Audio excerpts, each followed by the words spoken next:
For all your screen printing and embroidery needs, stop by the showroom or have something custom made at Logos, 1344 10th Street in Gering. Tobias Abori, the voice of the North Platte Plainsmen, with you once again here as the Plainsmen spend their last day in Gering of the regular season, at least as it is scheduled. We'll look forward towards today's game, previewing this first of the doubleheader. On the Plainsmen side, the leadoff batter will be Cade Owens. He'll be followed by Mitsuki Kono. Rui Yoshida will bat third. Nick Hockmer bats fourth. Kyle McConaughey hits fifth.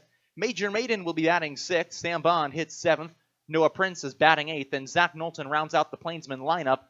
Starting on the other side, Cullen Flowers for the Pioneers. Looking defensively for the Pioneers, Clark is catching. Halleck is at first. Lehman will be at second. Ruby at short. Schneider at third. Tribble, Carpenter, and Esposito, the outfielders. As we take a look at the starting lineup for the Western Nebraska Pioneers in today's first of this doubleheader on Father's Day, Bark in the Park Day at Oregon Trail Park Stadium. Jet Ruby leads it off. He'll be followed by James Lehman. Isaiah Gibbs bats third. Brad Halleck will hit fourth. Cameron Schneider will bat fifth. Garrett Esposito hits sixth. Logan Dribble seventh. Clark bats eighth. And Coy Carpenter in the 9-hole as Sota Inden gets the ball in the start for the North Platte Plainsmen in today's game. His outfield and defense will look like this. He's throwing to Noah Prince. Major Maiden is at first. Rui Yoshida down at second. Mitsuki Kono over at short. And Kyle McConaughey at third. In the outfield from left to right is Nick Hockmer, Zach Knowlton, and Cade Owens. As we get ready to prevent the Team Auto Center keys to the game. Tonight's key to the game brought to you by Team Auto Center, home of the lifetime warranty on every new vehicle from Team Auto. Starting with the North Platte Plainsmen, the visiting team, the biggest key has to be don't throw the ball around the infield. They got to keep that inside the play, know when to make the pitching change as well. Last night, that was the struggles with Justin Santos, was maybe letting him roll a little too long in this game. If they had pulled him maybe a bit earlier, they could have saved themselves. Well, they still had a bit of a lead in the first inning. And on the other part of that, don't throw the ball around. That has been the struggle for the Plainsmen all season long, as they tend to throw the baseball around the diamond and make key mistakes that sink them in ball games. Errors have been their biggest problem. They had 3 last night, 10 at one game during the season. That was against the Hayes Larks. So for the Plainsmen, it's be smart with the baseball, take care of it, and don't commit any unneeded mistakes. For the Pioneers, it's keep the foot on the gas. Same as you did last night. Just keep putting up runs and putting pressure on Plainsmen pitching. But don't press too much. If they press too much, that's going to lead to problems, and that's going to lead to maybe trying to play a little bit too hard and trying to overcompensate for some problems. For the Plainsmen, another big key is going to be avoiding the big inning. We talked about it last night before the game, how they were able to do it on Friday night, the first game of this 4-game series. They limited the big inning. The only reason why they lost, the walk-off single in the bottom of the ninth.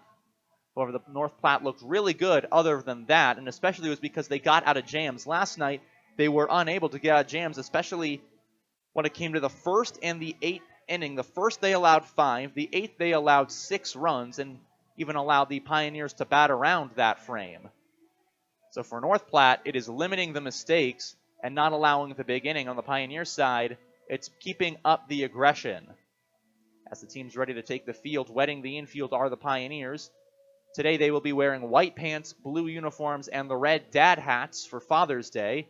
The Plainsmen going with their green hats with the silver NP, the gray tops, and the white pants. We're going to take a quick break here on the Platte Valley Company's pregame show. When we come back, anthems and first pitch here at Oregon Trail Park Stadium. Right now at Viera Wireless, we're celebrating the season of our loving moms, our hardworking dads, and our new and hopeful grads. Show them appreciation with one of our best deals ever. Get half off any tablet when you buy a phone with the new or renewed line. That includes the latest generation tablets from Apple and Samsung. You can also get them a new Samsung Galaxy S23 on us when you buy another one with trade-in. For more information, visit your local Viera store today. Restrictions apply. See store for details.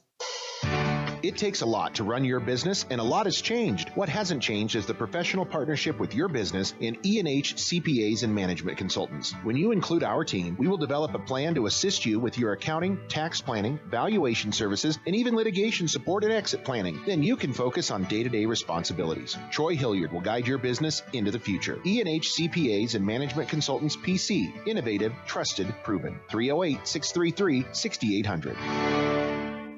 Did you know Ideal Linen and Uniform is also a full-service janitorial supply provider? You don't need to worry about finding your janitorial supplies. Ideal will keep your business stocked, saving you time and money. Ideal Linen and Uniform provides quality cleaning and industrial products, mops, soap, air freshening system, paper products, custom logo maps, cleaning supplies, even signage, and more. Call for a free quote. Ideal Linen and Uniform, locally owned and operated since 1907. 506 South Beltline, Scottsbluff. Online at ideal-linen.com or call 632-7197. KNEB 960 AM and 100.3 FM.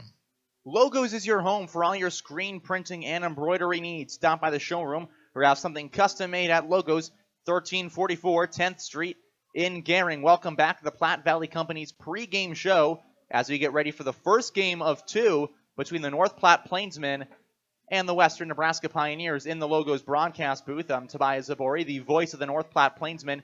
My final day on KNEB Radio and the Western Nebraska Pioneers YouTube channel stream as the Plainsmen wrap up this road series in Gering, Nebraska today against the Pioneers. After today, they will make their way down to Wheat Ridge, Colorado, just outside of Denver for one game against the Renegades. And then after that, it's back home for a game against the Greeley Grays, a day off, and then the Australian Select Colts make their way into town.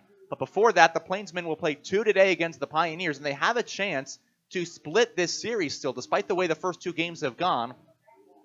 If the Plainsmen can sweep today, they would split this series against the Western Nebraska Pioneers. The Pioneers with 2 wins would sweep the Plainsmen with 1 win. They would take this series against North Platte.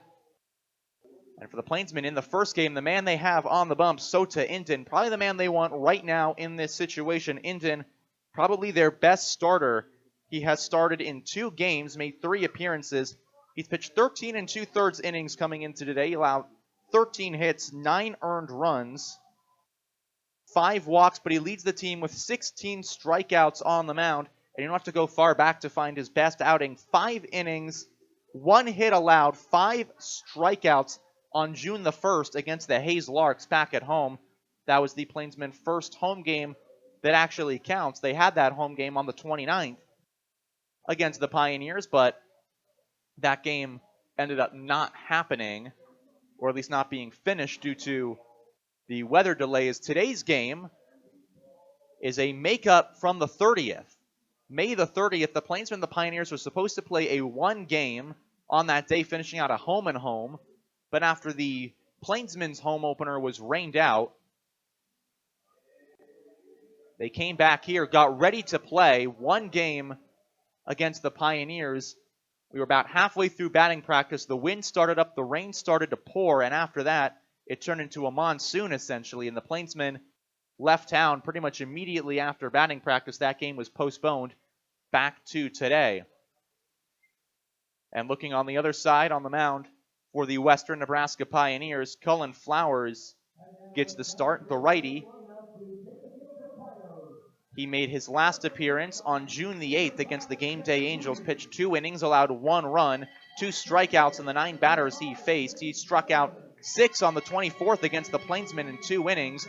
He also allowed 2 runs. He has not started a game this season, so today's doubleheader, he is getting his first time as the member of the starting rotation on the bump.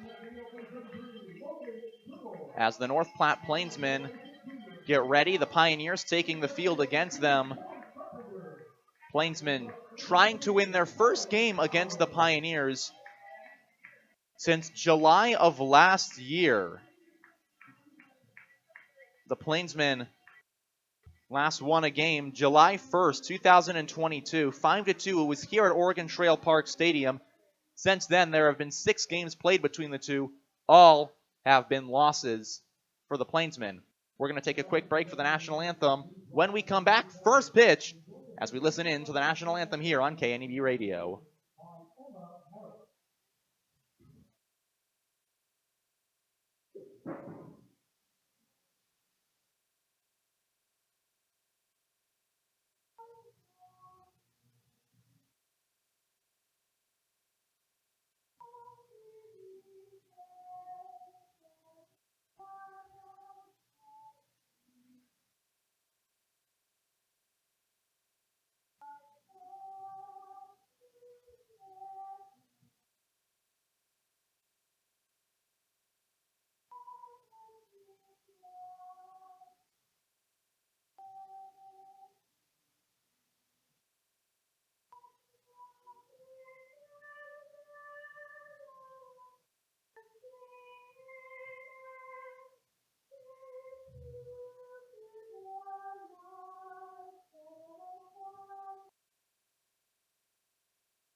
Now ready for first pitch at Oregon Trail Park Stadium. Tobias aboard in the Logos broadcast booth as the Plainsmen and the Pioneers get ready for this third of 4 games, 2 being played today on Father's Day. Stop into Logos and the guys will custom design it, print it, and have it ready for the game. There is no job too big or small for Logos in downtown Gering. As once again we take a look at the Plainsmen lineup and the Pioneers outfield. The Plainsmen's lineup leading off the right fielder, Cade Owens. Hitting second will be the shortstop, Mitsuki Kono. Third is the second baseman, Rui Ushida. He'll be followed up by the left fielder, Nick Hockmer, batting in the cleanup role. Kyle McConaughey hits fifth and plays third. Major Maiden will bat sixth and play first base. Sam Bond, the DH, hits seventh. Noah Prince, the catcher for today's ball game, will bat eighth. And in the 9-hole, Zach Knowlton, the center fielder, as the defense behind Cullen Flowers will look like this for the Pioneers. He's throwing to Clark. Down at first is Brad Halleck. Over at second, James Lehman. Jet Ruby is at short, and Schneider down at third. The outfield from left to right is going to be Logan Tribble, Coy Carpenter, and Garrett Esposito. As Cullen Flowers makes his way out, his first start of the season, he gets the Plainsmen in this first of a doubleheader on Father's Day. Bark in the Park Day in Gering, Nebraska. Flowers, a righty. He will take the bump.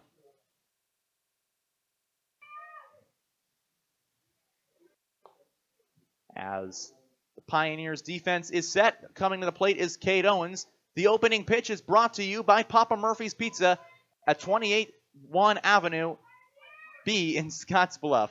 It's love at 425 degrees, and don't forget to register for the Papa Murphy's Text Club for a sweet deal. Owens into the batter's box. The righty gets set. And this first game of the doubleheader is away, ball one low.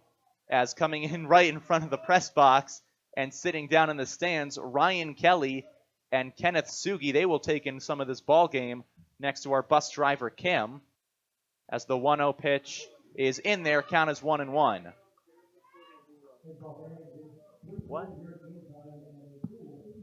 Sugi and Kelly recording velo on the pitcher Cullen Flowers. That is why they are behind home plate. Next pitch is inside. Count goes to 2-1. Owens coming into today a .303 average, .425 on base percentage. He has 7 walks. Next pitch is outside. Count is 3-1. Both Sugi and Kelly are slated to start in this next game of the doubleheader. Sugi will be in left and Kelly will catch as the 3-1 pitch is in the dirt. Ball 4. 8 walks on the year for Cade Owens, and that's how this ball game starts for the Plainsmen. So back-to-back games, the leadoff hitter, Cade Owens, will make his way on to first base to start us out in the first inning. He scored last night as part of a 3-run first for the Plainsmen, and now it's Mitsuki Kono. Kono, the lefty, hitting .233. He lays down a bunt, gets down in front of the mound, fielded by Flowers. He'll have one play. It's to first. There's out number one. Down to second goes Cade Owens. So a sac bunt laid down by Mitsuki Kono goes 1-3 for the putout. Cade Owens now in scoring position for Rui Yoshida, who had the day off yesterday. His last game came when he hit second on Friday night. He's gone 2 for 5 in that game with 2 singles. As the first pitch to Yoshida is low in the dirt, a nice block by Clark. It's 1-0. If you remember from that Friday night game, Rui Yoshida was excited Friday afternoon because he got a full ride scholarship to play baseball at Clarendon College. Cullen Flowers steps off the mound, now makes his way back on as he tries to hold Cade Owens honest. Owens is 8 for 8 on steals this season. Next pitch is swung, fouled. Count is 1-1 to Rui Yoshida. Wells Fargo, for more than 125 years, Wells Fargo Advisors has created wealth management and investment strategies aimed at achieving our clients' personal financial goals. Call Ryan Windhorse at 632-7561. Together, we'll go far. As Yoshida swings to the next pitch, count is 1-2. Yoshida one pitch away from being struck out, and that will put 2 outs for Nick Hockemer. He has struck out 6 times this season as Flowers steps off the mound and fakes a throw to keep Cade Owens honest at second base.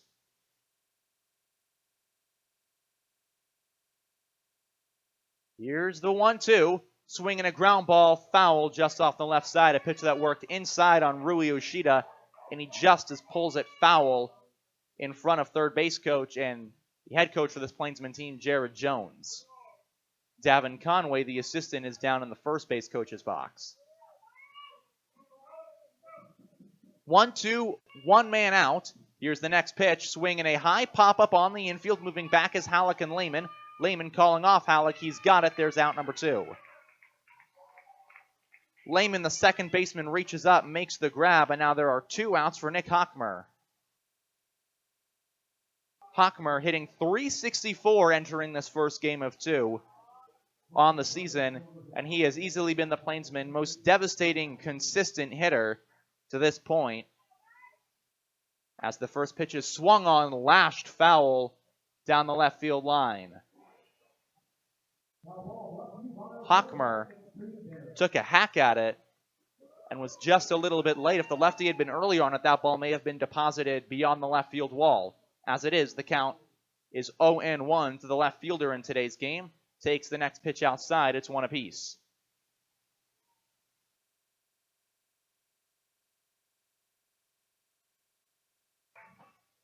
Cullen Flowers comes set, readies, and he will step back and fake a throw to Cade Owens down at second.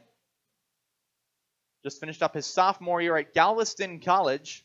Throws the next pitch outside, so the count will be 2-1. He's from Lumberton, Texas. Now getting ready in a start, his first of the year with the Pioneers. Comes set and fires the 2-1. Swing and a foul ball. Count evens 2 apiece. Hockemer has been the Shohei Ohtani for the Plainsmen this season in terms that he is both a pitcher and a hitter.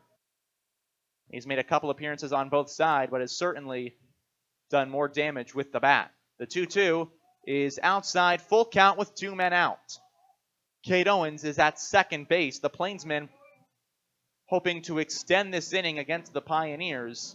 The Pioneers trying to leave Cade Owens in scoring position after the leadoff walk. Flowers sets and fires, swinging a foul ball off the shin of Nick Hockemer. So we'll stay right where we are. In left field today, remember that Nick Hockemer was the left fielder on opening day between these two teams back on May the 23rd. started the season on a hitting tear for the Plainsmen. He was hitting over 400 entering this series as the full count pitch, swinging a line drive right into the glove of the second baseman, Lehman, and the side is retired. Cade Owens gets a leadoff walk. He will be stranded at second. No runs for the Plainsmen as we head to the bottom of the first here on the West Coast scoreboard. Ready to step into homeownership? Platte Valley Bank can help you take advantage of every adventure. Whether you're building, buying, or moving up, we have the home loan to fit your needs. You have plans, goals, and dreams for your future home? Let our friendly mortgage lenders help guide you down the right path for the perfect home loan. You belong here. Platte Valley Bank, member FDIC, equal housing lender.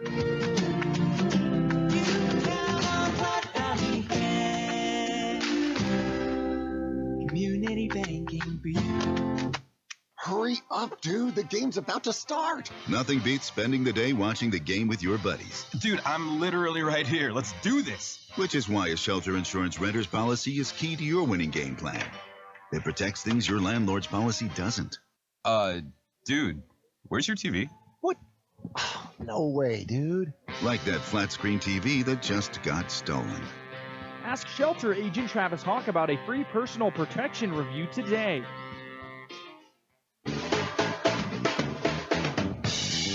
When you decide to sell your car, there are so many more options than ever before. Do not overlook Team Auto Center as a top-rated buyer for your old vehicle. No need to trade it in on a new one. Team Auto Center will give you a fair market price for your vehicle with no expectation of you purchasing from us. Come experience the difference at Team Auto Center or visit us online at teamautocenter.net.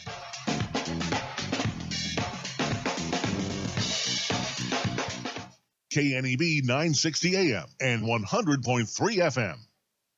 This is Tobias Zabore, the voice of the North Platte Plainsmen in the Logos broadcast booth, filling in for the voice of the Western Nebraska Pioneers, Carson Schrail, as he is in Omaha covering Stanford's run in the College World Series. Sota Indin on the mound for the Plainsmen, and he will face Jet Ruby, the leadoff hitter for the Pioneers, who takes strike one outside. Their lineup will be Jet Ruby, James Lehman, Isaiah Gibbs, Brad Halleck, Cameron Schneider, Garrett Esposito, Logan Tribble, Ben Clark, and Coy Carpenter. As the 0-1 pitch, a swing and a miss, there's strike two from Sota Indin, who has been the Plainsmen' most dominant pitcher to this point of the season. Indin comes set and will throw the 0-2. Swinging a ground ball right back to him, clangs off his shoes. He'll sidearm it onto first. That is in time for out number one. Indin had to recover after the ground ball took a weird hop off the mound, clanged off his shoes, but he was able to get there in time on the first out. As the defense behind him will look like this, Noah Prince is the catcher, Major Maiden is at first, Rui Yoshida at second, Mitsuki Kono finishing out the double play combination at short, Kyle McConaughey is at third, and the outfield in left is Nick Hockmer, center Zach Knowlton, and right Cade Owens. As James Lehman, who's been hitting 6 of 10 to start the season, comes to the plate, and the lefty shows bunt, fouls it off 0-1. Russell's Automotive, your family-owned go-to for all your quality automotive repair needs. As James Lehman, the lefty, 6 hits coming into today's game. Sota Indin will look to settle him down. The 0-1 pitch is cracked foul. It's 0-2. A reminder that starting on the 20th and the 21st, the Australian Select Colts will be here in town in Gering, Nebraska for 2 games. Be sure to come out to Oregon Trails Park Stadium for those 2, and be sure to catch them the 22nd and the 23rd when they come to North Platte. The 0-2 pitch got him looking. Strike 3 called. 2 outs for Sota Indin. Mitsuki Kono, the shortstop, flipping the ball around. But Sota Indin racks up his 17th on the season, first today. And that brings up Isaiah Gibbs, the 3-hole hitter, who came into yesterday after a dismal Friday night, hitting just 400, which is odd to say. He's back to being 422 after his 3 of 5 performance last night. He takes ball 1 low and away. Count 1-0. Indin, 1-0 pitch is high, so the count is 2-0.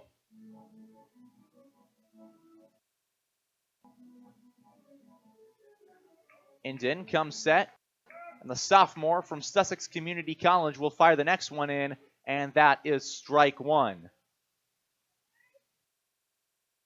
At Sussex Community College in New Jersey, Sota Indon had a solid month of April and a very good month of May. Throws the next pitch that does clip the inside part of the strike zone, so the count is 2-2. 40 1/3 innings pitched, a 3.34 ERA, 34 strikeouts in New Jersey. The 2-2, pop fly into right field. Moving over is Cade Owens, looking up, and Owens will make the catch. So 1-2-3 go the Pioneers in the bottom half of the first. It's 0-0 as we enter the second on the West Coast scoreboard. At Russell's Automotive in Scottsbluff, they believe in providing the best auto repair services and warranties to their customers. That's why they're excited to announce their new coast-to-coast nationwide warranty through the Certified Auto Repair Network. With every repair they make, you'll receive a 36-month or 36,000-mile warranty on parts and labor honored nationwide. Their ASE certified technicians use the latest diagnostic tools and equipment to make sure your car is running like new. And with their new nationwide warranty...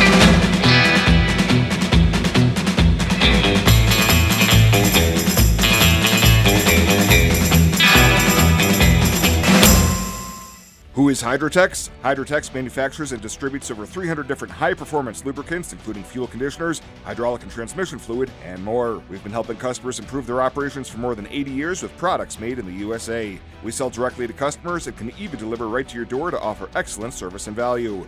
Our products are made to exceedingly extend drain and grease intervals to reduce maintenance and labor costs to improve the budget.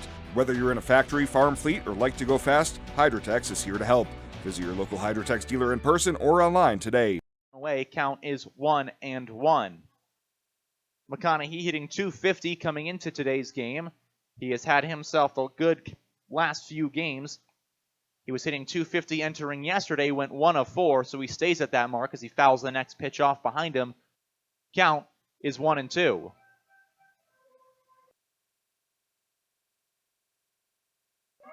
One-two offering to Kyle McConaughey, fouls it back into the net, and count stays at 1-2.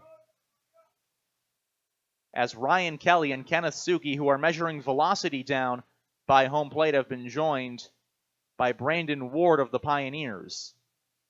As the 1-2 pitch, did he go? Check, he did not.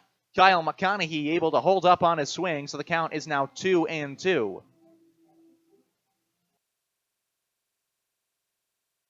To Kyle McConaughey, the first year from Columbia, Illinois. Here's the 2-2 pitch. It is in the dirt, and the count runs full. McConaughey goes to Highland Community College, school that head coach Jared Jones is an assistant at. The full count pitch is a line drive back up the middle. That's the base hit for Kyle McConaughey. He'll step on the first base bag, and he hits a seed right past Cullen Flowers. And so the Plainsmen once again start with a man at first, and now it's Major Maiden. And Major Maiden, the son of Dave Maiden, on this Father's Day, comes into this game as maybe the most recognizable Plainsman. Certainly one who, when he is hot, is hotter than any of them, as there's a line drive to the right side. Major Maiden delivers with the base hit. Stopping at second is McConaughey. So back-to-back singles on back-to-back pitches have put 2 on with no outs for Sam Bond. Sam Bond, one of the 2 Bond boys. They will each get their own game today as Tucker will play in the second one. He is slated to be the starting first baseman. But right now, Sam Bond getting his time as the DH in this one, part of the Bond boys. First pitch to Sam Bond, shows bunt, hits it foul. It's 0-1.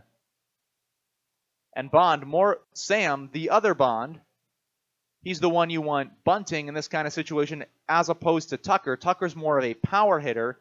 Sam Bond in college at Oklahoma Panhandle State has graded out as more of a contact guy. Showing bunt again, the infield drawn in. The pitch is outside, gets away from Clark, but the runners hold. So the count is 1-1.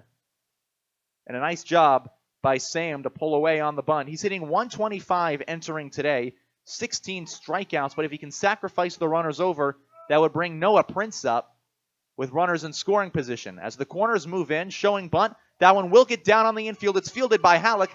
He will go to first. There is out number 1. As covering was Lehman, Down to second moves Major Maiden, and over to third goes Kyle McConaughey. So the sack bunt proves dividends for the Plainsmen again. Mitsuki Kono laid one down in the first. Sam Bond lays one down in the second, and now it's Noah Prince, the catcher. Hitting .333 on the year, 7 RBIs, and he leads the Plainsmen in 2 home runs. Half of the season total that have been hit have come off the bat of Prince as the first pitch is well inside. It's 1-0. Contact Jennifer Uraldius, your local 5-star lender with Castle & Cook Mortgage, for a simple, friendly, and fast loan process for your home purchase or refinance. Contact Jennifer today. Castle & Cook Mortgage, your key to the castle. 1-0 pitch is in the strike zone, so the count goes to 1-1. Prince, the catcher,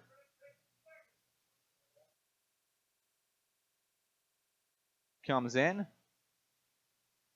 from Southwestern Community College. Swing and a miss. There's strike 2. Hit .293 at home games this past season for the Mound Builders. Only hit .176 when he was on the road, but towards the end of the season, he took off .341 in the month of April. As the righty catcher, ready for a 1-2 offering. Swing and a miss. There's out number 2. A strikeout, the first of the day for Cullen Flowers. And now there's 2 outs with a 9-hole hitter, Zach Knowlton. Knowlton will do his best to avoid leaving runners in scoring position for the second consecutive inning for the Plainsmen. If they can, they would like to get something across here. As the first pitch is in the dirt, a nice block by Clark makes it 1-0. Knowlton hitting .179 entering today. 21 strikeouts, just 3 walks to his name. As he awaits the 1-0 offering from Flowers, it is outside, count is 2-0. Another one of the Highland Community College players that Jared Jones brought with him when he took the Plainsman head coach job. 2-0 pitch, swing and a miss, there's strike 1. Knowlton was in the 9-hole again yesterday. He went 1 for 3 with a walk and 2 strikeouts in that game. As the 2-1 pitch is just outside, so the count goes to 3-1. With Knowlton on deck is Cade Owens, the right fielder and the leadoff man for this North Platte squad. As Cullen Flowers will look to get out of it. The pitch is a high fly ball hit in the air to center field, moving over is Lehman. He has it, and the inning is over. So a pop-up to the second baseman ends the second. 2 men are stranded. It's 0-0 heading to the bottom of the second on the West Coast scoreboard. Ryan's Welding and Trailer Sales in Scottsbluff is your authorized PJ trailer dealer, as well as... We can sum up McDonald's new crispy chicken sandwich in one word. Crispy. But also juicy and tender. Okay, it's crispy, juicy, tender. All one word. But then, also pickle. Oh, and potato bun, which is 2 words. Okay, we can't sum up our new crispy chicken sandwich in one word, so you'll just have to try it to understand it. Order ahead on the McDonald's app at participating McDonald's. Ba-da-ba-ba-ba.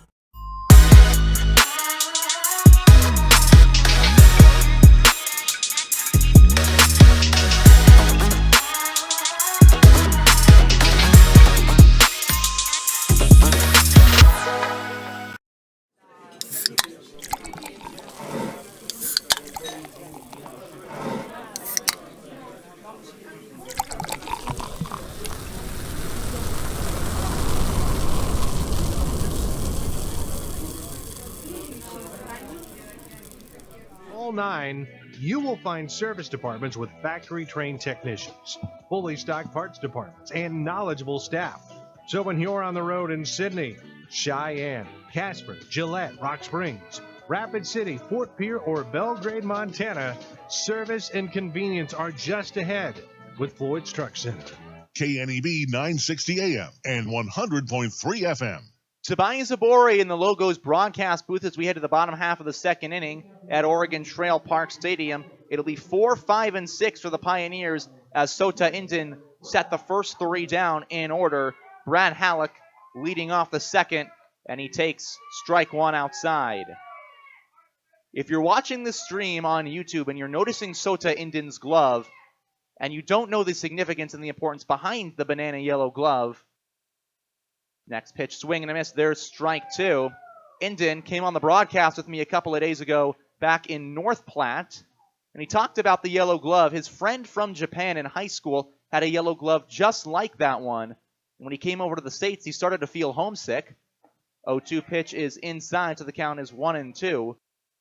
Part of that feeling homesick, to try and connect himself back with his home of Japan, he got himself a banana yellow glove to remind himself of his friend. As he sets and fires the 1-2, a ground ball over to the second baseman Yoshida.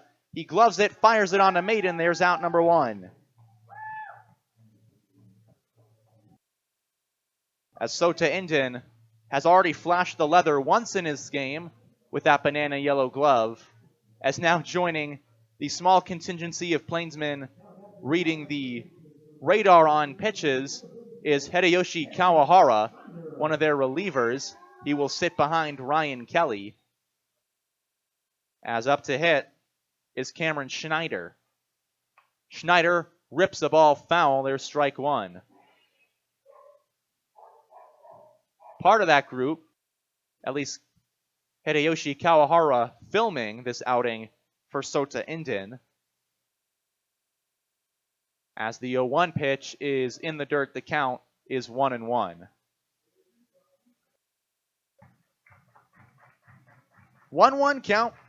The third baseman Schneider, who's 2 for 8 entering today in his 2 games with the Pioneers. Next pitch is a fly ball hit down the line in right field, moving over Owens and Maiden in foul territory. It will land foul and out of play, so the count is 1-2.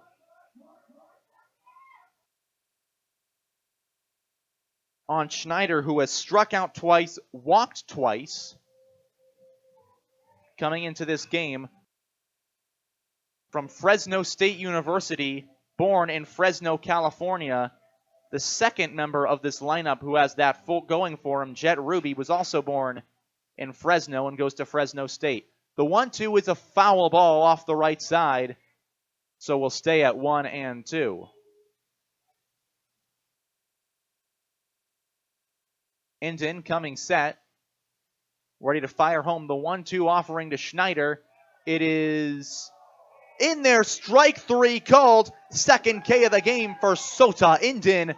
Both gone down looking. There's out number 2, and that'll bring up Garrett Esposito.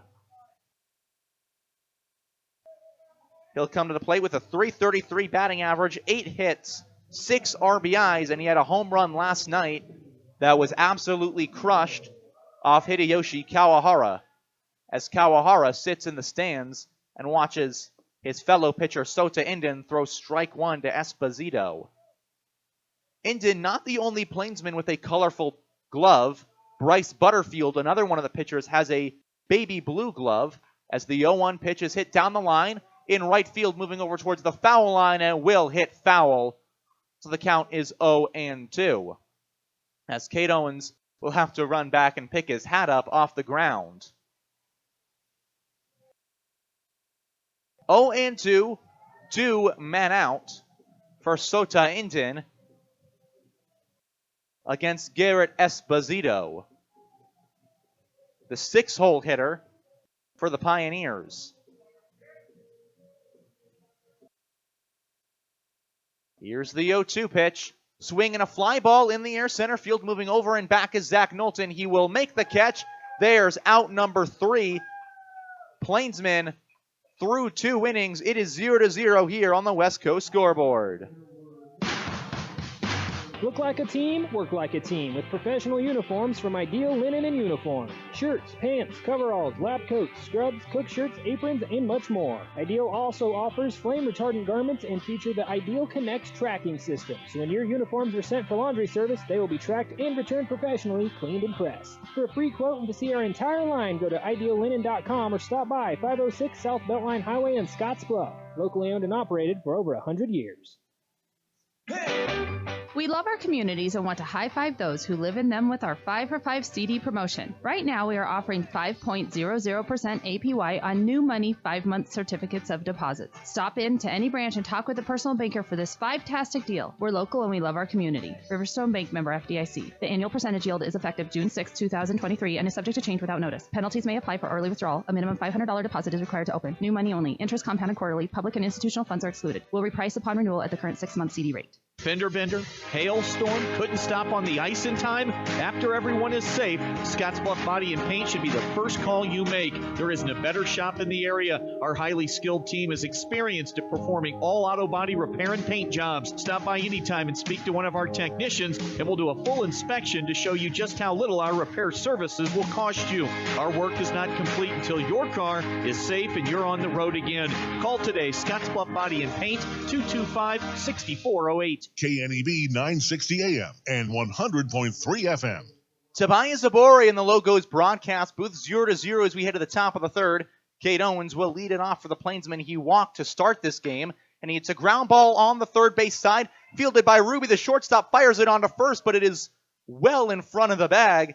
So a single on one pitch to lead off this inning by Cade Owens, and the leadoff man has reached in every single inning so far for the Plainsmen.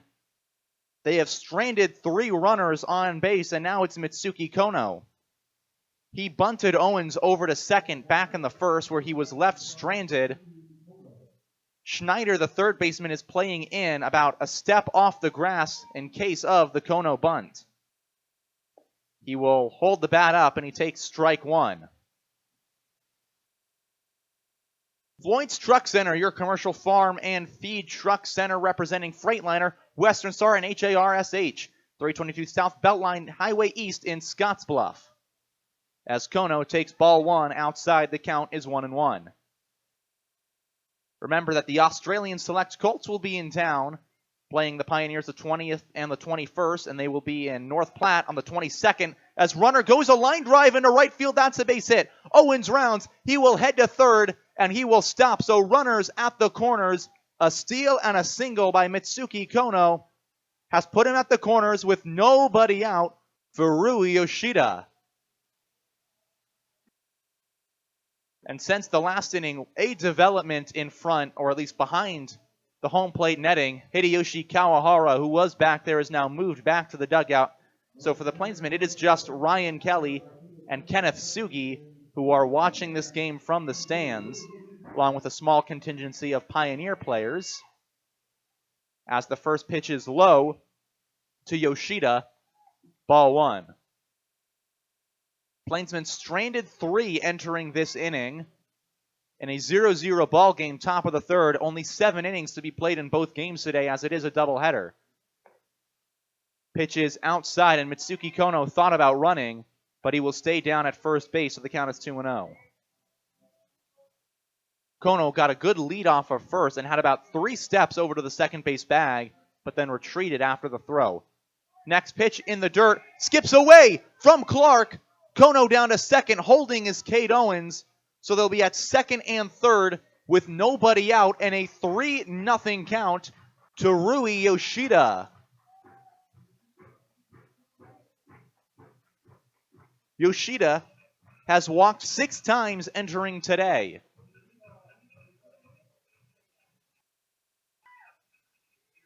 Rui waits. 3-1 pitch inside, and the bases are loaded. Rui Yoshida, free pass down to first, and that will bring up Nick Hockmer, the cleanup man. With the bases full of Plainsmen and nobody out, and now Ben Clark will go out and have a talk with Cullen Flowers. Remember, Flowers has yet to start a game for the Pioneers entering today. He's made 2 appearances, 2 innings in each game he has gone. He faced the Plainsmen back on the 24th of May. He allowed 2 runs, 2 walks, 6 strikeouts. Hockmer, he lined out to Lehman to end the inning back in the first. Had that gone through, it would likely have scored Cade Owens. First pitch is a bit high, ball one. Rui Yoshida standing down at first base after the walk. Over at second is Mitsuki Kono. Kate Owens is at third. There's a line drive hit back up the middle over the glove of Lehman. That's a base hit. Scoring is Owens. Rounding third is Kono. Kono into the plate. He scores 2-0. North Platte is down to second. Goes Rui Yoshida. Nick Hockmer, the RBI single right up the middle. Plates two, and the Plainsmen have an early 2-0 lead. And now the question will be about holding that lead. Remember, last night North Platte had a 3-0 lead at the end of one. They were unable to hold that lead, however, as they lost 16-4. They also held the lead on Friday night. They were unable to hold any lead in that game, as Tyler Dudley is out to have a conversation with his pitcher, Flowers. There is nobody up in the Pioneers bullpen as of right now. And when Dudley is done on the mound, as he makes his way back to the dugout, Cullen Flowers will have to face Kyle McConaughey, who singled the lead off the second inning with 2 on, nobody out, and 2 runs already across for the visiting Plainsmen. As the Plainsmen have as a contingency in case things now with the lead get out of hand with Sota Inton on the mound, Nikolai Arbach standing in the bullpen. As Flowers steps back and fakes a throw to second. Once again, the Plainsmen today going with an interesting uniform combination. The first time we've seen it this season, the gray tops and the white pants. Showing bunt. There's strike one, checking the runner down at second, but the throw is offline. Count is 0-1 to McConaughey, who was faking, or at least going on bunt, then pulled back. Was not able to get it through, though. 0-1 the count to Kyle McConaughey. He shows bunt again, pulls back as the next pitch is well outside. It's 1-1. Dooley Oil has been providing great service since 1968. They are your distributor for premium Shell lubricants and House fuel additives, Wyoming, Nebraska, and Colorado. Extreme Fuel provider for the 3-state region. McConaughey shows bunt, pulls back, it's in there. That's strike two, so the count is 1-2. As we saw Brad Halleck all the way in, halfway between home and first, as the third baseman Schneider was about 3 steps on the grass. 1-2, so likely McConaughey will be swinging away. And Flowers checks the runner back at second, as he is clearly worried about the speed of Rui Yoshida, who has 8 steals this season. The runner at first, Nick Hockmer, has 5. Next pitch is low, count is 2-2. On deck is Major Maiden, who singled in the second inning, which moved McConaughey up to second. The 2-2, swinging a little poke, foul down the right side, and it gets off by the Plainsman dugout. As you hear the dogs, or at least the sound play through the PA, bark in the park day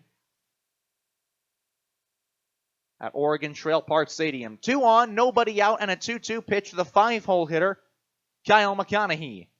Flowers fires, ground ball hit back up the middle. Fielded by Ruby, flips on to second. They only get the 1 out. So Nick Hockmer retired on a 6-4. A fielder's choice for McConaughey has them at the corners with 1 man out for Major Maiden. And Maiden singled his last time up, which ended a bit of a rough streak. He entered today hitting 158, but already on Father's Day, a single into right field. Now a chance to drive in a few runs. First pitch is in there, strike one. McConaughey thought about going, but he will hold up at first base.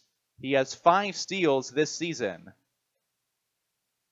Next pitch is fouled back into the screen, so count is 0-2 with 1 man out and runners at the corners. Plainsmen have 2 across in this inning. They lead 2-0. However, with the force 5 batters all reaching, they would like to get at least 1 or 2 more runs. Next pitch is high. Runner goes. Throw down to second. The tag, and they got him. Kyle McConaughey tries to steal, but a throw down to the second baseman, Lehman. The tag was applied in time, and McConaughey retired. So now it's 2 outs and a 1-2 count for Major Maiden with the runner on third base. Plainsmen have 2 across in this frame, but with the way last night went and the night before, they would like some more insurance. The 1-2 is outside, count is 2-2. Ryan's Welding, selling PJ Texas trailers in a wide variety of sizes as well as offering a full-service welding shop. 2-2, 2 out, runner at third for Major Maiden. Here's the pitch from Flowers. Swing and a miss, he got him, and the side is retired. 2 runs across the board for the Plainsmen. They lead 2-0 as we go to the bottom of the third on the West Coast scoreboard. Do you know that Melbita has a gas station and convenience store? Let me tell you about it. They have both gas and diesel at their pumps. All the little odds and ends you might need so you don't have to run back to town. You can grab some bagged ice as you head out for the day. With their full breakfast menu served from 7 to 10:30 a.m. and coffee, of course. They also have homemade cinnamon rolls made right there. A varying lunch menu is served from 11 to 1. Stop by Highway 92 Pit Stop in Melbita. We'd love to get to know you better. At Team GMC, we promise you cannot buy the wrong vehicle. We want our customers to feel confident in their purchase decision. Most vehicles come with a 7-day, 500-mile, no-questions-asked guarantee. That's right. Most vehicle purchases come with a 7-day, 500-mile, no-questions-asked guarantee. Team GMC. No games, no gimmicks. You just can't buy the wrong vehicle. Team GMC in Scottsbluff. Shop online right now at teamautocenter.net. GMC. We are professional grade.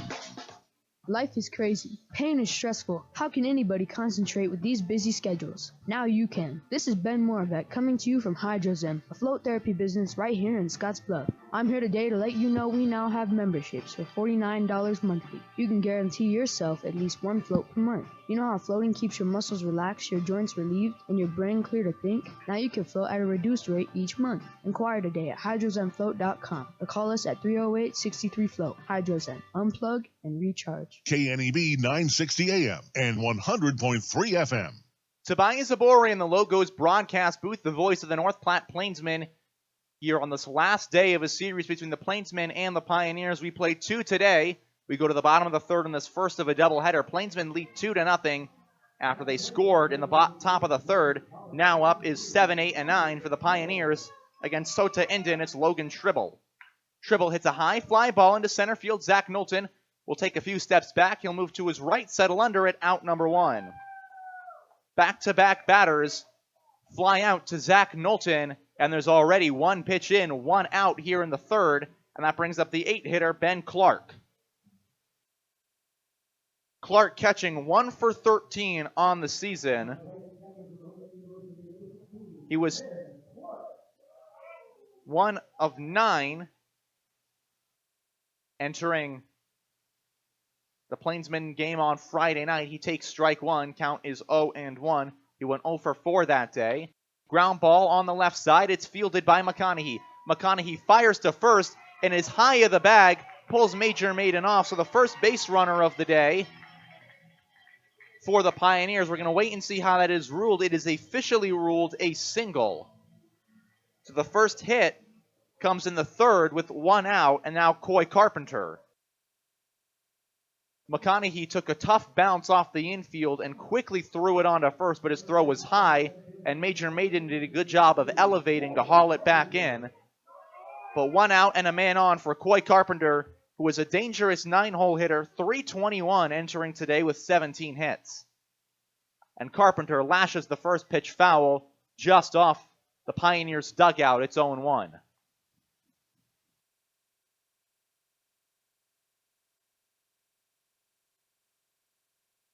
Carpenter, the sophomore from McMurray University, waits on the 0-1 from Sota Indian, and he takes ball 1. The count is 1 apiece.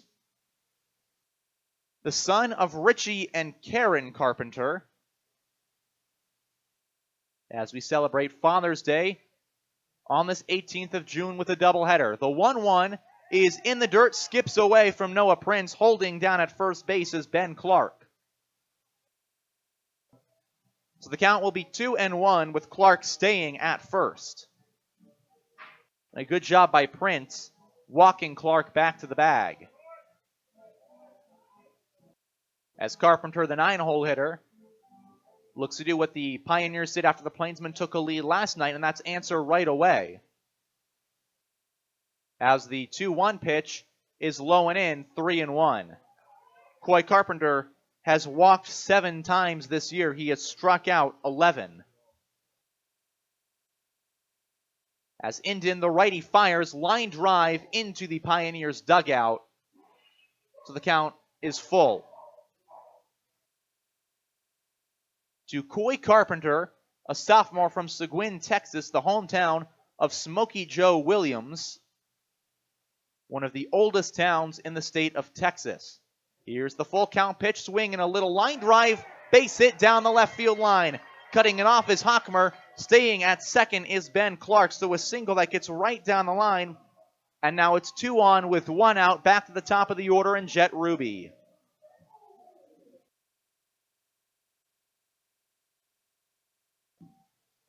Ruby, he grounded out back to Sota Indian to start this ball game, and a tough out for Sota, the son of Garrett Ruby. Growing up, his favorite player was Buster Posey, the longtime Giants catcher. He shows bunt, hits it out in front of the plate, fielded by Prince. He'll throw it down to first, not in time. So 3 consecutive hits after a leadoff out has loaded the bases for the Pioneers with only 1 man out. And that brings up James Lehman. And just like last night, the Plainsmen take a lead in the top half of an inning. And now they're in danger of losing it right away to the Pioneers. As Sota Indian will try and settle down. The infield goes into double play depth with 1 man out. Lehman struck out looking his first time up to hit. As 3 consecutive singles have loaded the bases. First pitch is inside. It's ball 1, and it nearly clipped the front shoulder of the second baseman.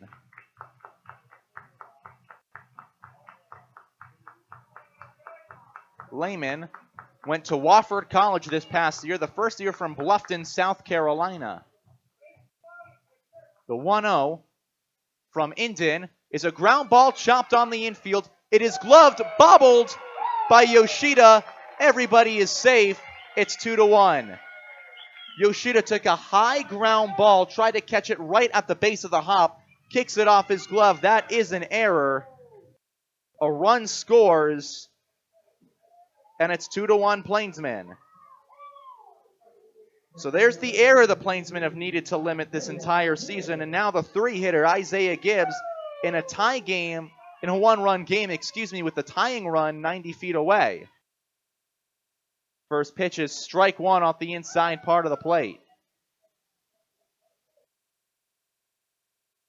More errors being the problem for the Plainsmen as Rui Yoshida could not make a clean play on a ground ball that could have turned 2. As there's a ground ball lashed foul, it's 0-2. As Sota Indian will look for any way he can to get out of this inning with only the 1 run of damage done against him. The Pioneers look to make a statement against the Plainsmen' best starter, and that would be to take a lead here in the bottom of the 3rd in the first of 2 7-inning games. Indian comes set. He'll fire the 0-2 to Gibbs. Swing and a miss. He got him. There's out number 2 this inning. Indian's 3rd strikeout of the ball game, his first on a strikeout swinging, and now it's 2 outs for Brad Halleck. And the middle infielders will move back to normal depth. The double play no longer a factor with 2 men out and Halleck up to bat. He grounded out to Yoshida to lead off the 2nd inning. First pitch is away, ball 1.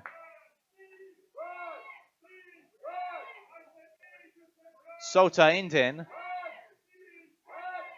got the strikeout, now has 2 outs, and will fire the 1-0 pitch. Behind it got the back of Brad Halleck, and we are tied.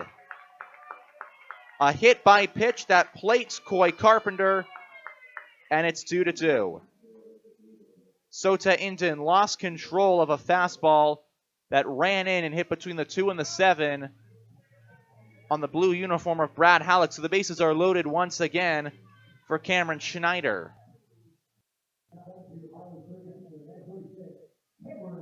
Schneider from Fresno, California. He takes strike one. Plainsmen entered the bottom of the third with a 2-0 lead, and now it's bases loaded in a 2-all ball game. Indian fires the next offering, just low and in. Count is one apiece. A nice breaking pitch from Sota Indian that broke a little too much inside. As he comes ready to fire the 1-1 in the dirt, the count is 2-1.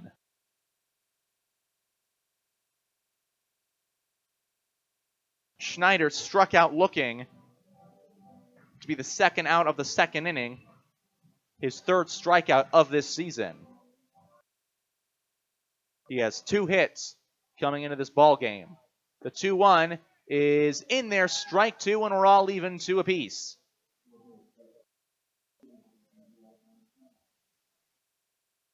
Two out, and the bases are loaded as Sota Indian gets ready to fire in a payoff pitch to Cam Schneider.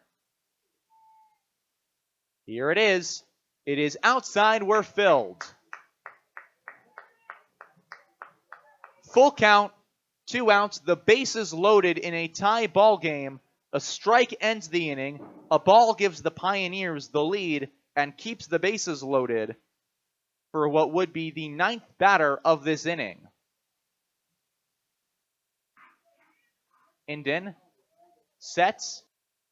He will fire the 3-2, a line drive over to the shortstop, fielded by Kono. Kono to first. It is in time. They got him, and the inning is over. 2-run score for the Pioneers. It will be 2-2 as we head to the 4th on the West Coast scoreboard. Are today's interest rates holding you back from buying a home of your own? Hi, my name is Jennifer Yurdialis, and I'm a loan officer at Castle & Cook Mortgage. I'm excited to introduce our newest promotion, Simplify. With Simplify, you can buy a home today and refinance later without our lender fees. This promotion is active for 36 months after you purchase your new home through us, giving you time and flexibility to refinance when it's right for you. If you're ready to make the leap into homeownership, give me a call at 308-220-0503. Jennifer Yurdialis, NMLS ID 1059626. Not all who apply will qualify. Equal housing lender, Castle & Cook Mortgage, LLC, NMLS ID 1251. It takes a lot to run your business, and a lot has changed. What hasn't changed is the professional partnership with your business in E&H CPAs and management consultants. When you include our team, we will develop a plan to assist you with your accounting, tax planning, valuation services, and even litigation support and exit planning. Then you can focus on day-to-day responsibilities. Troy Hilliard will guide your business into the future. E&H CPAs and management consultants PC. Innovative, trusted, proven. 308-633-6800. Brandon is super pumped about Runza. Runza is so sweet. Especially all their desserts. Oh, those are the sweetest. Chocolate, vanilla, and twist ice cream cones, 4 flavors of shakes, chocolate chip cookies, and ice cream sandwiches. Literally sweet. Aw, I love your enthusiasm. Well, I love Runza. So sweet of you. Come satisfy your sweet tooth. Because from the way we make it to the way it makes you feel, Runza makes it all better. KNEB 960 AM and 100.3 FM. Tobias Zabori in the Logos broadcast booth, the voice of the North Platte Plainsmen. Stop into Logos, and the guys will custom design it, print it, and have it ready for the game. There is no job too big or small for Logos in downtown Gering. 2-2 as we go to the top half of the 4th inning. 7, 8, and 9 for the Plainsmen. So leading off is Sam Bond. Trans Systems, it's a sweet haul in this sweet community. DriveTeamGreen.com. Bond bunted. Maiden and McConaughey over back in the 2nd inning. Both runners were left stranded as the first pitch is inside. That's strike 1. Bond, 125 entering today on the season. The next pitch is a high pop-up on the infield. Lehman calling everybody off, back on the outfield grass, and there's out number 1. And that will bring Noah Prince to the dish. He struck out his last time, 12th K on the season, but Prince is a batter who has pop in his bat. He hit a home run here on opening day against the Pioneers. He hit his 2nd of the season at Smoky Hills High School on Monday against the Colorado Tribe, and he takes ball one in the dirt. The count is 1-0.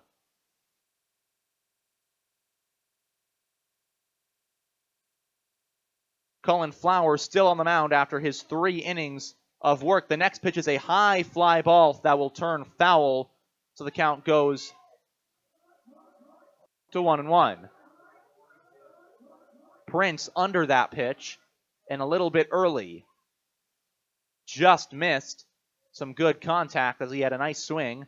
The 1-1 pitch is on the outside part of the zone, so the count is 1-2.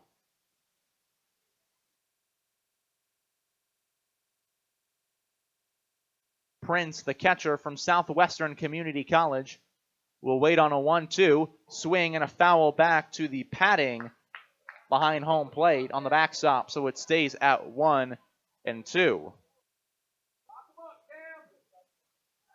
And now the only Plainsman remaining behind home plate who was recording velocity is Kenneth Sugi, as the 1-2 pitch is a ground ball onto third, fielded by Schneider. He'll go on to first, and there's out number 2. And that will make the 9-hole hitter, Kyle McConaughey, come to the dish. He popped up to Lehman to end the second inning. That stranded McConaughey and Maiden on base. Both teams scored 2 runs in the third inning, as we are tied at 2-all here in the fourth in this first of 2 7-inning games on Father's Day. First pitch is in the bottom part of the zone, so it's 0-1.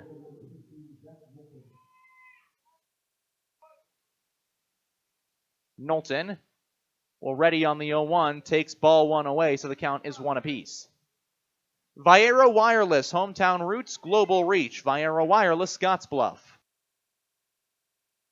Here's the 1-1 inside, and Knowlton had to back out of the way of it, so the count is 2-1.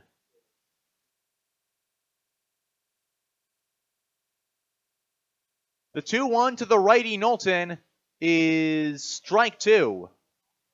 Just clips the outside part of the plate, and we're even at 2 apiece with 2 men out in the fourth inning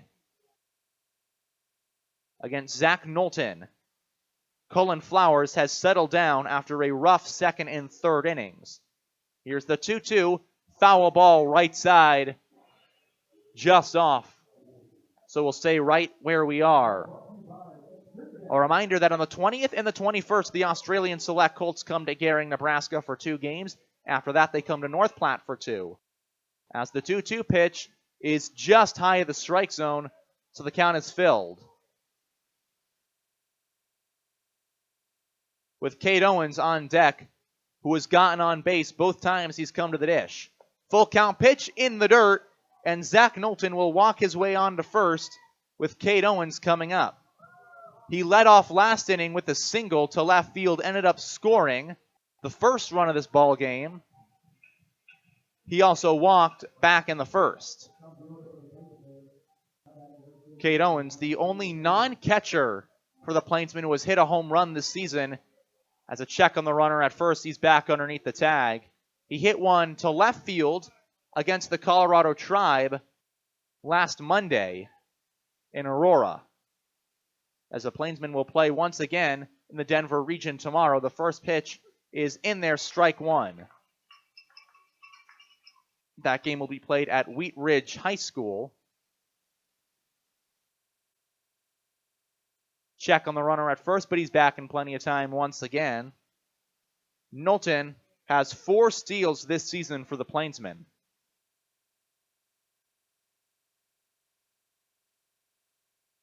Cade Owens already, and he takes ball 1 outside. The count is 1-1. The sophomore from Papillon, Nebraska, spent 2021 with the Nebraska Prospects team. Check on the runner at first, and he's back right around the same time as the tag. Papillon just outside of Omaha, Nebraska. Check once again on Knowlton. So the 4th time that Cullen Flowers has thrown back over to Zach Knowlton. And all 4 times he has gotten in under the tag. The 1-1 home in the dirt and a good stop by Clark, so the count is 2-1. Knowlton getting in the head of Flowers. He was not the big speedster at college. Next pitch is high. Throw down to second is going to be in time. They got him. Another caught stealing for the Pioneers defense. 2-6 goes the putout. Inning over. We head to the bottom of the 4th. 2-2 your score on the West Coast scoreboard. Spring has sprung, and High Plains Spas and Recreation remind you that it's time to de-winterize your boats and RVs. The professionals at High Plains Spas and Recreation not only de-winterize your system, that's flushing the antifreeze, protecting your plumbing in your RV and the cooling system in boats, but they can repair and service all the systems, including the electrical, AC, and heating and plumbing, to ensure that your boat or RV is ready to go when you are. High Plains Spas and Recreation, open 9 to 5.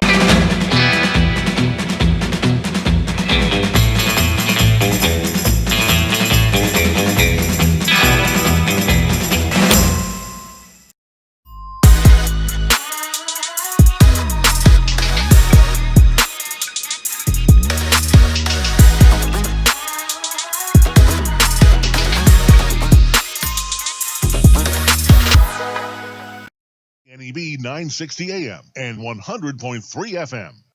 Tobias Abori in the Logos broadcast booth. 2-2 as we head to the bottom half of the 4th inning. Sota Inden still on the mound for the Plainsmen. He will face 6, 7, and 8 for the Pioneers. Garrett Esposito to lead it off.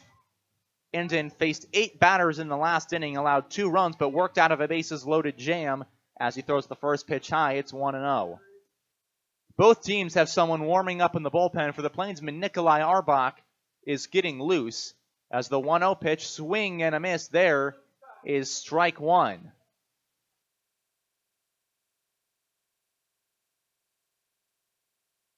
Anthony Comfort is also getting stretches down in the bullpen, but he is slated as the next starter for the evening cap of this twin bill as the next pitch is in there, so the count is 1-2 to Garrett Esposito.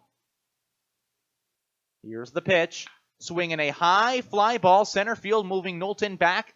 Still moving back at the warning track, settling under it, and about a step on the warning track. There's out number 1. So the second fly out to Zach Knowlton of the day for Garrett Esposito, and there's one down for Logan Tribble.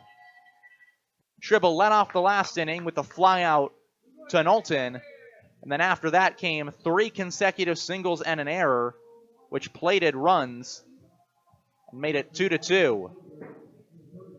The score as it is right now in the bottom half of the 4th inning. Tribble hits the first pitch over to third, fielded by McConaughey on a hop, fires it on to first. It is dug out of the dirt in time. There's out number 2. Kyle McConaughey fields a hot shot hit by Tribble off of one hop, ranging to the other side. Had time to set his feet and fire, and a nice pick by Major Maiden brings 2 men out, and Ben Clark up to hit. He started the hit parade last frame with a single to left, which just found its way off the glove of McConaughey as the first pitch is strike 1 on a changeup by Sota Inden, who will look to settle back down after a rough 3rd inning. Next pitch is on the inside part of the plate, so he's quickly got Clark 0-2 and trying to throw a quick 4th inning and extend his time on the bump. Here's the 0-2 offering, fouled back into the netting. So it stays at 0-2. 0-2, 2 men out. Ben Clark batting against Sota Inden. Next pitch is in the dirt. The count is 1-2.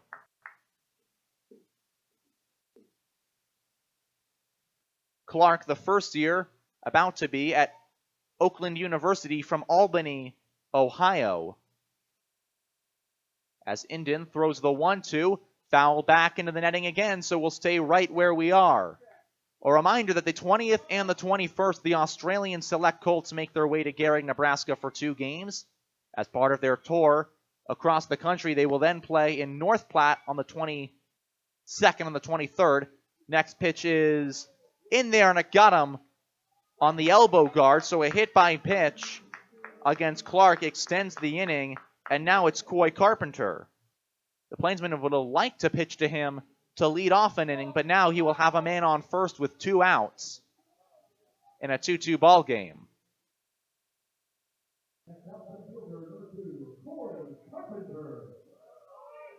As Sota Indian will take his time to retie his shoes and put back on the bright yellow glove, banana colored, as the lefty Carpenter, who singled Clark over to second his last time up in the last frame, takes ball 1 outside. Indian, if he can, would like to settle down this frame. As the 1-0 pitch is outside, it's 2-0. As the rotating group of Plainsmen sitting behind home plate in the stands grows again, as Hideyoshi Kawahara will record Sota Indian's 2-0 pitch. There's a swing and a miss. That is strike 1. Coy Carpenter swung over the top of a changeup. So 2-1 the count. Pitch is just on the outside part of the plate. It's 2-2 with 2 outs and a runner at first. Sota Indian trying to get out of this inning in a tie ball game. He sets and fires on home. That is just outside. And it looked to be in the same spot, if not a little bit more on the plate than the last pitch. But the home plate umpire says no. So it's filled up with 2 men out and a runner at first to Coy Carpenter. The payoff is in there. Strike 3. Got him looking. Side retired Sota Indian. 4 strikeouts today. We head to the 5th inning. 2-all on the West Coast scoreboard. Flat Valley Bank can help you take advantage of every adventure. Whether your goals are to upgrade your vehicle or you have plans for a new business venture, we are here to help guide your financial journey. Our customized personal and business loan options can take you from everyday excursions to epic adventures. The path to success starts at Platte Valley Bank. You belong here. Platte Valley Bank. Member FDIC.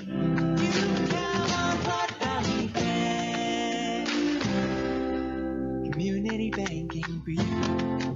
Our producers know that running a successful operation these days requires having reliable service and quality products. That's why you know you can trust the knowledgeable people at Westco to provide you sound agronomic advice, aerial application, bulk fuel, lubricants, propane, tires, and other essentials to keep your operation running smoothly. Our priority is helping you succeed. Call or visit your nearest Westco location today. Westco. Service, solutions, success. Westco's your best value through and through. Who is Hydrotex? Hydrotex manufactures and distributes over 300 different high-performance lubricants, including fuel conditioners, hydraulic and transmission fluid, and more. We've been helping customers improve their operations for more than 80 years with products made in the USA. We sell directly to customers and can even deliver right to your door to offer excellent service and value. Our products are made to exceedingly extend drain and grease intervals to reduce maintenance and labor costs to improve the budget. Whether you're in a factory, farm fleet, or like to go fast, Hydrotex is here to help. Visit your local Hydrotex dealer in person or online today. We can sum up McDonald's new crispy chicken sandwich in one word: crispy. But also juicy and tender. Okay, it's crispy, juicy, tender. All one word? But then also pickle. Oh, and potato bun, which is 2 words. Okay, we can't sum up our new crispy chicken sandwich in one word, so you'll just have to try it to understand it. Order ahead on the McDonald's app at participating McDonald's. Ba-da-ba-ba-ba. The righty on to pitch. A first year from Virginia City, Nevada, out of Oakland University. Francis will have to face Cade Owens as the leadoff man.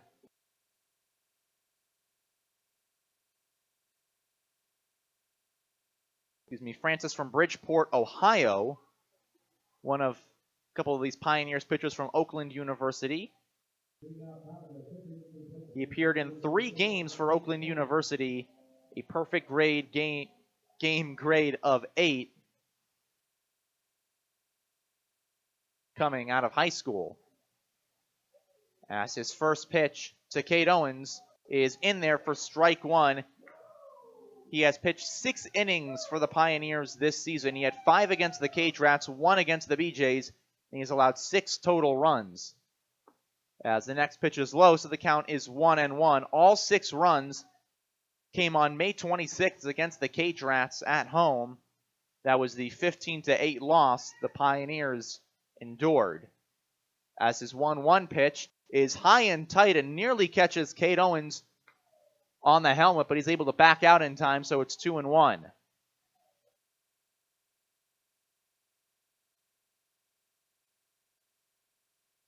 Francis will kick and fire the 2-1, swinging a little looping on the infield, a dive and a catch by Jet Ruby. There's out number 1. A phenomenal catch by Jet Ruby. Begins this inning with an out. He catches the ball off the dirt for the first time today. Cade Owens is retired, and that brings Mitsuki Kono up to hit. Kono bunted Owens over to second in the first inning, and he singled back in the third.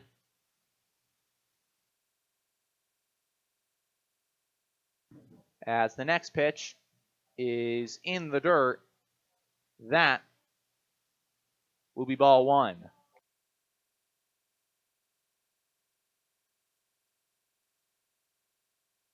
1-0 the count to Kono from Race Francis coming on in the 5th inning to relieve Cullen Flowers, as the next pitch is going to be a little low, so the count is 1 apiece.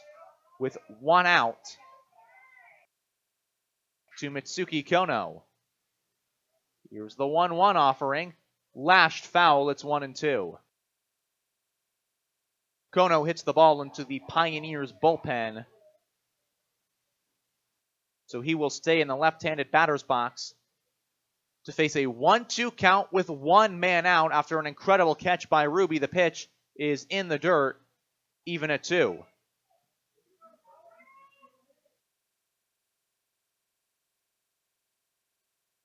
Francis shares his name with a well-known cricketer as he fires the 2-2 pitch, a swing and a miss by Kono.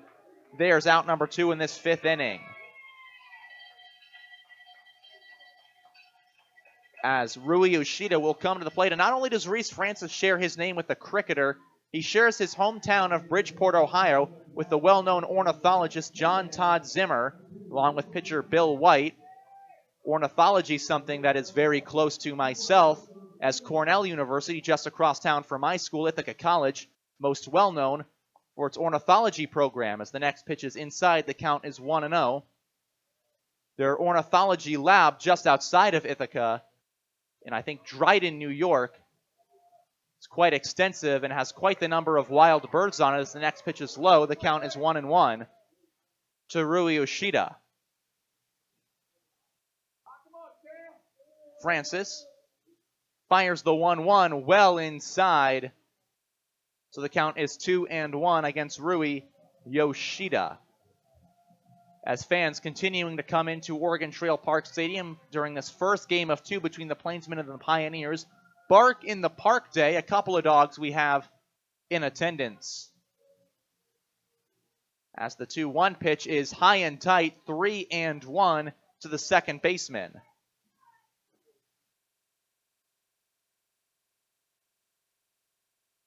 Rui Yoshida will call for time, and he'll step out of the batter's box to get something out of his eyes. Yoshida walked his last time up. That was in the 3rd inning. He also has popped out to Lehman. Entering today, hitting .278 on the season, .316 on base percentage, and he'll swing at the next pitch. It's a foul ball down the left field line, and the count is full. It was hit well to left, but he was a little bit jumpy on his swing and just a touch early, and if he had waited a little bit, that could have been a double for Rui Yoshida. But now the count is full with 2 men out, and the delivery is fouled off again, so we'll stay at full. with 2 men down.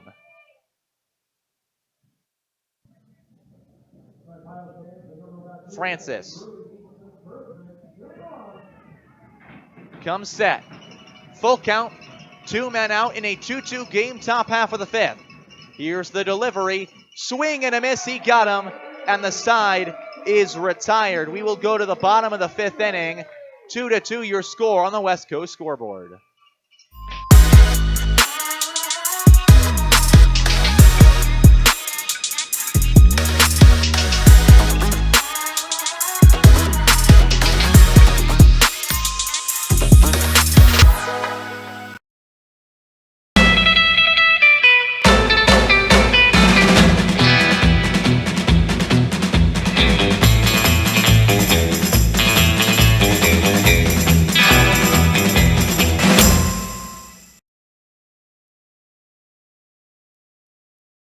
Perkins, you know it the moment you step in the door. Perkins Restaurant and Bakery welcomes you, and right now enjoy Perkins Strawberry Freshtival. Strawberry waffles, French toast, pancakes, and crepes. Fresh strawberry, walnut, and grilled chicken salad, and end your meal with a piece of fresh strawberry pie. Summer means strawberries at Perkins. You come to the right place. Perkins Restaurant and Bakery. Bring your appetite, we'll take care of the rest. Highway 26 and Avenue B in Scottsbluff.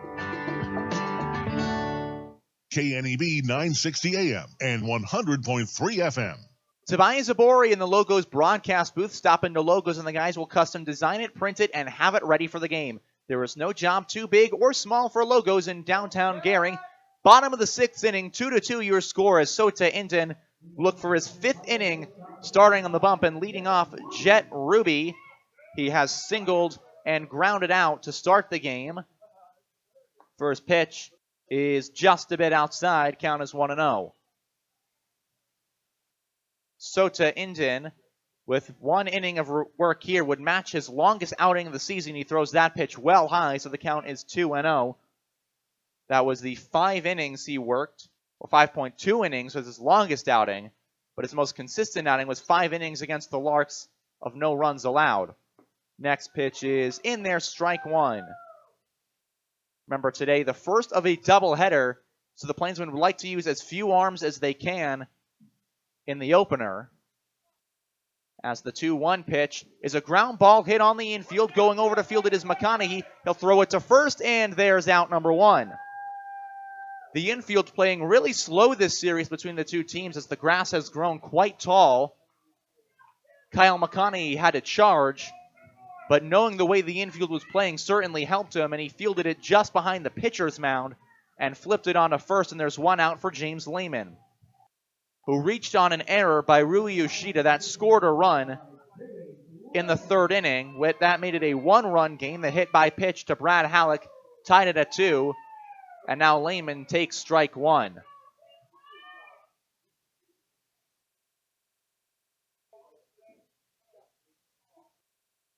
Inton fires the 0-1 pitch just low. The count is 1-1.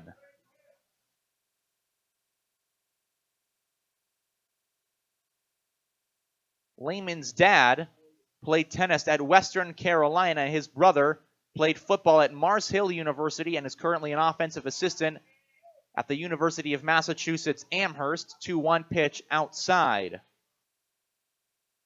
As we try and highlight the dads of the players here on this Father's Day doubleheader.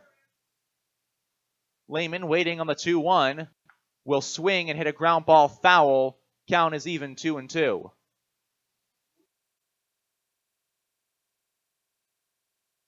Brother assisting, as I was saying, an offensive assistant for the University of Massachusetts Amherst football program. Not a very good football team, as they have lost multiple games to FCS programs. As there's a foul ball into the screen, we'll stay where we are, 2-2. I know this because UMass Amherst, my neck of the woods, being from Maine, the University of Maine Black Bears occasionally play the UMass Minutemen, known affectionately in the area as ZooMass. And in the most recent games, it has been all Black Bears as Lehman slices one to center field for a 1-out single. And that will put a man on for Isaiah Gibbs. He struck out back in the 3rd and has flown out to Cade Owens.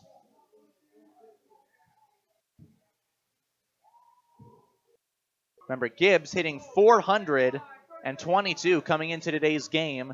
It's Spent the last 2 summers in summer ball, 2021 with the Ashboro Zookeepers, 2022 with the Battle Creek Bombers of the Northwoods League. Check on the runner at first, but he's back in time. He did really well for Battle Creek, the Bombers, who share the same name as my school, the Ithaca College Bombers. First pitch is low. It's 1-0 to Gibbs. However, I am certain that the Battle Creek Bombers have a better reason and a more concrete definition for why they are named the Bombers as opposed to Ithaca College, who no one really knows how they got their name Bombers, as the next pitch is grounded over, picked by the shortstop Kono. He'll go over to first. It is picked up by Major Maiden. Down to second goes Lehman, but there are 2 men out. So runner at second, 2 outs, and that'll bring up the cleanup hitter, Brad Halleck. He drove in a run off a hit by pitch back in the 3rd. That tied this game at 2-2, which is where we stand right now in the bottom half of the 5th inning. With 2 men out,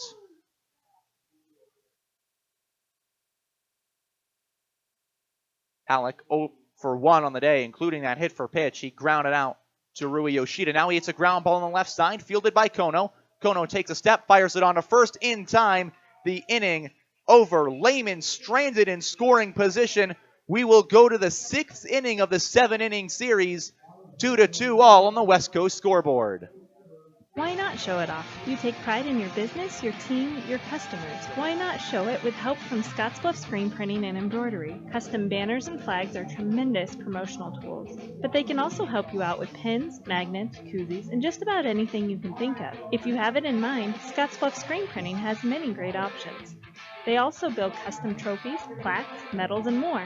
If you can say it, they can print it. Get in the zone with Scottsbluff Screen Printing, 1813 Broadway, Scottsbluff. Maximize your vehicle's engine protection with professional-grade filtration at Russell's Automotive in Scottsbluff. When you have a MicroGuard oil, air, or cabin filter installed from Russell's Automotive, you will receive a prepaid Visa for each filter, up to $20 from now through June 30th. It's a simple, short rebate form that can either be submitted online or mailed in. Get up to a $20 rebate and save with your oil change service this summer. Request your appointment today by calling 308-635-4065 or by going online to russellsautomotive.com. The Simmons Olson Law Firm has been a proud member of the Scottsbluff Gearing community for decades. The 10 lawyers and 8 staff members are committed to the Panhandle. The Simmons Olson Law Firm sets the standard in legal representation to help you solve problems and provides help and monetary support to many organizations in our community, whether supporting our student athletes in schools or the many organizations that help those in need. The lawyers and staff of the Simmons Olson Law Firm are committed to making our communities thrive. KNEB 960 AM and 100.3 FM. Tobias Zabore, the voice of the North Platte Plainsmen in the Logos broadcast booth. Carson Trail, the voice of the Western Nebraska Pioneers in Omaha, Nebraska, following Stanford baseball as they play in the College World Series. We go to the 6th inning, 2-2 your score. The Plainsmen will hit 4, 5, and 6. Nick Hockmer to lead it off, facing Reese Francis. As the first pitch is a ground ball, over to second base. Lehman's got it, fires it on to first. 1 pitch, 1 out to start the 6th. As that will bring up Kyle McConaughey. Is that bird stuck in the chain link? I think it is. Yeah, that bird is stuck. Kyle McConaughey will come up. And he will take the first pitch. That is strike 1, just on the outside part of the plate. As right in front of us, we have a small Finch friend joining us just outside the broadcast booth as the 0-1 pitch is inside. Count is 1-1. It is decided to hang out in the safety of this little chain link fence right in front of the broadcast booth behind the KNEB sign. Taking in a ball game here on Father's Day and Bark in the Park Day. As the 1-1 pitch is a ground ball over to second. Lehman charges, gloves, flips, out number 2. So back-to-back 4-3 putouts begin the top half of the 6th inning, and there's 2 outs for Major Maiden. Maiden has a single and a strikeout already in today's game. Maiden, the lefty, will come up. And he will take the first pitch. That is ball one, just outside. Maiden the single and the strikeout in this game. Next pitch is outside. The count is 2-0. We try and figure out what bird it is that is right in front of us.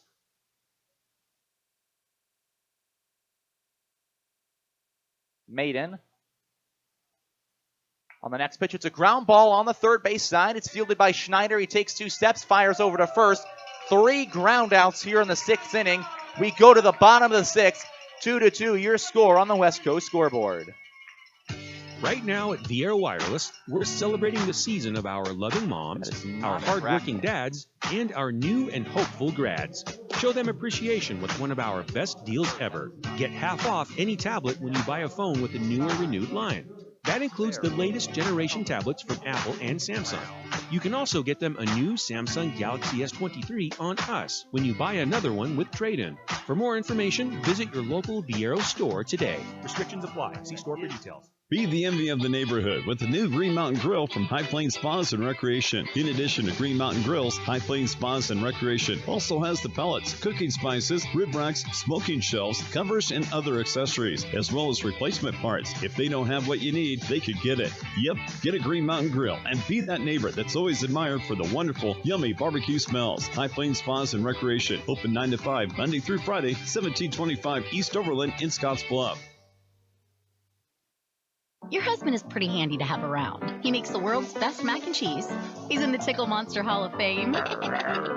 And he can teach anyone how to throw strikes. But a busted pipe in a basement full of water? Honey, I think we need a plumber. Is a little out of his league. That's where a homeowner's policy from Shelter Insurance comes in handy. We'll help get your house back in order and your husband back to what he does best. Ask Shelter Agent Travis Hawk about Shelter's home insurance options. KNEB 960 AM and 100.3 FM. Logos broadcast booth, Tobias Abore along with you as the Plainsmen and the Pioneers enter the bottom of the 6th inning in the 7-inning game. 2-2 your score. Sota Indon on the bump facing Cameron Schneider. First pitch is outside. It's ball one. We have figured out what bird it is that is hanging out right in front of the press box. It's an American pipit. It is a type of small sparrow. As Indon fires in the 0-1 pitch, that is strike one, and a thank you on the identification to the eBird application developed by Cornell University.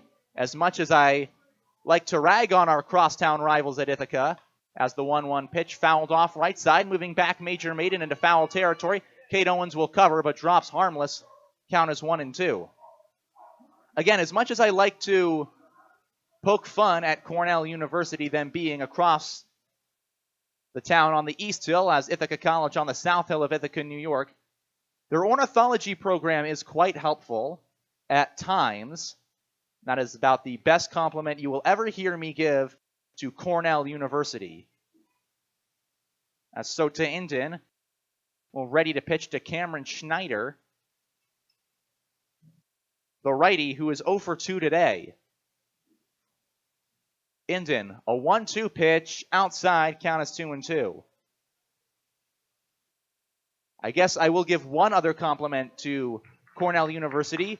They know how to throw one heck of a Holi festival, the Festival of Colors in India. As Indon fires in the 2-2 pitch, ground ball over to second, Yoshida has it. He'll flip it on to first. There is out number one. This past April, a group of friends and I went over to Cornell to experience the Holi Festival.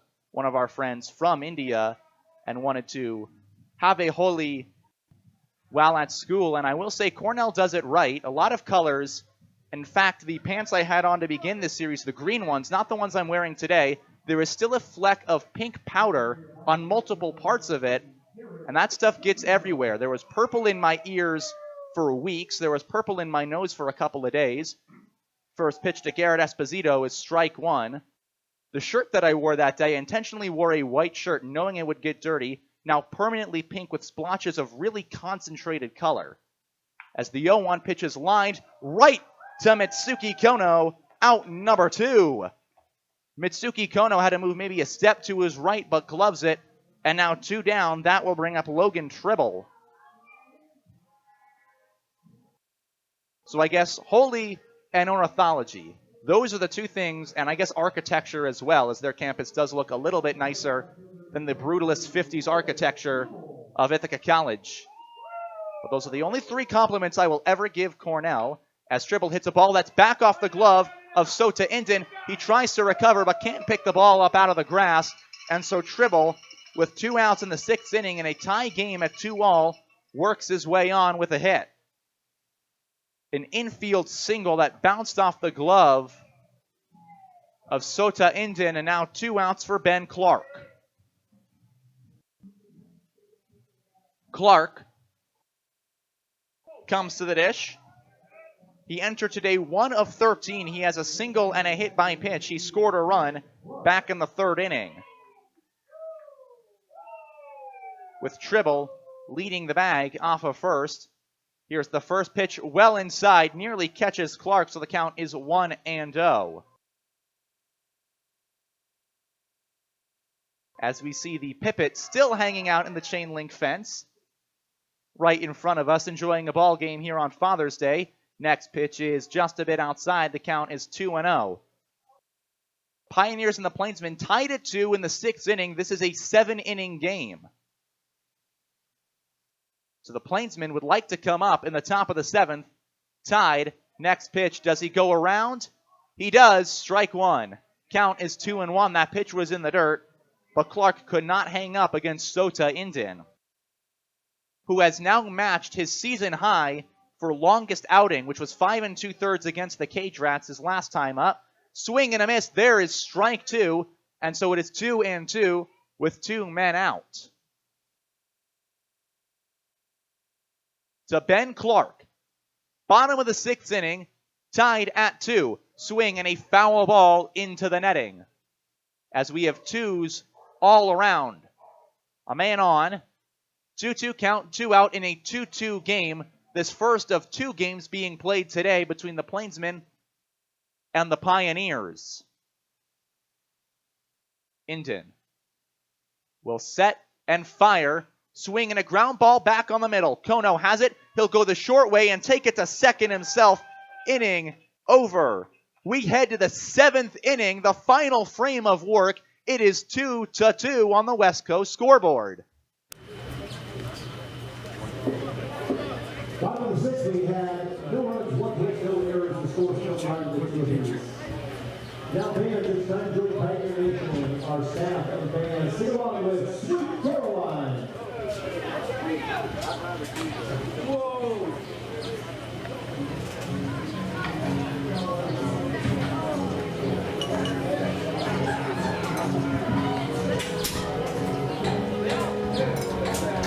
I didn't hear that. Where it began, I can't know, but then I know it's growing strong. Was the spring, and spring became a summer.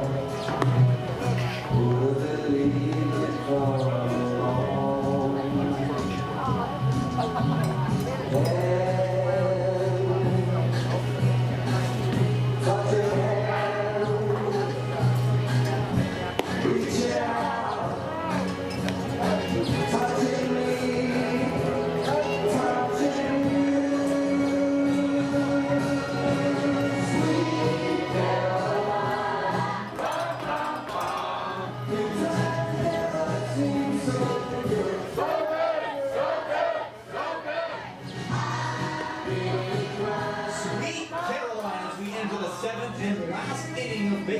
Here at Oregon Trail Park Stadium, this first of 2 games to be played between the Plainsmen and the Pioneers. Back on the mound, Reese Francis. He went the last 2 innings for the Pioneers. Has retired all 6 batters he has faced in a 2-2 game. As up to lead it off, Sam Bond for the North Platte contingency. Bond is 0 for 2 today. He has a sac bunt back in the 2nd inning. that moved Maiden to second and McConaughey to third, but both those runners were stranded where they stood. As the first pitch to Sam Bond is a line drive down the left field line. That's a fair ball. Heading towards the Tweed 20 sign in left. Bond rounds first, digging for second. Throw into the plate. It is not in time. Bond is safe. A leadoff double to start the seventh. Plainsmen man in scoring position. Sam Bond, first pitch down the line in left, gets him to second base. And we're going to see, it looks like the Plainsmen are going to go with a pinch runner, and they will. So Sam Bond will come out after the double, and coming on to pinch run is Carmelo Ortiz. Ortiz was hit by a pitch last night in the fifth inning on the hands. He had to be taken out of the game. He says he's all fine today. And now he will pinch run for the Plainsmen as the man in scoring position with nobody out in the top of the seventh. Plainsmen tied 2-2 in this 7-inning ball game. And now it's Noah Prince. Ortiz has yet to steal a base. He has scored 2 runs this season. Prince shows bunts. It's in off the hands. Runner down to third. Bunt good. Throw to first in time. Down to third goes Carmelo Ortiz. So the sack bunt. 1-3 the put out. And it's 1 out. And the go-ahead run in the top of the seventh, which is serving as the 9th inning in this doubleheader, is 90 feet away for Zach Knowlton. Knowlton, 179 entering today. He has a walk and a pop-out. He has 3 RBIs this season and could give the Plainsmen a lead in the top half of the seventh. First pitch is away. Clark stops, and he will look Carmelo Ortiz back to third.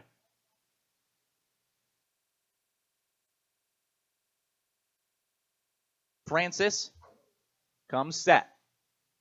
He will ready the 1-0. And it is in there, strike one.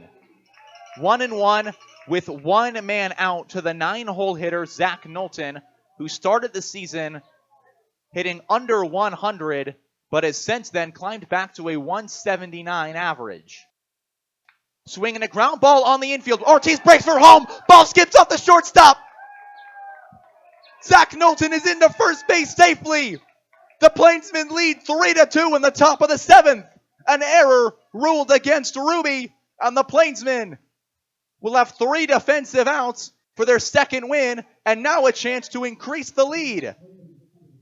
Scoring was Ortiz. Knowlton will stay at first base after a ball ruled as an E6, and now it's Cade Owens, the leadoff hitter. Knowlton goes, swing and a miss, throw down to second, is not in time. Stolen base. 0-1 the count. But Knowlton, who was caught stealing second in the 4th inning, now finds his way on, and the Plainsmen have a run that would make it a 2-run ball game in scoring position as Nikolai Arbach continues to warm in the bullpen. We'll see if they bring him in as the closer. Pitch is in the dirt, count is 1-1.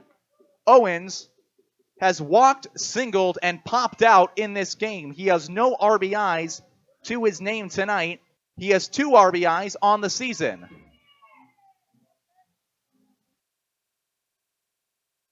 Francis with the 1-1 pitch. Plainsmen leading by a run. It is inside, 2-1 to Cade Owens.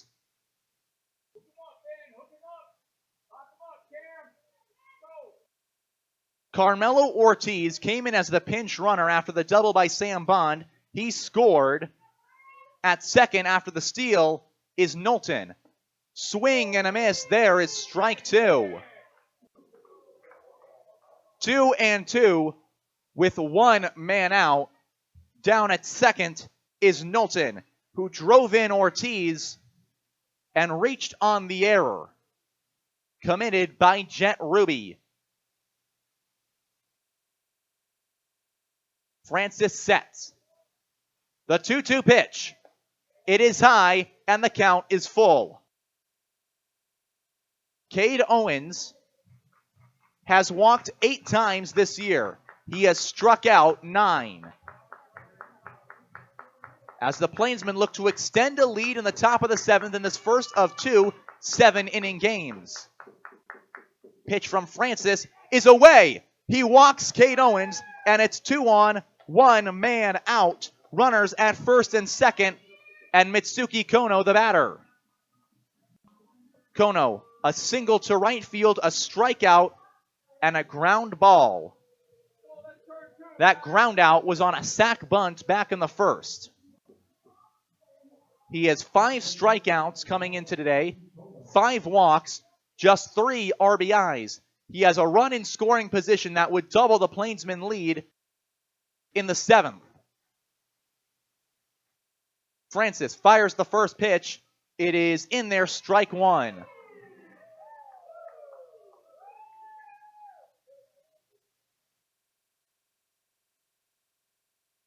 Oh, 1 the count. 1 man out. Here's the pitch. Swinging a ground ball, foul off the right side. Count will go to 0-2. Had it stayed fair, it likely would have been a double play, but would have been a tough play with Cade Owens running. And always dangerous Zach Knowlton going down to third could have caused some panic. Now the 0-2 with 2 on to Mitsuki Kono. Swinging a fly ball, hit in the air to left field, moving back is Tribble. Tribble settles, makes the catch. Runners hold. There are 2 men out. And that will bring up Rui Yoshida. The Plainsmen would like to add 1 more run this inning for insurance before heading to the bottom of the 7th inning, which will effectively serve as the bottom of the 9th. Yoshida struck out his last time. He also has a walk and a strikeout to his name in tonight's ball game. The first pitch, swing and a miss. That is strike 1.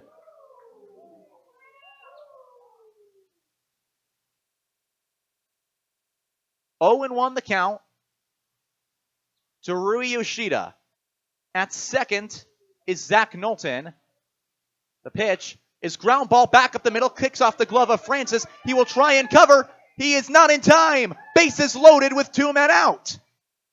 Rui Yoshida hits the ball that clangs off the glove of Race Francis. It was going to be a close play either way.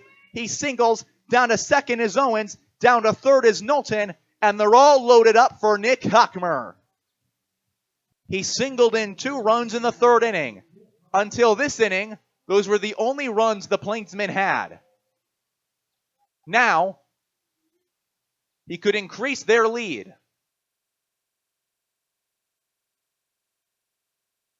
The first pitch is inside and a nice block by Clark. Keeps Knowlton down at third base against Nick Hockmer. He is lined out and grounded out, both to the second baseman, James Lehman. 1-0 the count. Hockmer, the lefty, waits. Here's the pitch. Swinging a high pop-up on the right side. Moving over is Halleck. He settles, and Halleck hauls it in to end the inning. A run scores for the Plainsmen. It is 7-3 as we go to the last inning of play here on the West Coast scoreboard. Nora is a Runza insider. Yeah, little secret for you. You know Runza burgers? I do know them. You can get one with Swiss cheese. Right. And mushrooms. Okay. Just ask for the Swiss mushroom burger? How'd you know? It's right there on the menu. Come get your Swiss mushroom burger today. Because from the way we make it to the way it makes you feel, Runza makes it all better.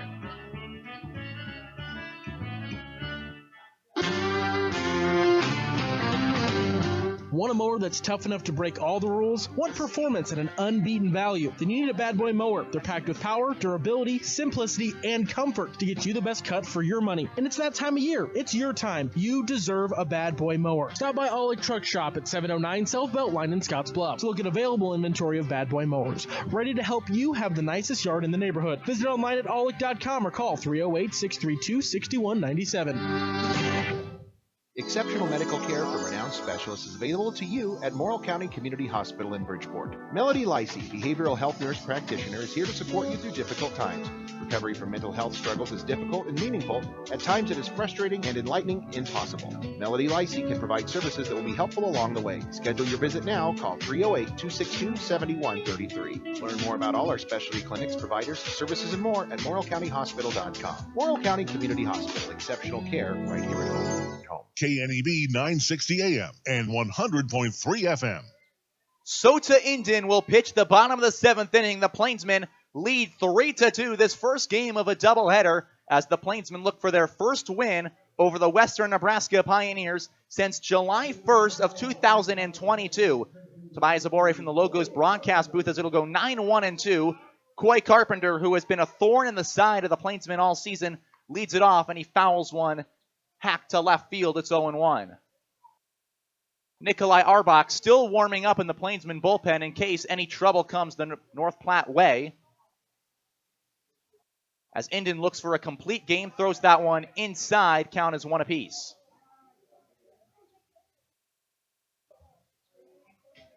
He was gifted a run in the 7th inning. The Plainsmen left the bases loaded, however, as the next pitch, a swing and a miss. There is strike 2. But North Platte holds a 1-run lead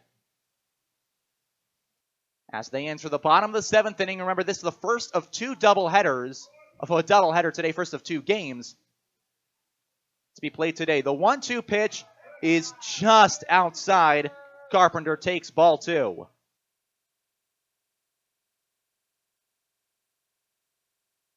Indian has his pitch. The 2-2 to the 9-hole hitter, Coy Carpenter. Swing and a miss, he got him. There's out number 1, a strikeout to start the 7th.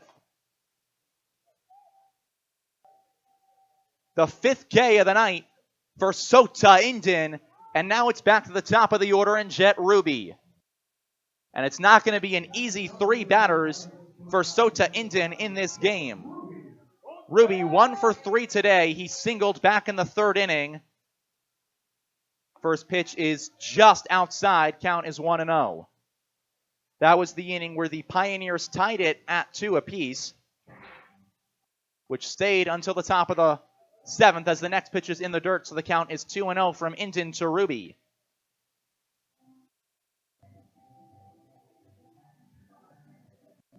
Indian comes set. He will fire the 2-0. It is just outside, so the first 3 pitches to Jet Ruby have all missed. And now the Plainsmen in danger of walking the tying run on with only 1 man out. And the dangerous Lehman and Gibbs scheduled next. Indian, the 3-0 is in the dirt in front of the plate, and the tying run is on first base. Sota Indian walks him down to first, and now James Lehman, who has a strikeout, reached on an error, and a single in this game, will come up. The infield is in double play depth. The ground ball could end it. A fly ball into the gap could extend this game by tying it. As the Plainsmen search for just their 2nd win of the season, they are not making it easy on themselves. Ruby will hold at first as the first pitch is out for ball 1. 5 consecutive pitches that have missed the zone by Sota Indian as Nikolai Arbach stays warming in the Plainsmen bullpen. He has been used as the fireman throughout the season. 1-0 pitch, swing and a ground ball, foul, count is 1-1.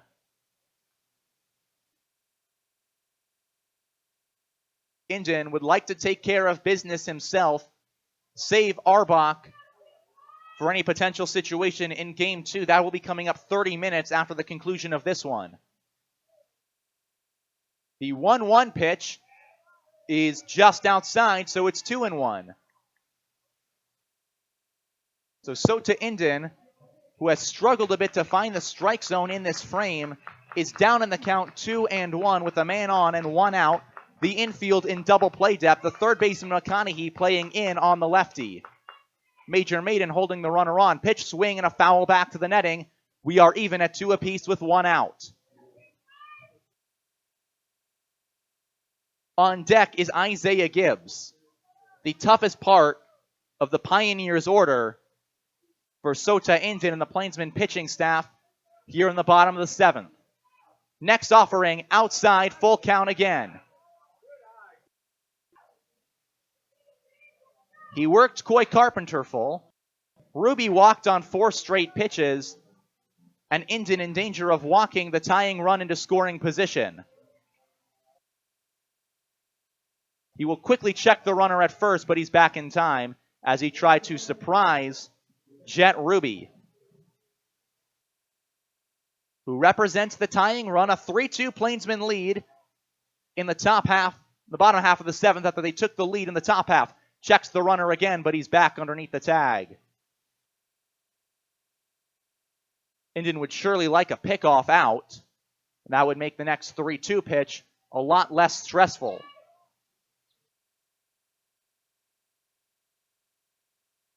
Inden will throw this one home. It is inside, 2 on with one man out after the walk, and Jared Jones is furious over that ball.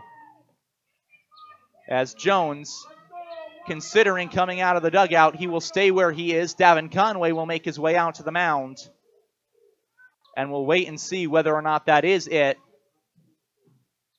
for Sota Inden's day. As Jones is mulling around the front.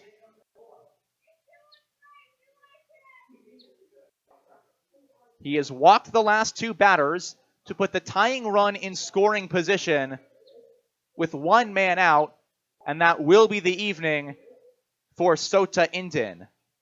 As Nikolai Arbach makes his way out of the Plainsmen bullpen, he has been the fireman throughout the season. He has gotten them out of jams, and today he is asked to get them out of his biggest jam yet. 2 on with one out, up by a run in the bottom of the 7th inning on the first game of a doubleheader. As the righty Arbach will come in relief of Sota Inden, who goes 6 1/3, strikes out 5, allows 2 walks. Those were the last 2 walks he threw. Has allowed just 5 hits against him. As Arbach will come on to pitch. He last threw on Friday night. He went 3 innings against the Pioneers, allowed 1 hit, a run on 4 strikeouts and 2 walks. And he made himself come out on the mound and got them out of some jams in that game. He came in relief of Noah Soper and let the bats come back in that game, gave them the lead, would have been in line for the win. Instead, was tabbed with a no decision as the Pioneers won via the walk-off. And so the tall, lanky righty from Heidi, South Dakota, who goes to Dakota State University, will try and pitch the Plainsmen out of a jam as they look for their first win this season against their arch rivals, the Western Nebraska Pioneers. He will have to face Isaiah Gibbs if he wants to get through this.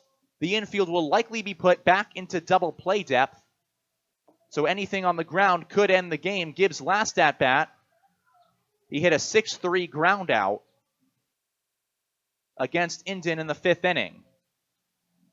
It was the ground out that moved James Lehman up to second. They were not able to turn 2. Now Arbach will have to face Gibbs. Came in today hitting .422. He is 0 for 3. The stats say he's due.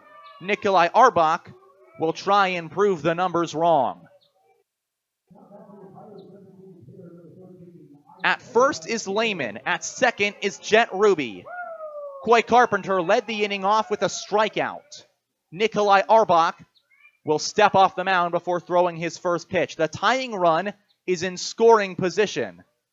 The winning run is at first base. The Plainsmen hold a 1-run lead with an out here in the 7th. Arbach's first pitch. That is strike 1.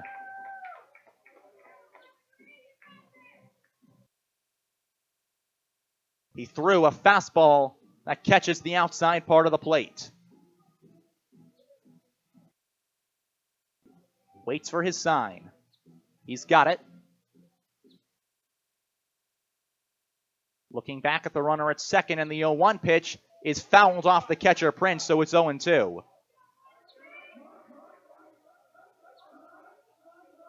And so Prince will walk out to hand the ball to Arbach, who has an 0-2 count with 1 man out and 2 on here in the 7th, as that foul ball clipped the umpire, and so the field umpire will adjust and make sure he's okay as he walks his way back towards the plate. After that foul ball clipped him.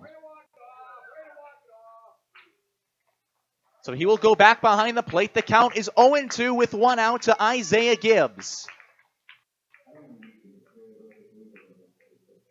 As the home plate umpire shakes off the foul ball. Mask is back on, and Arbach with the baseball gets ready to throw an 0-2 pitch to the 3-hole hitter Gibbs. As his sign, the 0-2. Fouled back into the netting. Just missed a strikeout, but Gibbs stays alive. Arbach holding the 0-2 pitch in his hand with 1 out and 2 on in a 1-run ball game in the 7th inning.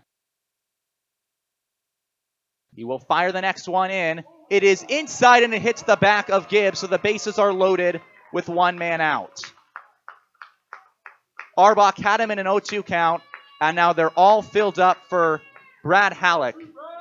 And a hit could walk it off. It would be the second walk-off in 3 games for the Pioneers, and it would be another heartbreaker for the Plainsmen. They hold a 1-run lead with the bases loaded and 1 out here in the bottom of the 7th inning. Halleck up to hit. He's already been hit, which drove in a run. The infield is in double play depth. First pitch is strike 1. No space to put him on the base paths after the hit by pitch to Gibbs on the first batter that Arbach faced. As this game has stayed intense the entire way through. Arbach's 0-1 offering, swing and a miss, and he once again has the batter down 0-2. And now he will look to locate as the Plainsmen try and get out of this inning. Arbach tries to work out of a jam. Bases loaded. The 0-2 with 1 out is just outside. That's ball 1. It barely misses the plate. And so Halleck will stay in the right-handed batter's box and will stay alive.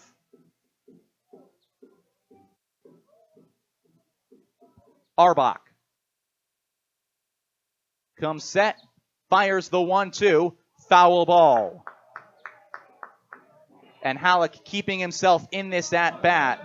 That has been something the Pioneers have been able to do all series long, and it has frustrated the Plainsmen pitching staff.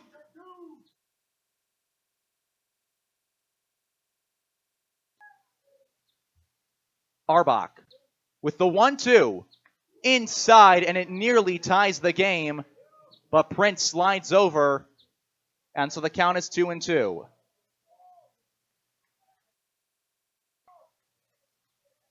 The highest stretch situation the Plainsmen have been in all season long. Here's the 2-2. Foul ball again. Halleck staying alive. And the more a batter sees a pitch against a pitcher, the better chance they have to put something in play. And for the Plainsmen, anything in the air would be trouble if it goes outside of the infield.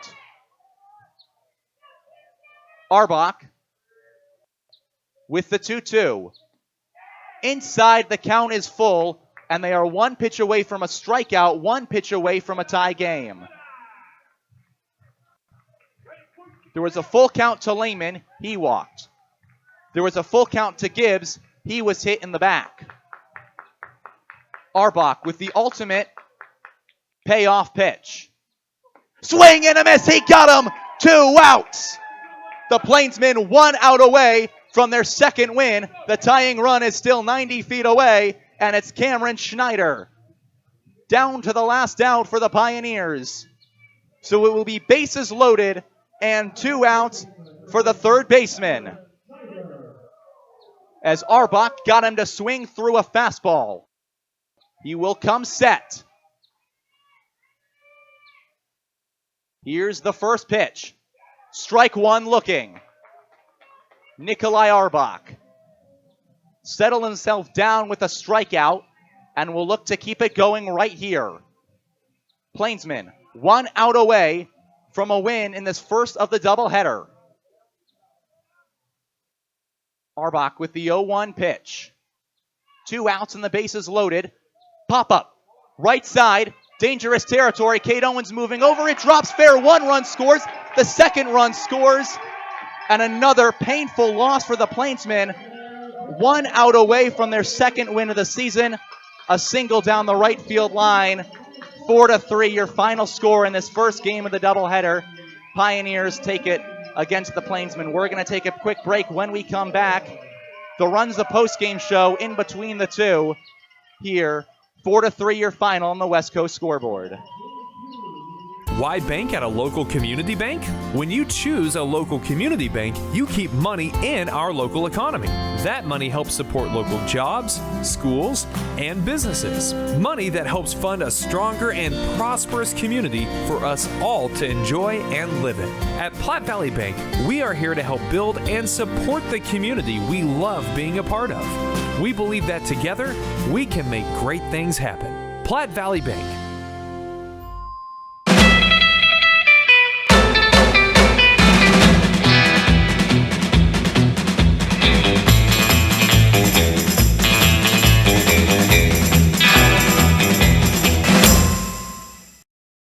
Who is Hydrotex? Hydrotex manufactures and distributes over 300 different high-performance lubricants, including fuel conditioners, hydraulic and transmission fluid, and more. We've been helping customers improve their operations for more than 80 years with products made in the USA. We sell directly to customers and can even deliver right to your door to offer excellent service and value.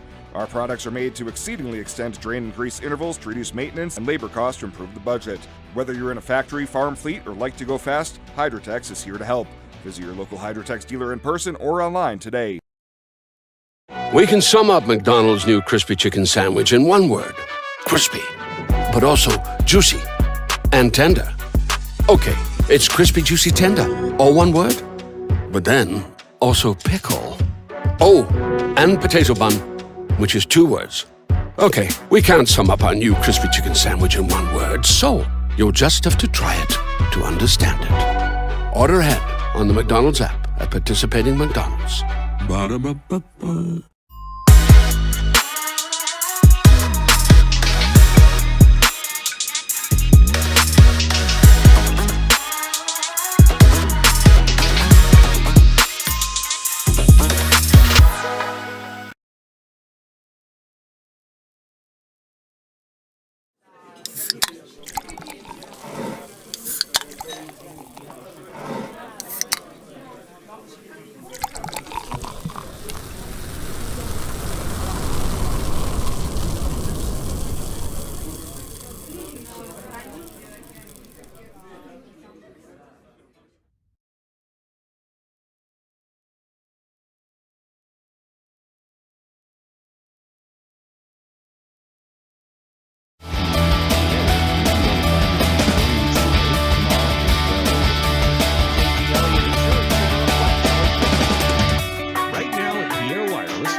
best deals ever.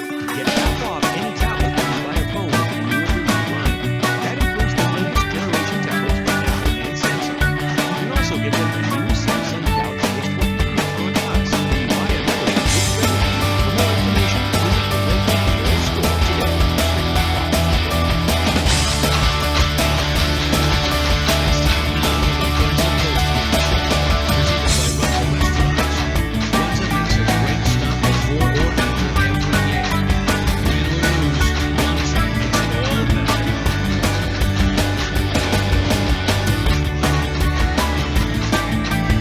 To 3, your final score. The Western Nebraska Pioneers take the first game of a doubleheader against the North Platte Plainsmen here at Oregon Trail Park Stadium. And I don't know a more heartbreaking way a team can lose a ball game. Bases loaded with 2 men out and a chance to get their first win over the Pioneers of the season. But a bloop shot to right field fell in front of Kate Owens.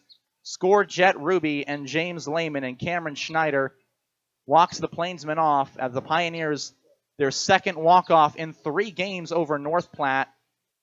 They'll take the first of the doubleheader here on Father's Day, as we have 30 minutes between this and the next game. And I'll tell you what, you look over at the Plainsmen side, that was maybe the most heartbreaking way you can lose a game. And for Kate Owens, the right fielder, he was certainly not upset, definitely upset at, not himself, but just upset at the situation. You could tell as soon as the ball hit the ground, that game was over, and he just stood there in right field and had to watch the celebration on an 0-1 count with 2 outs as the Plainsmen fall to 1-13 to start the year. The Pioneers will begin 12-3. For the Plainsmen, the big bright spot was Sota Indin's pitching in this past game. Indin went 6 1/3. He does allow 4 runs against him. The 2 final ones came in the 7th inning, as both men who scored were attributed to Sota Indin. But for all of that, 5 strikeouts, and he nearly went a complete game. And for the Plainsmen, they're going to look ahead towards this second game and look for a bit of a better performance as we get ready for the second one. We're going to take a quick break. When we come back, previewing the second game here on the Runza Postgame Show. It takes a lot to run your business, and a lot has changed. What hasn't changed is the professional partnership.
The Runza post-game show.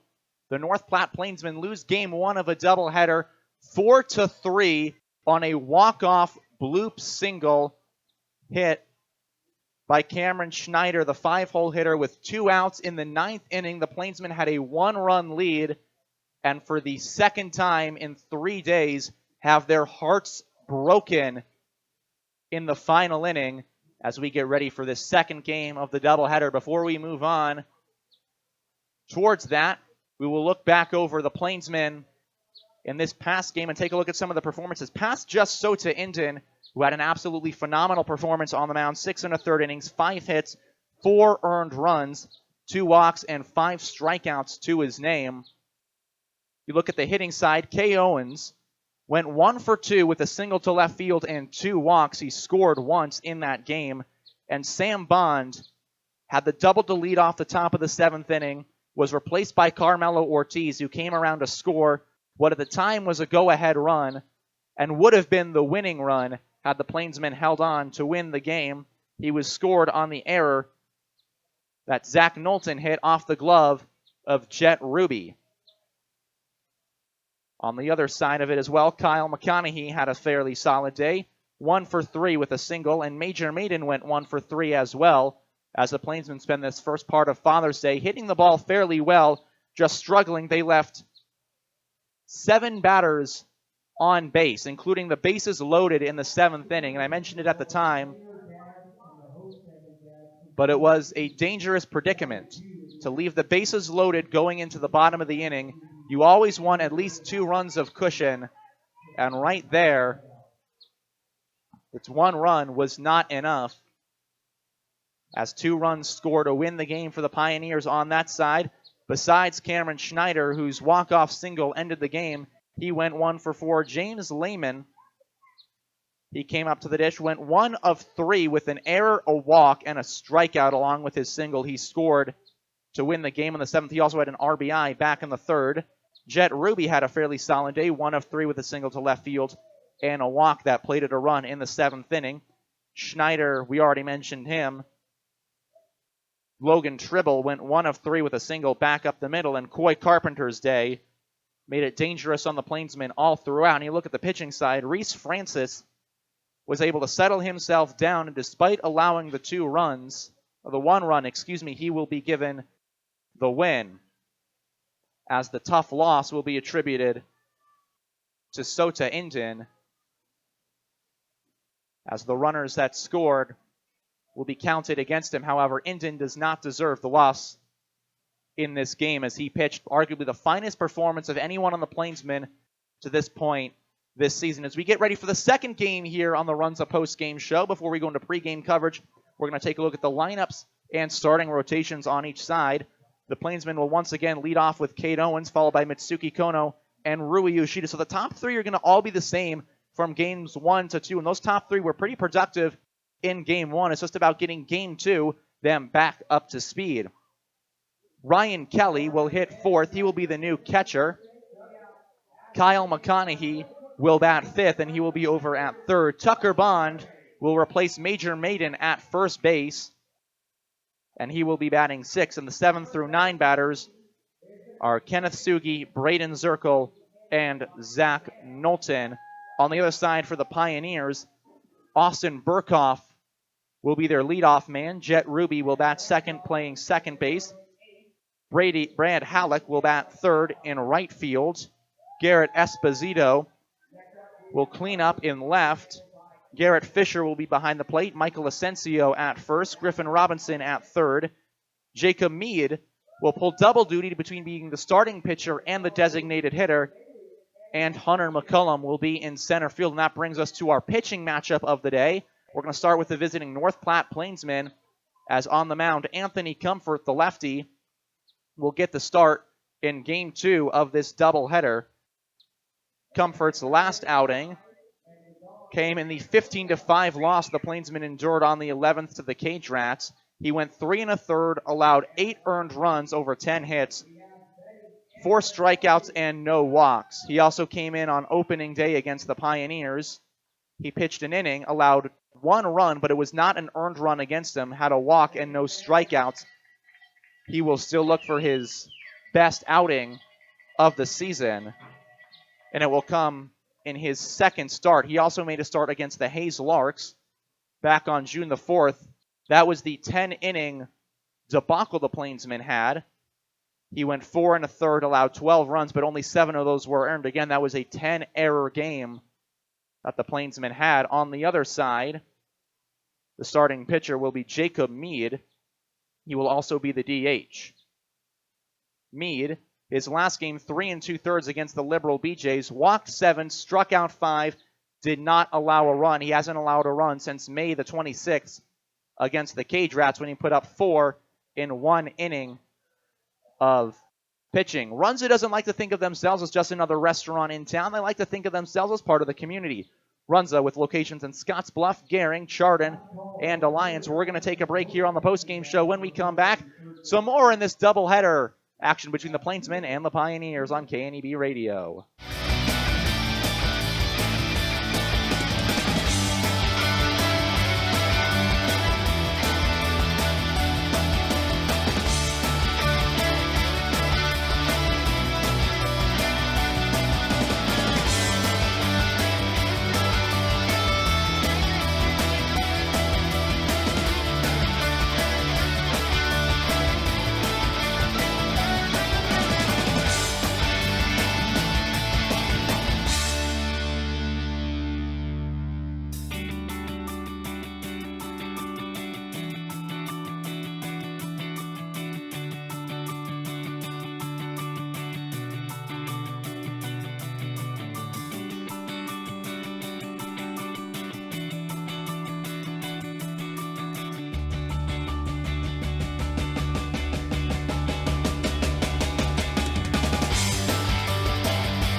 Heading into the Platte Valley Company's pre-game show as the North Platte Plainsmen get ready for the second game of a doubleheader against the Western Nebraska Pioneers. Good afternoon, everybody. Tobias Abore along with you for the second game of the doubleheader. Carson Trail, the normal voice of the Western Nebraska Pioneers, is in Omaha covering the College World Series between Stanford and tomorrow in an elimination game against Tennessee as they look to avoid being 2-0 for the second year in a row.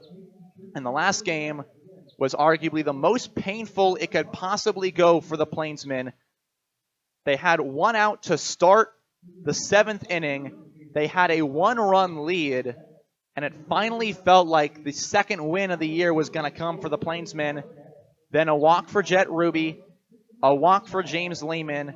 In comes Nikolai Arbach. A hit by pitch loads the bases. They get a strikeout on Halleck, and then a bloop single down the line by Cameron Schneider that off the bat looked like it would hit foul and be an 0-2 count, but instead ended the Plainsmen day,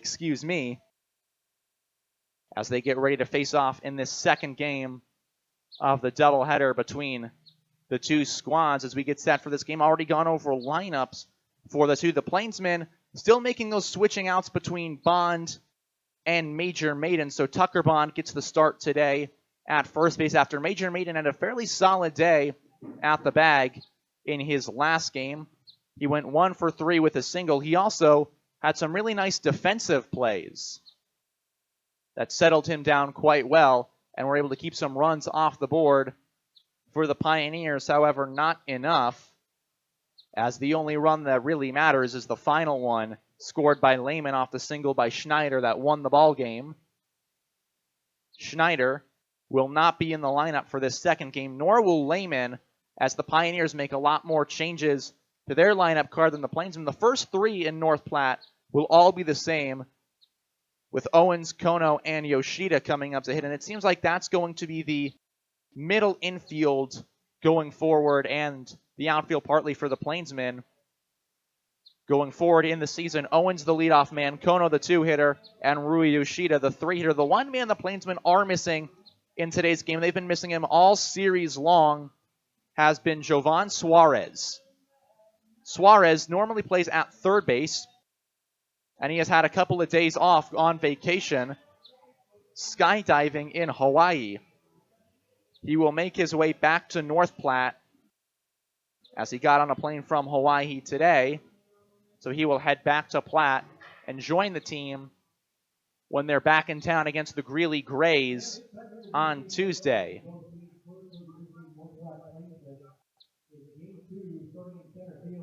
As the Plainsmen get ready, we're going to take a quick break here during the Platte Valley Company's pregame show. When we come back, more coverage between the Plainsmen and the Pioneers in this doubleheader here at Oregon Trail Park Stadium. Fun facts about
as we get ready for the second game of a doubleheader between the Plainsmen and the Pioneers after the first game ended in the most physically and mentally breaking way possible for North Platte. They get ready to have a meeting before this next game.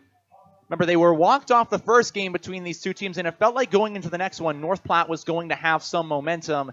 They were absolutely crushed by the Pioneers 16-4, despite holding a 3-0 lead at one point. And now if there's any time for the Plainsmen to get some momentum, it's after a game like that. And even though a hit like that takes everything away from you, it's also the time where you start thinking about revenge. The Pioneers have beaten the Plainsmen every game they have played since July the 1st of 2022. They have lost 7 in a row to their cross-state rivals. And now they try to see one win against them on the road before the Plainsmen continue this road trip and then head back home to face the Greeley Grays. We take a look at the schedule ahead on both sides. Remember, the Plainsmen, they have this one today. Then after that, it's at the Wheat Ridge Renegades tomorrow in Wheat Ridge, Colorado, just outside of Denver. Then the 20th, they have the Greeley Grays back at home. A day off in there, and then the 22nd and the 23rd, the Australian Select Colts make their way into town. They'll be followed by a 3-game series against the Game Day Angels. Meanwhile, for the Pioneers, it's going to be a game tomorrow against the Greeley Grays before they make their way to North Platte. And then the 20th and the 21st are the Australian Select Colts in Gering. For the Plainsmen, as we get ready for this game, some keys are going to have to be limiting the big inning as it was in the first game, but also getting through and making sure that they do not let this one go. See some lineup changes from the Western Nebraska Pioneers. Lehman will now be the leadoff hitter. He'll be playing shortstop instead of Austin Burkhoff. Burkhoff moves to second in replacement of Jet Ruby. Schneider will be at third base here in the second game. Aiden Orr will be in left field. Fisher will be the catcher. Asensio will be down at first base, batting sixth. Esposito in right field in seventh. Meade will still pitch and be the DH, and McCullum will be in center field. We're going to take a quick break on the Platte Valley Company's pregame show. When we come back, coverage of Game 2 of a Father's Day doubleheader between the Plainsmen and the Pioneers. Right now at Viera Wireless, we're celebrating the season of our loving moms, our hardworking dads, and our new and hopeful grads. Show them appreciation with one of our best deals ever. Get half off any tablet when you buy a phone with a new or renewed line. That includes the latest generation tablets from Apple and Samsung. You can also get them a new Samsung Galaxy S23 on us when you buy another one with trade-in. For more information, visit your local Viera store today. Restrictions apply. See store for details.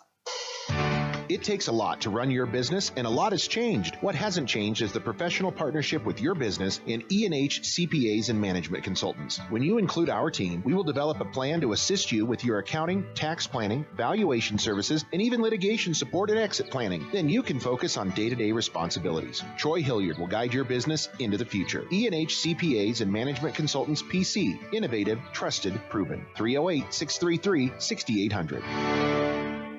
Did you know Ideal Linen and Uniform is also a full-service janitorial supply provider? You don't need to worry about finding your janitorial supplies. Ideal will keep your business stocked, saving you time and money. Ideal Linen and Uniform provides quality cleaning and industrial products, mops, soap, air freshening system, paper products, custom logo maps, cleaning supplies, even signage, and more. Call for a free quote. Ideal Linen and Uniform, locally owned and operated since 1907. 506 South Beltline, Scottsbluff. Online at ideal-linen.com or call 632-7197. KNEB 960 AM and 100.3 FM.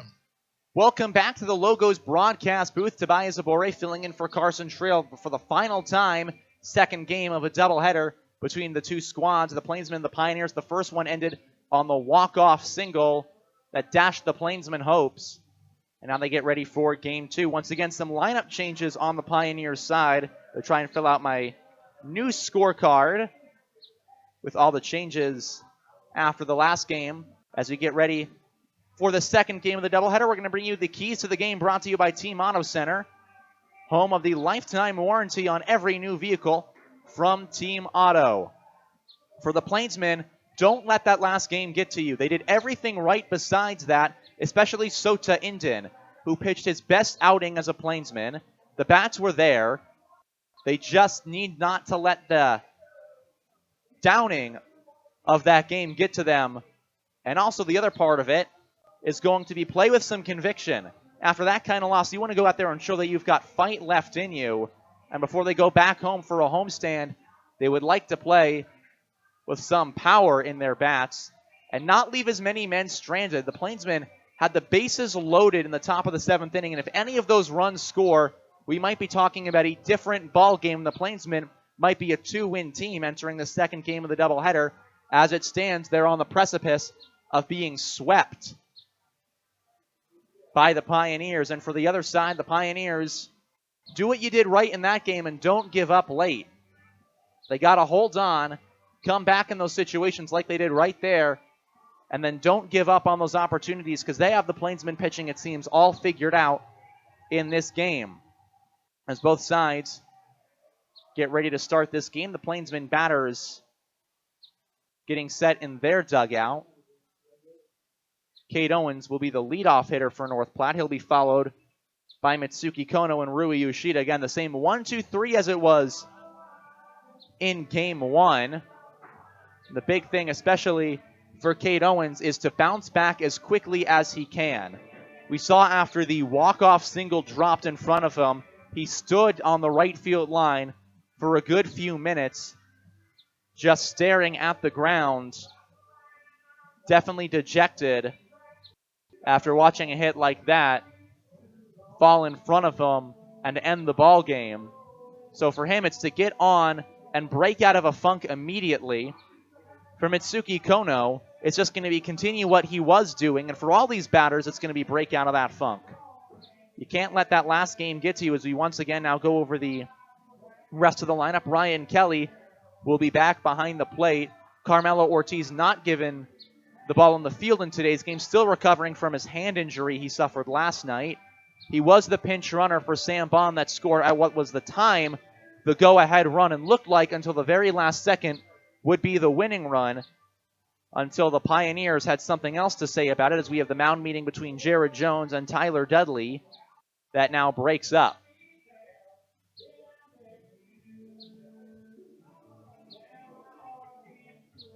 And for the rest of the Plainsmen batting order, Kyle McConaughey, he'll be batting fifth once again.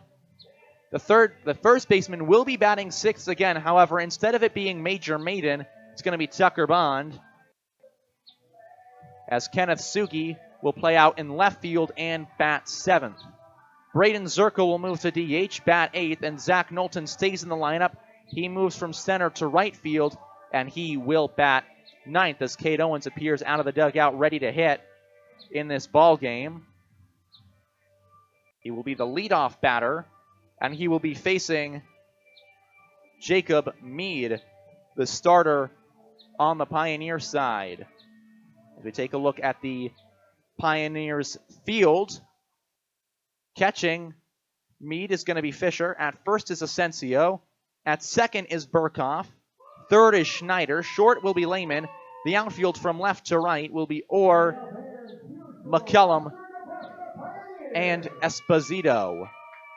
As the Pioneers get set to take the field before this second game of a doubleheader on Father's Day, the fourth game in 3 days between these two teams.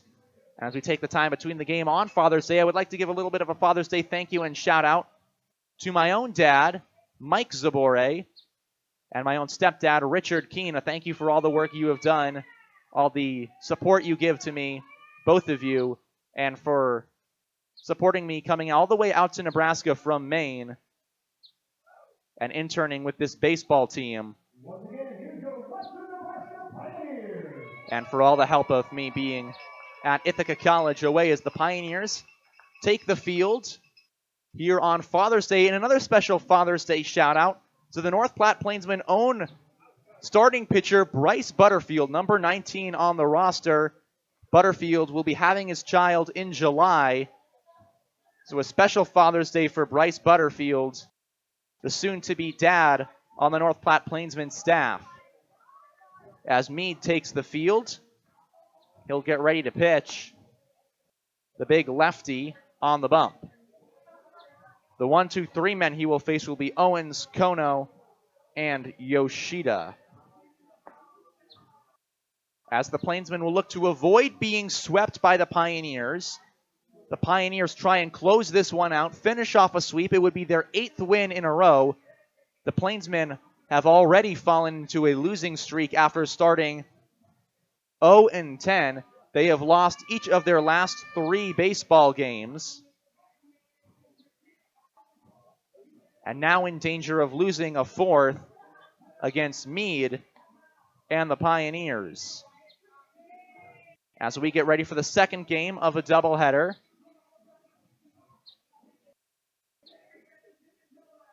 the weather in the first game was 85 and partly cloudy. Here in the second one, it's about 83 degrees and some more clouds coming in. The wind was blowing out to left field in the first game. It has now switched directions to be blowing across from left to right in this ball game.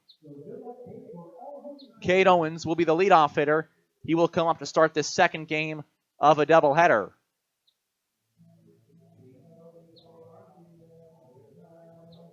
Owens in the last game went 1 for 2 with 2 walks and scored a run on a single to left. He will get set to face Meade.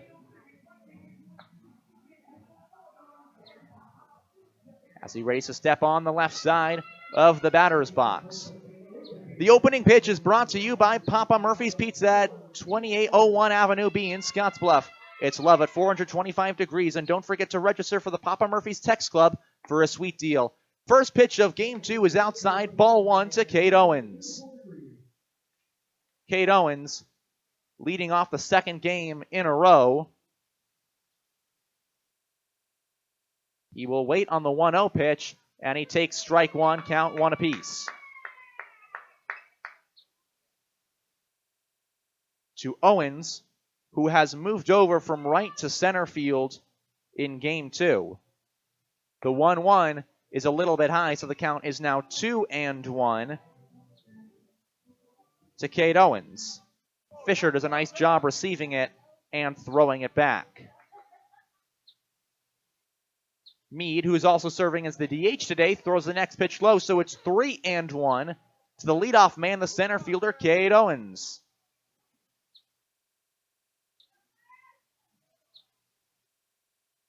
Owens waits, and he'll take the 3-1 pitch outside, ball 4, and a leadoff walk.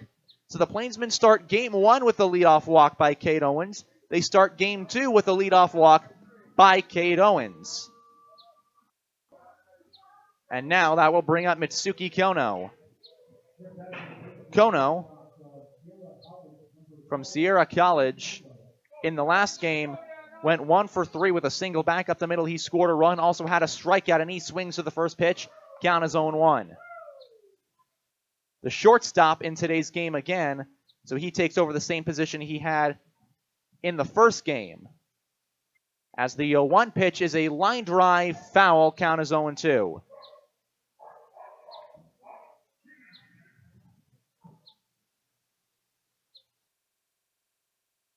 Kono waits, the lefty. Against the lefty Meade in game 2 of a doubleheader. Pitch is low and away, so the count is now 1-2 to Mitsuki Kono, with Cade Owens leading off of first base.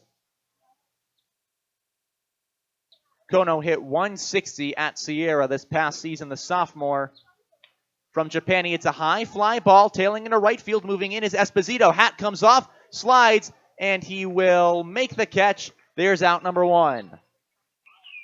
A fantastic play by the right fielder Esposito, sliding to haul it in, and there is 1 out for Rui Yoshida. Yoshida in the last game went 1 for 3 with a single and a walk. He also had a strikeout. He singled in the 7th inning. He was stranded at first base after the pop out by Nick Hockmer.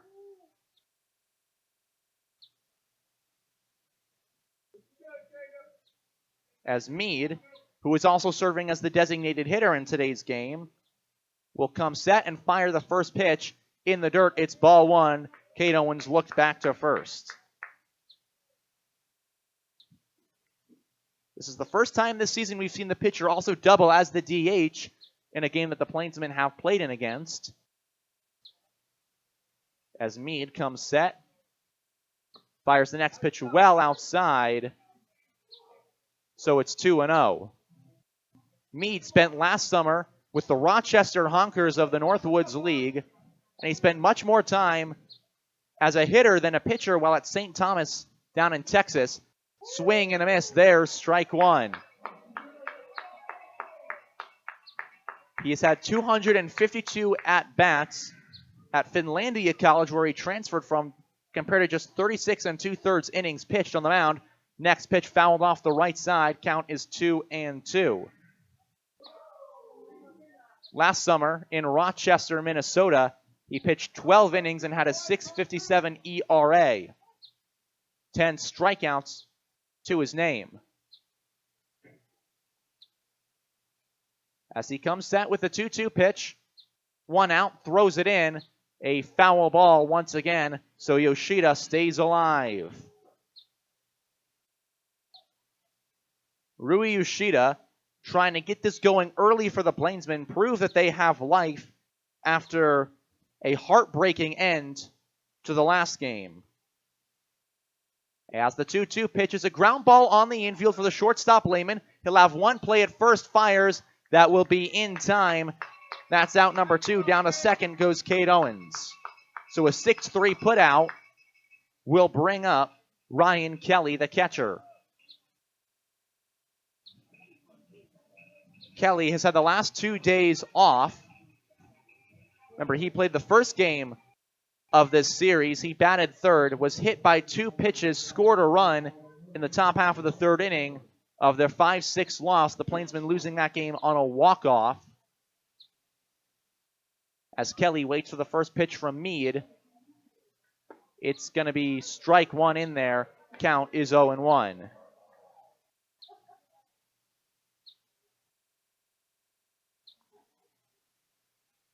Kelly will wait on an 0-1 with Cade Owens down at second. Foul ball. The count is now 0-2.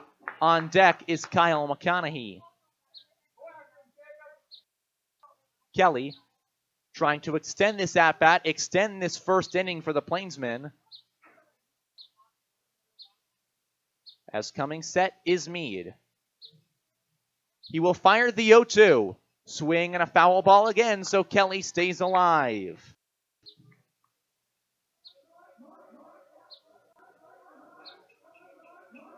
Kelly trying to work his way through in this at-bat, get anybody on for McConaughey. Next pitch is outside, and Cade Owens will steal third base. No contest, so it is 1-2 with 2 men out. The first run of the ball game 90 feet away, and the Plainsmen could make a statement right here with Kelly at the bat. Meade comes set. He'll fire the next pitch high. Count is 2-2. To Ryan Kelly, who enters this game with 4 walks and 2 strikeouts, hitting .474 on the year. The 2-2 to Kelly. Outside, full count with 2 outs and a runner at third. And now Kelly can make Meade work here early in this at-bat. Here's the next pitch. 3-2, the payoff, fouled back into the backstop. So we'll do it all over again.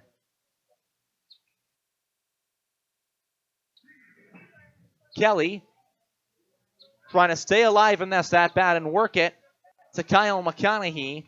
Meade trying to end the first inning emphatically. Here's the 3-2. Swing and a miss. He got him. Side is retired.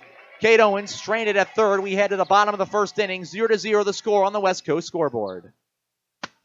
Ready to step into homeownership? Flat Valley Bank can help you take advantage of every adventure. Whether you're building, buying, or moving up, we have the home loan to fit your needs. You have plans, goals, and dreams for your future home? Let our friendly mortgage lenders help guide you down the right path for the perfect home loan. You belong here. Flat Valley Bank, member FDIC, equal housing lender.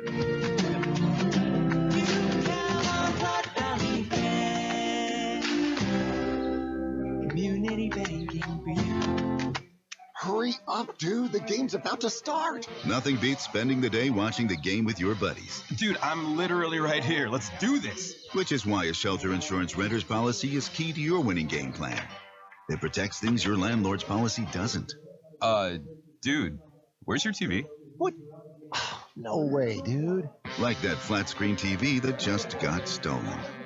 Ask shelter agent Travis Hawk about a free personal protection review today.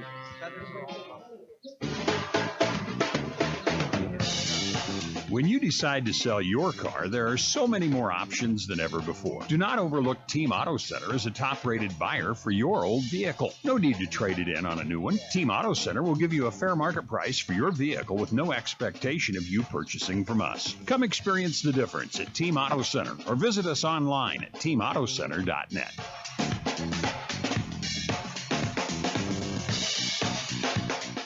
KNEB 960 AM and 100.3 FM. Tobias Abori in the Logos broadcast booth, replacing Carson Schrail, filling in for him as he is following Stanford in the College World Series. Plainsmen leave Cade Owens down at third base to start this ball game. Now we go to the bottom of the first with the Pioneers up to bat. James Lehman will lead it off. Wells Fargo, for more than 125 years, Wells Fargo Advisors has created wealth management and investment strategies aimed at achieving our clients' personal financial goals. Call Ryan Windhorse at 622-7561. Together, we'll go far. Lehman comes up to bat. The lefty in the last game reached on an error and an RBI in the third inning. He also scored what was the winning run in the bottom of the seventh. He is now brought to the leadoff spot against Anthony Comfort, the lefty on the mound for the Bombers. The Plainsmen. Slipped into my Ithaca rhythms there, as the first pitch is strike one to Lehman. So the count will go to 0-1. Lehman from Wofford College takes ball one in the dirt. High school, he was a three-sport athlete as a quarterback, wide receiver on the football team. On the basketball team, he was a guard, and he also played on the baseball team. He eventually went to Wofford for baseball, and he takes strike two.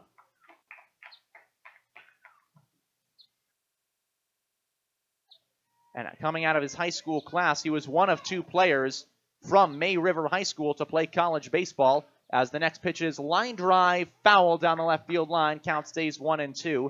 Bennett Romer went to play at Newberry College, while Lehman went to Division I. From Bluffton, South Carolina, which is on the coast near the Georgian border.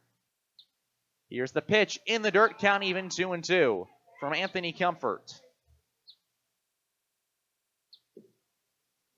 Comfort, the big lefty starter on this team, spent a year at Southwestern Community College before transferring to the University of Jamestown. Here's the 2-2 pitch to Lehman. Swing and a foul ball, so we'll stay at 2-2. Lehman a little bit late on it, but able to get under it and foul it back, so he'll stay at the bat here in the bottom of the first inning. No runs across in the top half of the first, as Comfort will kick and fire the 2-2, swinging a fly ball, hitting the other center field. Cade Owens ranging to his left. It's beyond his reach. That's to the wall. Down to second will go Lehman, and he will stand up a double to lead off the ball game for the Pioneers. Just beyond the reach of Cade Owens' glove. Has to play it off the wall in left center field, and already a good start will bring up Austin Burkhoff.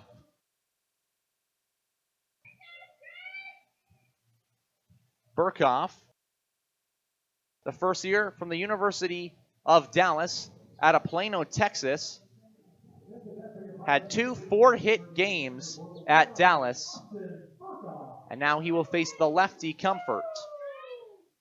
Batted .314 on the season, 2 home runs and a triple. From the same hometown as Michael Irvin, and he takes ball one. Count 1-0.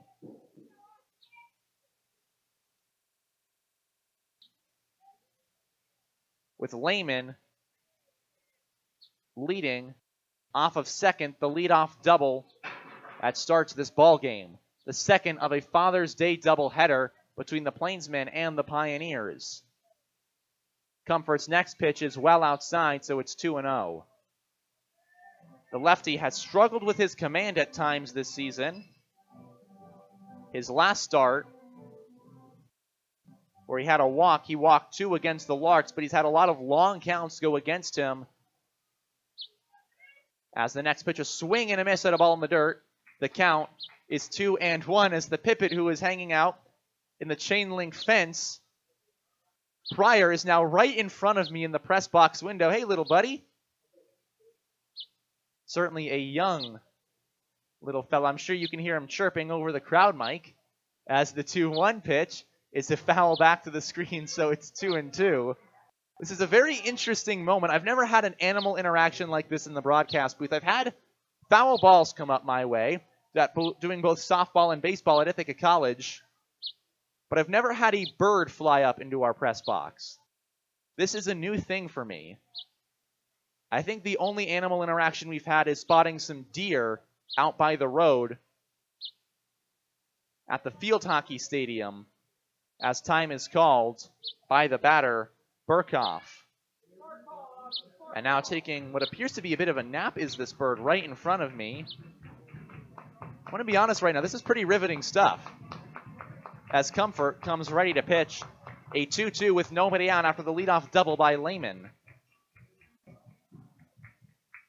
Comes set and fires the 2-2, a foul ball off the right side, so we'll stay right where we are.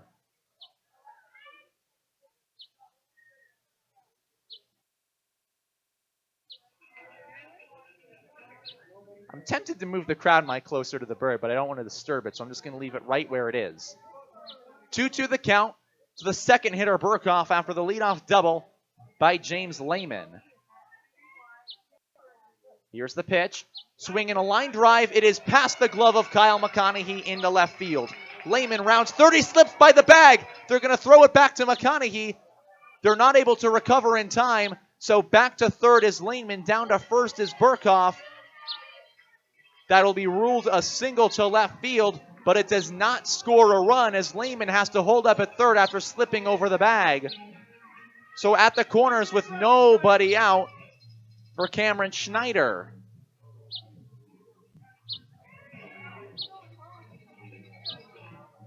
As now the umpire will ask for some new baseballs from the dugout of the Pioneers.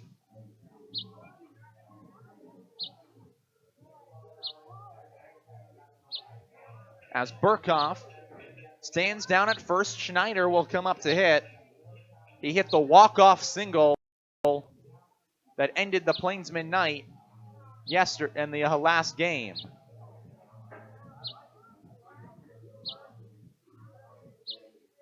As he comes up to hit.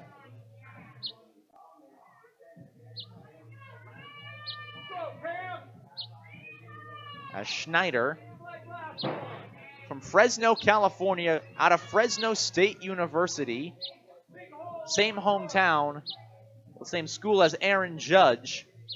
And as we have the College World Series going on right now, Fresno State in 2008 won the College World Series, and one of the bigger College World Series updates.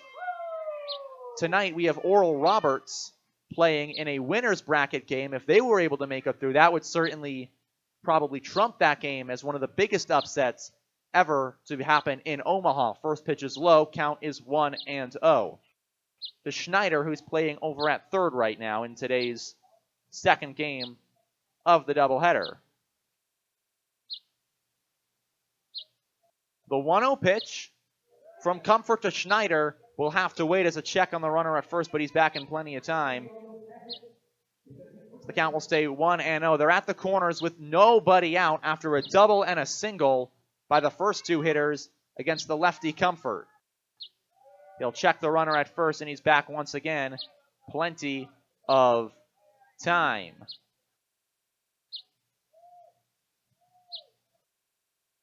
Comfort comes set. We'll see if he fires in the 1-0, and he does right here. It's outside, 2-0.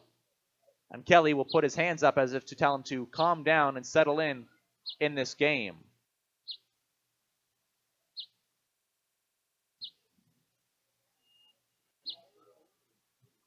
(2-0) the count with Schneider up to hit. Next pitch is away. The count is 3-0, and Comfort in danger of walking the bases loaded with nobody out to start off this ball game, as the Plainsmen, who desperately need to avoid a big inning, are in danger of allowing one right here.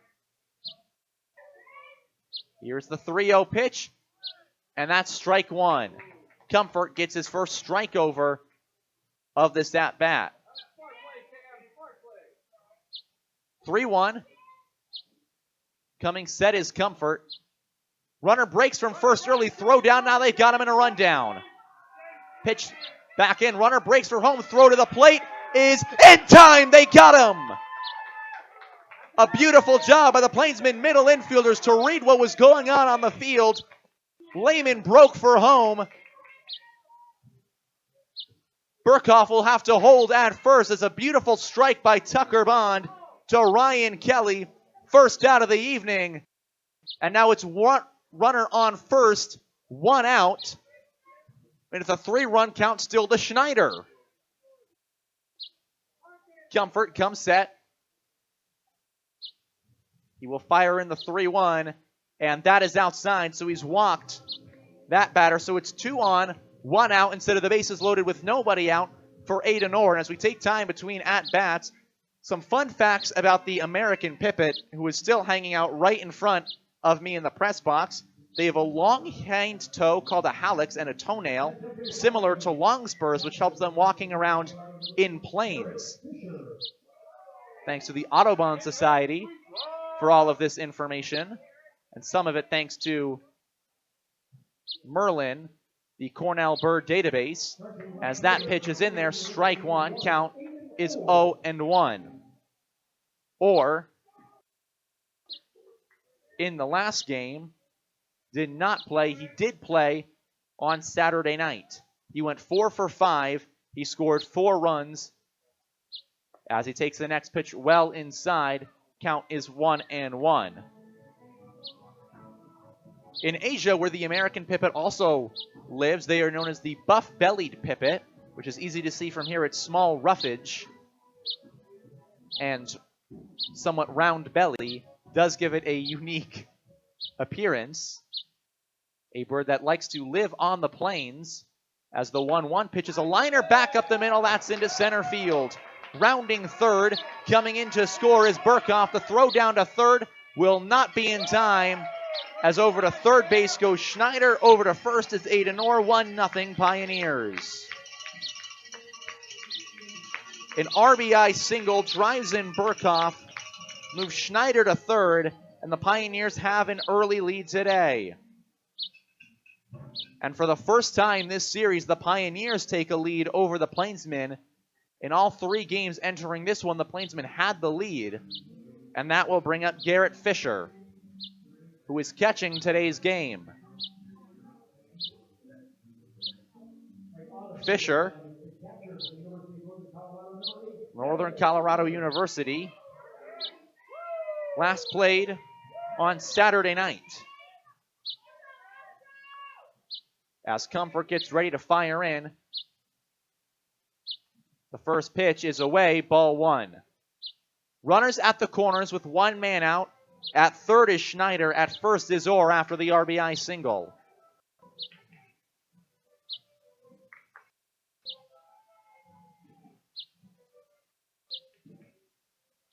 Ready to hit the righty Fisher.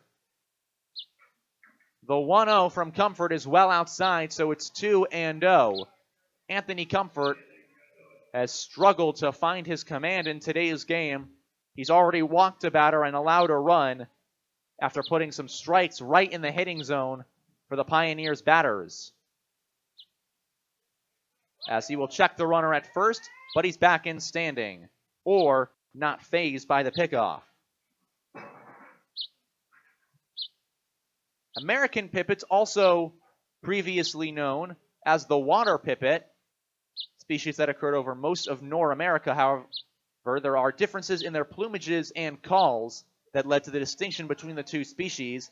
As the next pitch is outside, it's 2-0.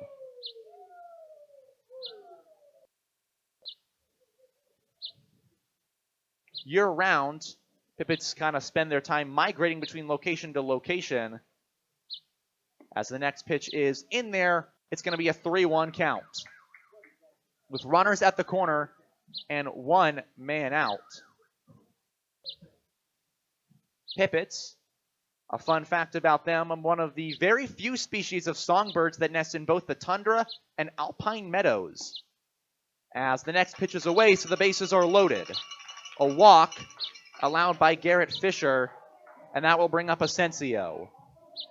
With only one out in the inning, a run already across for the Pioneers. Comfort would like to get out of it with only the one run of damage done.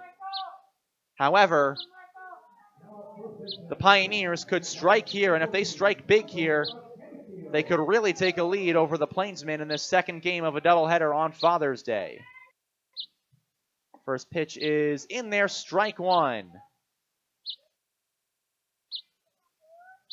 Comfort still looking for his first strikeout of the game, looking for his first out recorded in the field. Next pitch is well outside, and a good stop by Kelly on a breaking ball to keep it from rolling to the backstop.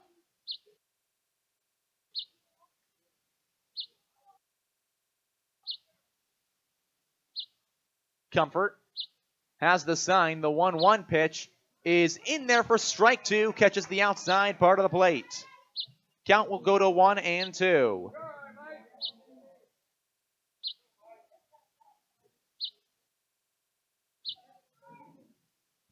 One, two, one out. The bases loaded. A run already across for the Pioneers. Here's the pitch. Swing and a miss. He got him. Comfort's first strikeout of the game.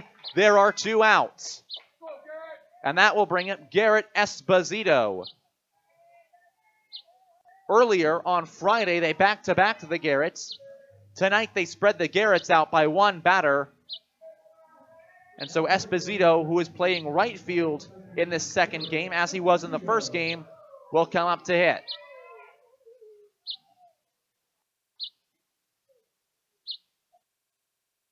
Esposito readies with the bases loaded and two outs for the first pitch from the lefty, Anthony Comfort. Waits for his sign. He's got it. He'll kick and fire. Swing and a miss. There's strike one on a foul tip. 0-1 the count. Going back to the American pipit, who is quite literally right there in front of me, closely related to the European rock pipit and the water pipit as well. As the next pitch is a ground ball over to the shortstop, Mitsuki Kono. He'll charge it. Fire onto first. It is in time. The inning is over. The Plainsmen get out of a bases-loaded jam. Only one run allowed. We go to the second inning. 1-0, your score on the West Coast scoreboard.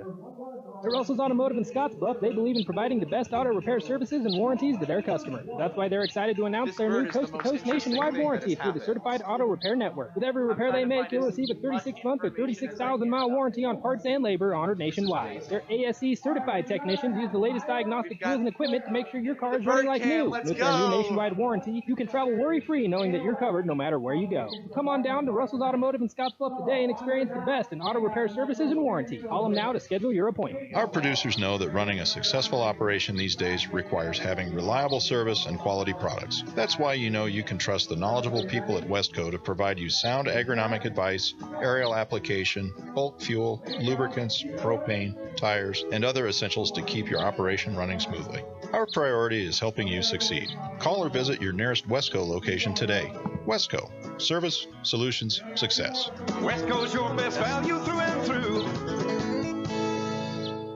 The days of internet contracts and heavy fine print are over. It's time to experience hassle-free service with no contracts or hidden fees. That's the Allo promise. Allo Communications provides fiber internet, TV, and phone services with fair and no-nonsense pricing. All backed by a 30-day money-back guarantee, 24/7 local support 365 days a year, and a monthly bill you can count on. Don't settle for gimmicks. Settle for hassle-free with Allo. Visit us at allofiber.com/hassle-free. KNEB 960 AM and 100.3 FM. Tobias Zabore, the voice of the North Platte Plainsmen in the Logos broadcast booth. Stop into Logos and the guys will custom design it, print it, and have it ready for the game. There is no job too big or small for Logos in downtown Gering. We head to the second inning between the Plainsmen and the Pioneers. 1-0 Pioneers lead after they got one across in the bottom of the first inning, but Anthony Comfort leads them loaded. For the Plainsmen, it'll be 5, 6, and 7. The batters, Kyle McConaughey, coming up to hit first. As you can still hear, and if you were watching the live stream, you saw in between innings, the pipit is still there in front of the press box. known as Anthus rubescens. I really hope I got the Latin pronunciation right. Latin, not a very strong suit for me. I did fail Latin in high school. I took 1 year of it, could not understand a word of it, and I think I got like a 50. It was not very good, as the first pitch is high to McConaughey. It's ball one. McConaughey comes set, readies for the pitch from me to swing, and a fly ball to center field. Right under it is McCullum, now moving back. He will lunge up and make the catch. There's out number one. A tough play for Hunter McCullum, but he went back, made the out, and there's one out for Tucker Bond. His brother Sam got the start in the last inning. In the last ball game, excuse me. Now Tucker will come up to swing. Right now we are in the migrating region for the American Pipit as it goes between its summer home up in the tundra and making its way back up there. Its winter home is further down in the south. 1-0 the count to the first baseman, Tucker Bond. It is high, ball one.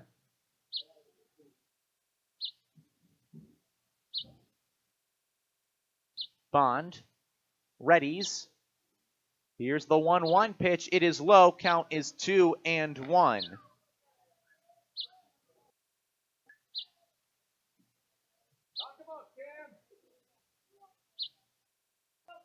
Jacob Mead got through the first part of this Plainsman order with very good ease. There's a fly ball once again, skied into center field. Running in on it is McCullum. Keeps coming in. He'll reach up, make the catch. 2 outs, both on flyouts to McCullum, and that'll bring up Kenneth Sugi. Sugi has yet to have a hit as a North Platte Plainsman to this point in the season. However, last night, Sugi had himself a fairly good game at the dish.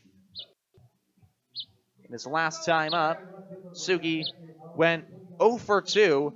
He walked twice, was hit by 2 pitches, and scored 2 runs. The next pitch is well inside, but he swings at it, so the count is 0-1.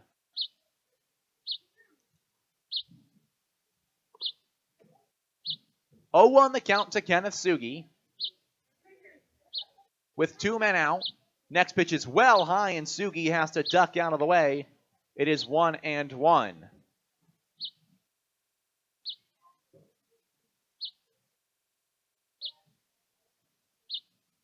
Sugi waits on the 1-1 pitch high. Count goes to 2-1.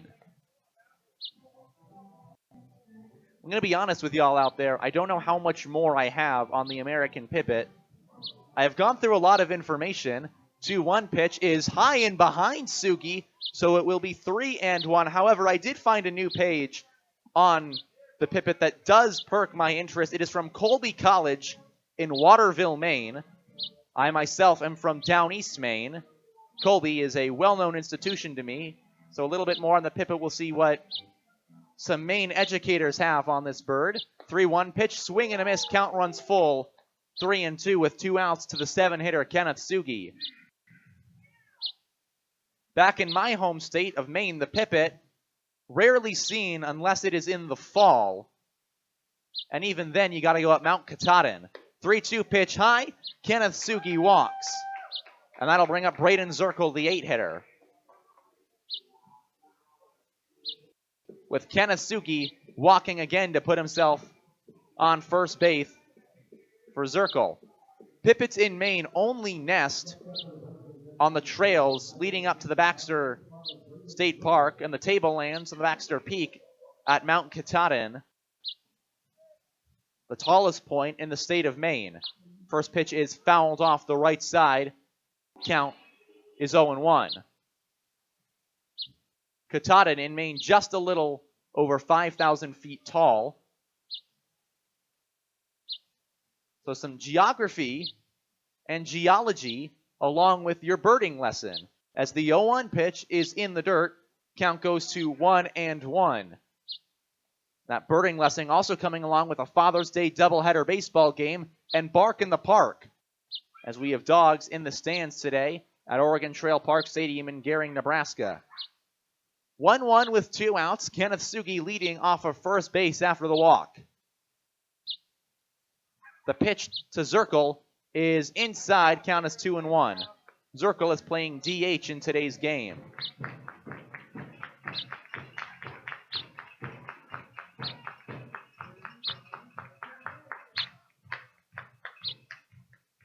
Here's the 2-1 pitch, a high pop-up right side. Moving over is Asensio by the Plainsman dugout, moves back, has it, and the side is retired. So Sugi is left at first base. We go to the bottom of the second inning, 1-0 the score on the West Coast scoreboard.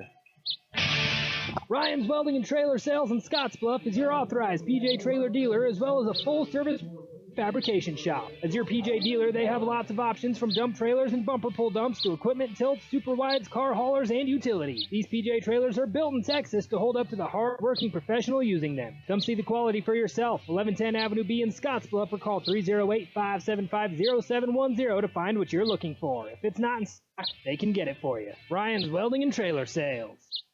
Advantage Chiropractic and Acupuncture in Scottsbluff supports the Western Nebraska Pioneers, treating your chiropractic needs from newborn to 100 years old. Dr. Levi Bolin can treat all your hurts, pains, aches, and injuries. If you're experiencing pain in your head, neck, shoulders, arms, mid, or lower back, or down your legs, call for an appointment today. Advantage Chiropractic is also fully certified with Optum VA. If you know a veteran that needs chiropractic care, call Levi today. Advantage Chiropractic and Acupuncture, 308-633-1425. Go Pios.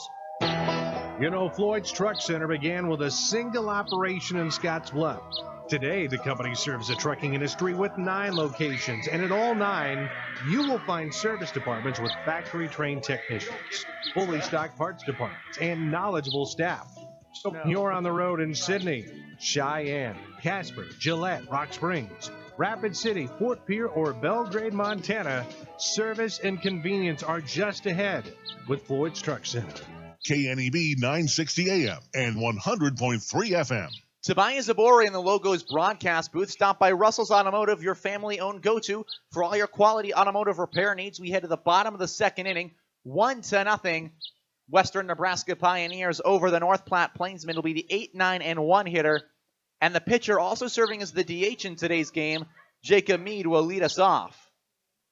Mead is yet to come to the plate in a Pioneers uniform this season. He has done it at St. Thomas College.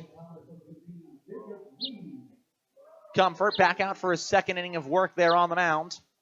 First pitch is in there for strike 1. 0-1 the count to the righty hitting Mead.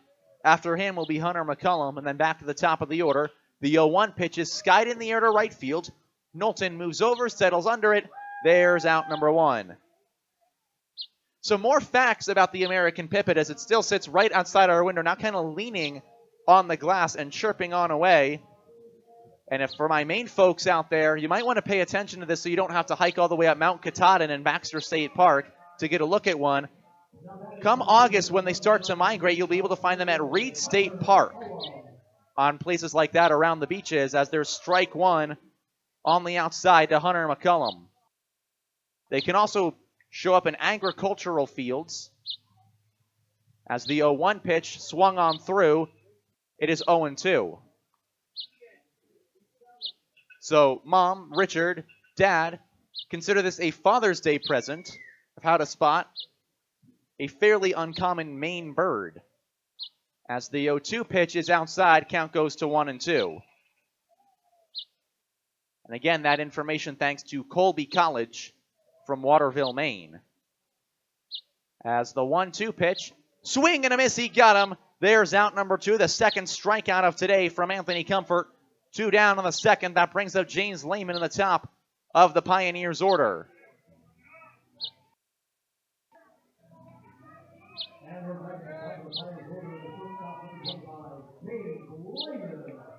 Lehman doubled to lead off the ball game. He tried to steal home, but was picked off on a nice 3-2 play by Tucker Bond as the first pitch, a curveball that finds its way in. It's 0-1.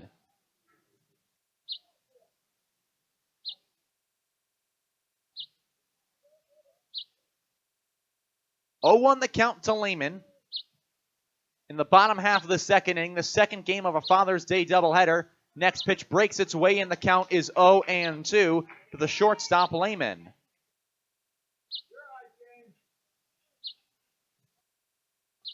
Lehman will ready on the 0-2 pitch, swinging a high fly ball into left field. Sugi moves back on it, barely has to make a muscle go, and the out given the side retired. 3 up, 3 down for the Pioneers. It's 1-0 as we head to the third inning on the West Coast scoreboard. Look like a team, work like a team with professional uniforms from Ideal Linen and Uniform. Shirts, pants, coveralls, lab coats, scrubs, cook shirts, aprons, and much more. Ideal also offers flame retardant garments and feature the Ideal Connect tracking system. So when your uniforms are sent for laundry service, they will be tracked and returned professionally, cleaned and pressed. For a free quote and to see our entire line, go to ideallinen.com or stop by 506 South Beltline Highway in Scottsbluff. Locally owned and operated for over 100 years. It's my friend. We love our communities and want to high-five those who live in them with our 5 for 5 CD promotion. Right now, we are offering 5.00% APY on new money 5-month certificates of deposits. Stop in to any branch and talk with a personal banker for this five-tastic deal. We're local and we love our community. Riverstone Bank, member FDIC. The annual percentage yield is effective June 6, 2023 and is subject to change without notice. Penalties may apply for early withdrawal. A minimum $500 deposit is required to open. New money only. Interest compounded quarterly. Public and institutional funds are excluded. Will reprice upon renewal at the current 6-month CD rate. Fender bender, hailstorm, couldn't stop on the ice in time. After everyone is safe, Scottsbluff Body and Paint should be the first call you make. There isn't a better shop in the area. Our highly skilled team is experienced at performing all auto body repair and paint jobs. Stop by anytime and speak to one of our technicians, and we'll do a full inspection to show you just how little our repair services will cost you. Our work is not complete until your car is safe and you're on the road again. Call today, Scottsbluff Body and Paint, 225-6408. KNEB 960 AM and 100.3 FM. Tobias Abore in the Logos broadcast booth. 1-0 Pioneers as we head to the top half of the third inning here at Oregon Trail Park Stadium. Pioneers trying to hold on to this game and sweep the Plainsmen at home, as the Plainsmen will bring 9-1-2 to the plate in the third inning. Zach Knowlton coming up to hit. He hit last in the last game. He drove in what at the time appeared to be the winning run for the Plainsmen in the seventh inning. Obviously did not work out that way for North Platte. As I am still joined by my new broadcast partner, the American Pipit.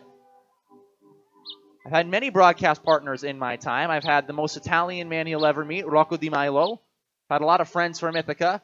I've had Carson on the broadcast with me before. I've had Caden Sanders, the voice of the Hayes Larks, recently.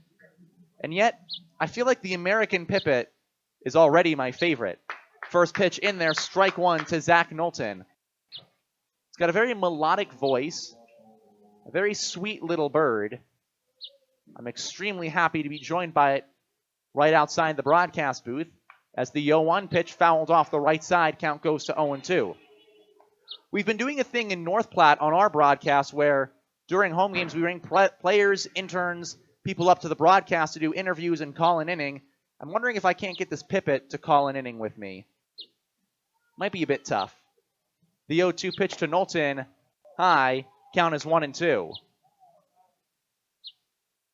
Knowlton in the last game had a walk, reached on an error, and popped up to Lehman as he waits on a 1-2.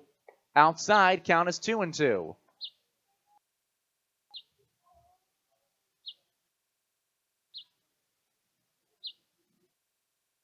Knowlton readies in the right-handed batter's box. Here is the 2-2 pitch from Meade. It's in the dirt, and we're all filled up. Meade walked the leadoff batter of this game. He then walked Kenneth Sugi on a full count with 2 outs in the last frame. He got out of that jam. Here's the 3-2 pitch. It is away, ball 4, and another leadoff walk. The second in 3 innings, and that brings Cade Owens back up to the dish. Already a walk in this ball game.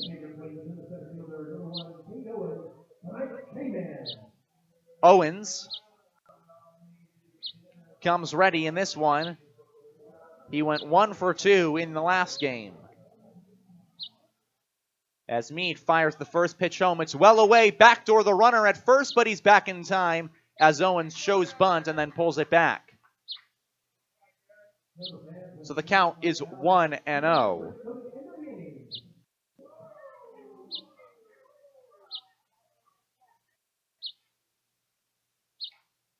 One on the count. Runner on first. Here's the pitch outside. Count goes to 2-0.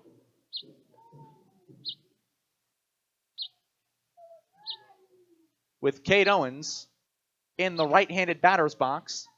After walking his first time, he was stranded at third after stealing it. The 2-0 from Meade. He shows bunt, pulls back, pitches away. 3-0 the count to Cade Owens.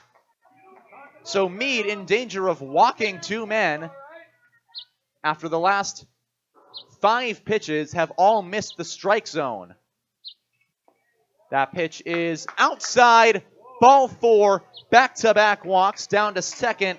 Goes Knowlton. Owens on to first.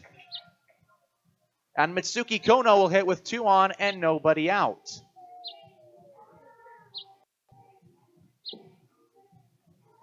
Kono flew out to right field back in the first inning on a sensational grab by Esposito, who went sliding to haul the ball in. As the Plainsmen trail 1-0 in the top of the third. This nightcap of the doubleheader. Final game the two teams will play in Gering, Nebraska this season. As the first pitch showing bunt as Kono gets it down, but it's foul.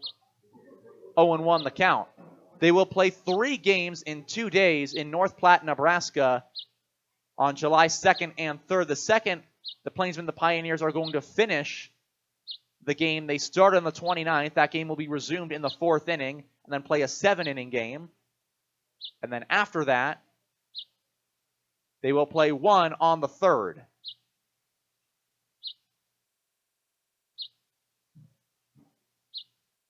As he shows bunt, gets it down the third base line, stays fair. Throw on to first is in time to get Kono, but the runners move up 1 base each. So a nice job by Fisher on the bunt to get the man out, but a nice sack bunt moves the runners up, and it's runners at second and third with 1 man out for Rui Yoshida. Yoshida, 0 for 1 today. He is grounded out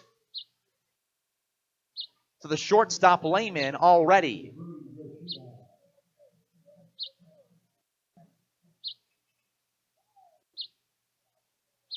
Yoshida waiting on the first pitch.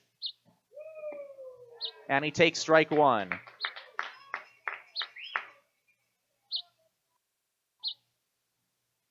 Runners at second and third. Plainsmen down by a run here in the 3rd inning. Second game of a doubleheader against the Pioneers. He hits a fly ball in the air to left center field. Moving over is McCullum, making the catch as Orr, tagging the runner from third. Play is in front of the plate. Scoring is Knowlton down to third. Safe is the runner at third. Cade Owens, wait, they're going to call him out. So Owens is out.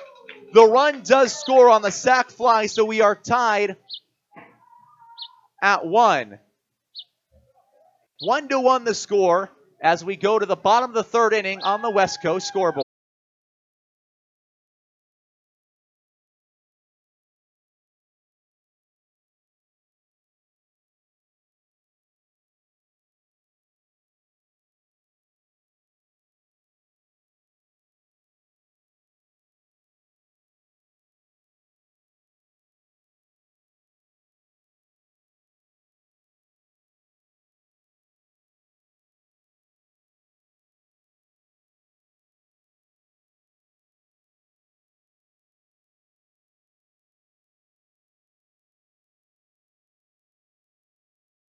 Castle and Cook Mortgage, the key to your castle. We go bottom of the 3rd. Plainsmen tied it up in the top half. It'll be 2, 3, and 4 for the Pioneers. Austin Burkhoff leading us off, and he will take ball 1 outside. It'll go Burkhoff, Schneider, and Orr here in the 3rd inning. Both men reached in the 1st inning. As the next pitch is in there, strike 1 on a breaking ball from Comfort, who has settled down considerably after his rough outing in the first inning when he allowed a run on 2 hits and left the bases loaded. As the next pitch is in there for strike 2, catches the bottom part of the plate. Trying to get his 3rd strikeout of the day is the lefty Anthony Comfort. As he throws the 1-2, fouled off the right side towards the National Guard, so we stay 1-2.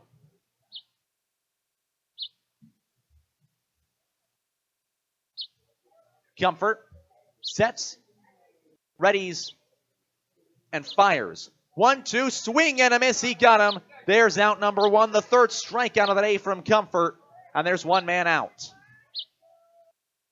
Floyd's Truck Center, your commercial farm and feed truck center representing Freightliner, Western Star, and HARSH.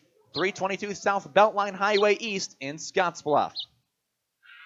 Cameron Schneider walked his last time up. He made his way down to 3rd, but was stranded there with the bases juiced. As with 1 out, he takes strike 1 outside. Comfort relying a lot on that slider to get him over. As Comfort gets the sign from Kelly, throws that one a fastball that misses the zone, so the count is 1 apiece. The Pipit has yet to leave in front of the broadcast booth. Still joining me on the air. As the 1-1 pitch is skied in the air to right field, but it will get foul and off towards the parking lot, so the count goes to 1-2.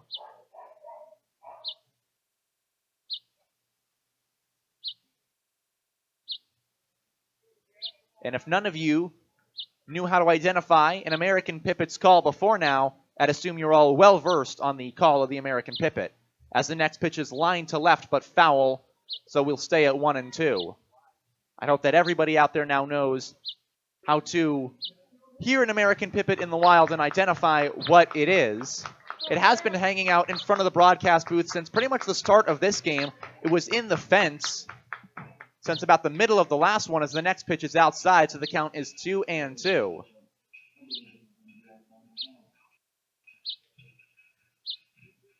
With 1 man out after the strikeout to Burkhoff, Comfort fires the 2-2 home. Swinging a ground ball on the shortstop side, fielded by Kono. He'll go the other way on to first. It is in time. Mitsuki Kono going the other way. Turns the out. There's 2 men down. And that will bring up Aiden Orr. He had the single in the first inning that gave the Pioneers a 1-0 lead. The only run that has been brought across on the Pios batting side. As Orr readies in the left-handed batter's box to face the lefty Anthony Comfort. First pitch, swing and a fly ball into center field, moving over. Owens heading back towards the wall. Cade Owens reaches up, and Cade Owens makes the catch. There is out number 3. 1, 2, 3 back-to-back innings for Comfort. We head to the 4th. 1-1 on the West Coast scoreboard. Who is Hydrotex? Hydrotex manufactures and distributes over 300 different high-performance lubricants, including fuel conditioners, hydraulic and transmission fluid, and more. We've been helping customers improve their operations for more than 80 years with products made in the USA. We sell directly to customers and can even deliver right to your door to offer excellent service and value. Our products are made to exceedingly extend drain and grease intervals to reduce maintenance and labor costs to improve the budget. Whether you're in a factory, farm fleet, or like to go fast, Hydrotex is here to help. Visit your local Hydrotex dealer in person or online today. We can sum up McDonald's new crispy chicken sandwich in one word: crispy. But also juicy and tender. Okay, it's crispy, juicy, tender. All one word? But then also pickle. Oh, and potato bun, which is 2 words. Okay, we can't sum up our new crispy chicken sandwich in one word, so you'll just have to try it to understand it. Order ahead on the McDonald's app at participating McDonald's. Ba-da-ba-ba-ba.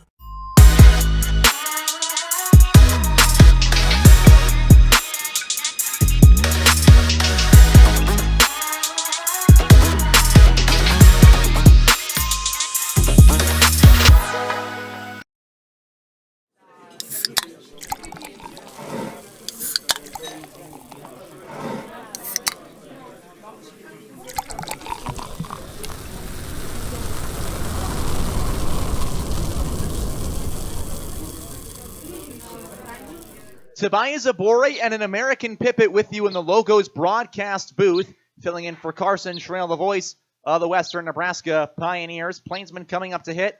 Top half of the fourth inning in a 1-1 ball game. It'll be Ryan Kelly, Kyle McConaughey, and Tucker Bond.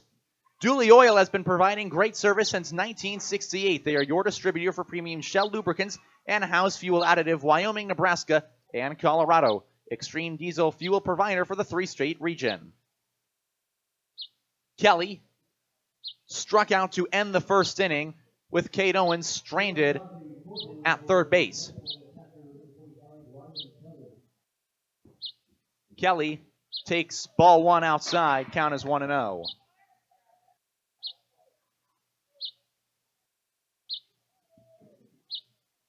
Jacob Mead, the lefty, still out on the mound, fires the next pitch, a swing and a miss by Kelly. There's strike one.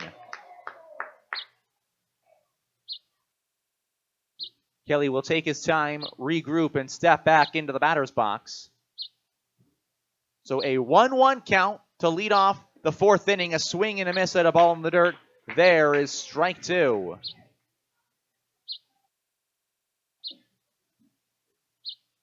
One, two, nobody out to Kelly, the four-hole hitter. Here's Mead's next pitch. It is in the dirt and away. Does Kelly hold? And he does not. They say he goes around. There's strike three. Kelly thought he held, and it looked like he held. However, the umpires say he does not. So there's one out for Kyle McConaughey.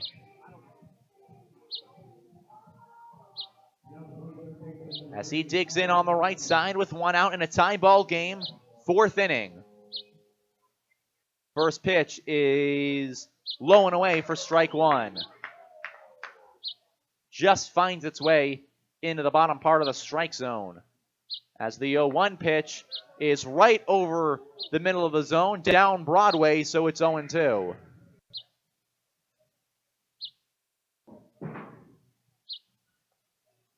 To the count, one man out to McConaughey. Swing and a miss. Ball skips off the pads of the catcher. McConaughey's running down to first. A strikeout single for Kyle McConaughey. He's on base. Fisher, the catcher, thought the ball had popped up into the air. He went looking for it over his head. Did not know the ball had squirted away to the right side. And by the time he was able to figure out, Kyle McConaughey was at first base. And so with one out and a man on, brings up Tucker Bond. Bond, the righty. As the first pitch is a swing and a miss, there is strike one. 0-1 the count. Plainsmen in the top of the fourth inning are still looking for their first hit of the ball game. It was Bond's brother, Sam, who drove in the go-ahead run in the last game. Pitches away, runner was going anyways, so it's into the backstop, but a stolen base. And so with one out, Kyle McConaughey is down at second with Bond still at the dish, a 1-1 count.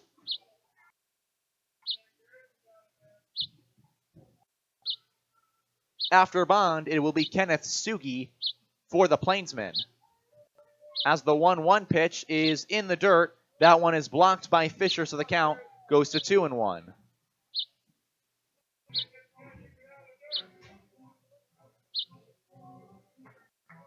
Coming ready is Jacob Mead, the lefty.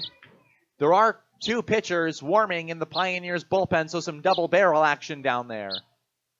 As Arbach is back up and stretching in the Plainsmen bullpen after coming in the last game. Here's the 2-1. Runner goes for third, throws in the dirt. Pitch down to third is not in time. Stolen base for Kyle McConaughey. He steals two in this sequence. They say the tag wasn't on him. And so McConaughey, the go-ahead run is 90 feet away. And after the Plainsmen have felt out of this game due to the walk-off in the last one, Kyle McConaughey has them ever so close to a lead as the umpires will meet to discuss the ruling. The field umpire called him safe, and they call him safe as the official ruling. And the cheers on the Plainsmen side, mostly being led by our bus driver, Kim, who has come out in full force. in this trip to Gehring.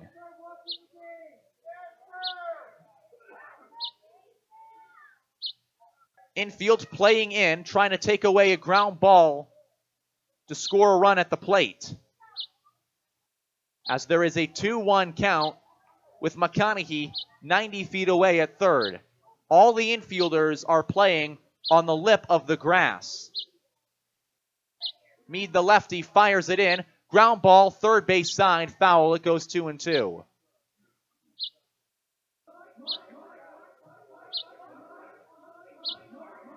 Bond in a 2-2 count with one man out will have to put something over the head of the drawn-in infield to score.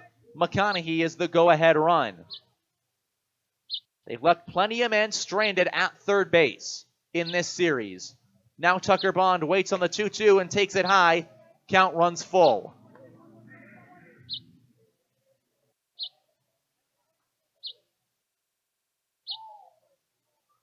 Tucker Bond waiting on a full count with one out. McConaughey, after two steals, is 90 feet away. The pitch in the dirt. Ball four. Tucker Bond skips his way down to first, and that will bring up Kenneth Sugi. With one out and runners at the corners, so the corner infielders will draw their way in. The middle infielders will play in double play depth, and Sugi will have a chance to make something happen. Still waiting on his first hit in a Plainsman uniform. First pitch is outside, ball one.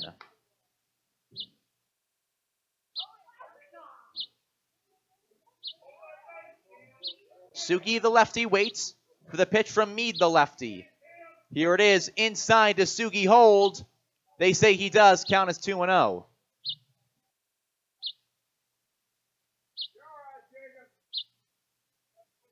At third is Kyle McConaughey. At first, after the walk, is Tucker Bond. Ryan Kelly led the inning off with a strikeout, and Sugi swings through that one. The count is 2-1.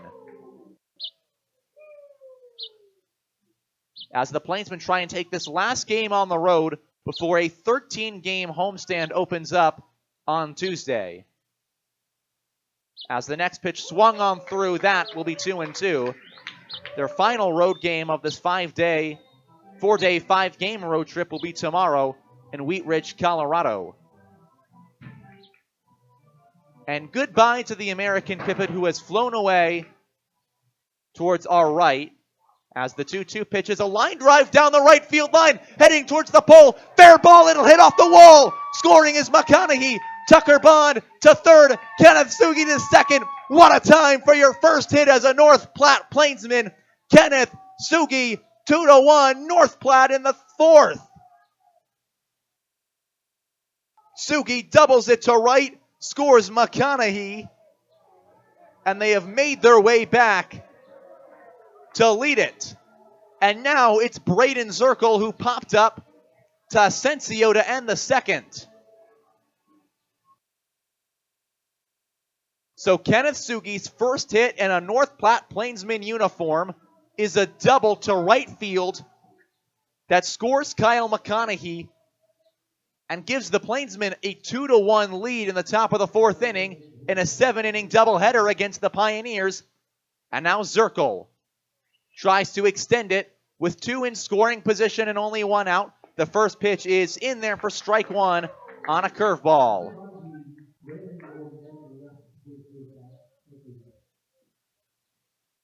As we can still hear the Pipit off to our right side.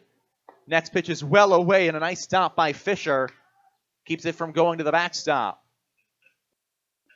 That American Pipit served as my broadcast partner in front of me for, I'd say, about 4 innings in this region of the booth for pretty much the entire game. As the 1-1 pitch is inside, nearly clips Zirkle, so it is 2-1. And now it'll go off to brighten someone else's day. A thank you for joining me on the broadcast to the American Pipit. I can now close out of my multiple tabs of Pipit information. Next pitch is in there, strike two. Count is 2-2.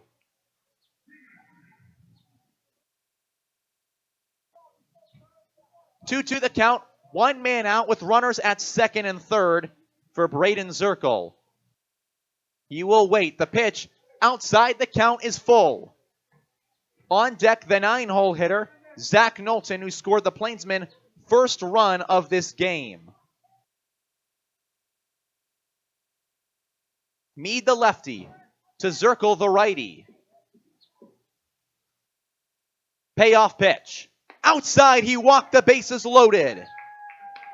And so Zach Knowlton will have them all loaded up with 1 out and a 1-run lead. Tyler Dudley is out from the dugout, and it appears that will be the day for Jacob Meade as the double barrel action slows down in the Pioneers bullpen. A righty warming up. We're going to wait and see if Meade can talk his way to staying on the mound. One final thing about the American Pipit. I think I had, at the high point of it, 7 tabs open all about the Pipit. One cannot say I'm unprepared for baseball games. My note sheet is 60 pages long, filled with information on all teams and players that the Plainsmen will be facing this season. I had nothing about birds on there, so that will have to change tonight as Dudley is back to the dugout and Meade will talk his way into staying in this game. The infield is in double play depth. The corners are drawn in for Zach Knowlton, who has the bases loaded and 1 out, a 1-run lead to the Plainsmen name. As they look for their first big inning of the season. First pitch is low, it's ball 1.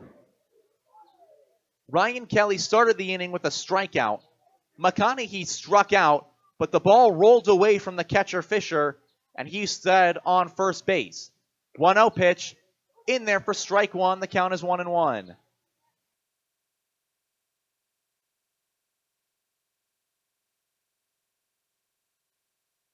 One pitch to Knowlton.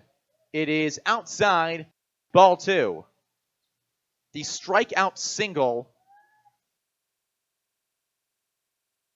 for McConaughey, the first one that I've seen in a baseball game since back in April, as there's a fly ball hit in the air to right field. Esposito comes in on and now moves to his right, makes the catch. Runner tags from third. Play at the plate for Tucker Bond. Beneath the tag, Tucker Bond scores.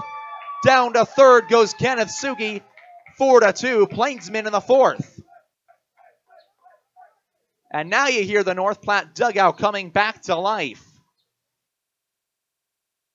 As Tucker Bond comes in beneath the tag, makes it 3-1.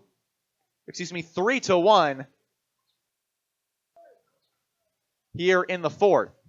Again, going back, the last strikeout single was brought on by Ithaca College's own Ryan Lubershin back on April the 5th of 2023. That was a game that the Bombers won 17-4 over Alfred State University. There was one that I saw in an Ithaca softball game against Rochester. The next pitch is away in the dirt. Sugi coming to the plate. Throw in is in time. They got him. Sugi tries to score on a wild pitch.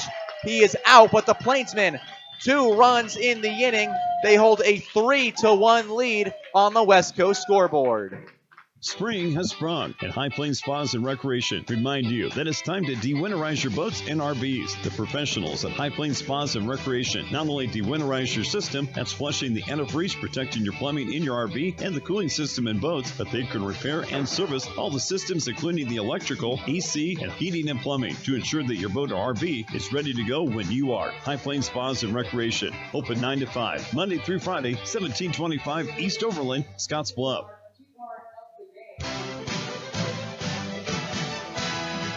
What's your plan? Hi, I'm Kevin Carmody, Life and Health Producer at J.G. Elliott Insurance Center. Are you an individual needing life, health, disability, or long-term care insurance? Are you a business owner wanting to offer or enhance your group health and ancillary benefits? If so, give me a call at 308-635-2023. Together, we can build a plan that meets your needs today, tomorrow, and well into the future. J.G. Elliott Insurance Center, a Platte Valley company. It's time to change up your pizza nights because Papa Murphy's now offers calzones. Whether you try their Buffalo Ranch chicken, pepperoni, and mozzarella or create your own, each one is hand-braided and filled with the freshest ingredients tucked into their scratch-made dough. Then you bake it to golden perfection so you can enjoy it hot out of your oven. It's the perfect addition to every take-and-bake occasion. So get your hands on a calzone today from Papa Murphy's. Order now at papamurphys.com. KNEB 960 AM and 100.3 FM. Tobias Abore in the Logos broadcast booth, filling in for Carson Trail as the Plainsmen lead 3-1 entering the bottom half of the fourth inning. Ryan's Welding selling PJ Texas trailers in a wide variety of sizes, as well as offering a full-service welding shop. And Trans Systems, it's a sweet haul in this sweet community. DriveTeamGreen.com. Anthony Comfort back out to work the fourth inning. He will have Garrett Fisher, Michael Asensio, and Garrett Esposito to face him as the Plainsmen hold a 2-run lead entering the bottom of the fourth inning. Remember, the Plainsmen had a lead in the game earlier today by 2 runs entering the bottom of the third.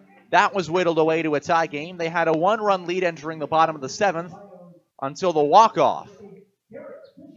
The Plainsmen have had plenty of leads during this series. They have yet to close one out. Fisher walked back in the first inning. And he takes ball 1 in the dirt.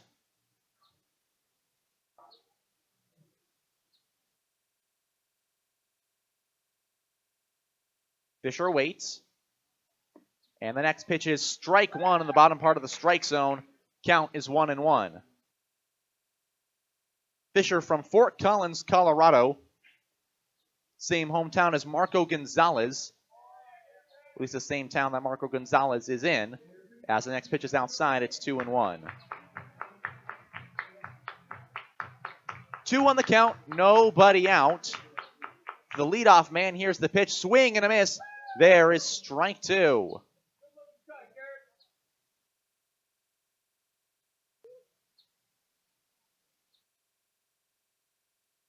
As Fisher waits.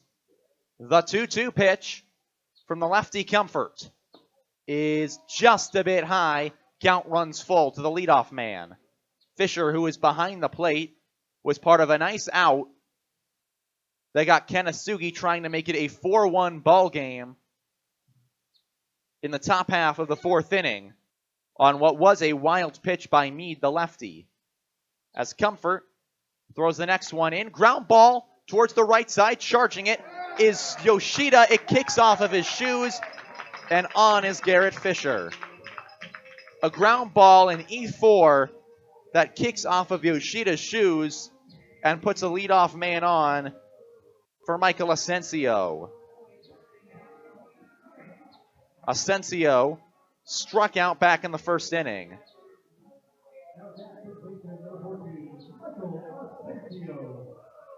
As he will come up for a second at-bat against the lefty Comfort, the middle infielder's pinch to double play depth. As that, the first error allowed by Plainsmen defenders in this game. As the first pitch from the lefty Comfort is just a bit outside, ball 1. Count 1-0. Comfort fires this one home, swinging a ground ball foul off towards the dugout, so the count goes to 1-1.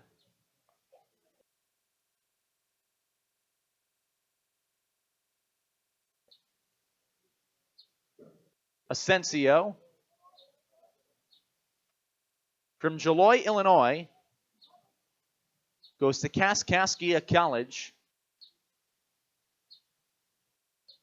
and will wait on a 1-1 pitch from the Jamestown University lefty Comfort. Foul ball, count is 1-2. Asensio's hometown, home to Jesse Barfield, Mark Leiter, and the Chicago Speedway. So a lot happening in Joliet, Illinois, as Comfort steps back behind the mound to get set. 1-2, nobody out. Leading off of first is Garrett Fisher after the error by Rui Yoshida. and he will check the runner at first, but Fisher is upstanding.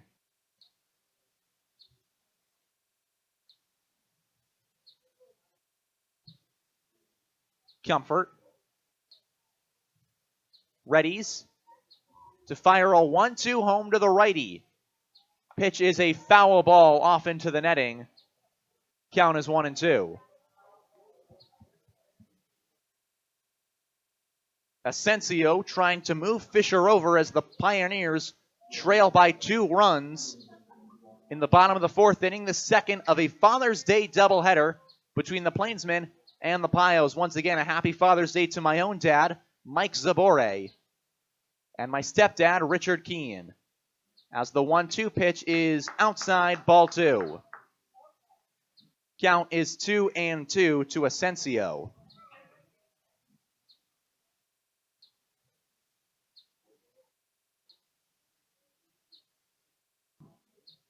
Coming set is Comfort. He will throw this one in, and another foul ball to keep the at-bat going for the first baseman for the Pioneers. 2-2, nobody out. Comfort comes set. With Fisher leading off of first, he will throw the 2-2, swing, and a foul ball on a ball that nearly hit Asensio, and if he didn't swing at it, it probably would be 2 on, nobody out. But instead, the at-bat continues. Also, shout out on this Father's Day to the rest of the members of my family who are fathers, including my cousin Alex, who just had a kid back in January.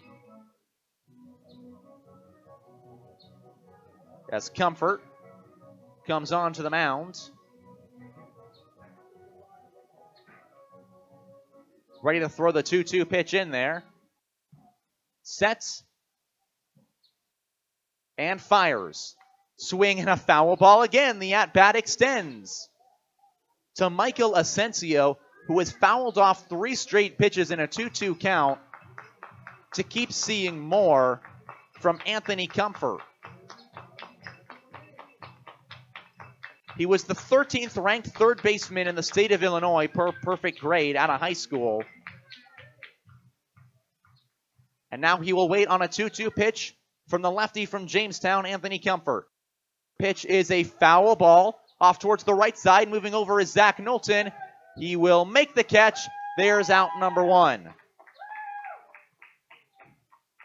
Knowlton ranged over, was able to settle under it. And the first out of this 4th inning will bring up Garrett Esposito. More Father's Day shout-outs coming my way. Cousin Caleb, cousin Alex. The rest of my family who find themselves celebrating Father's Day. As coming up to hit is Garrett Esposito, the righty, playing in right field today.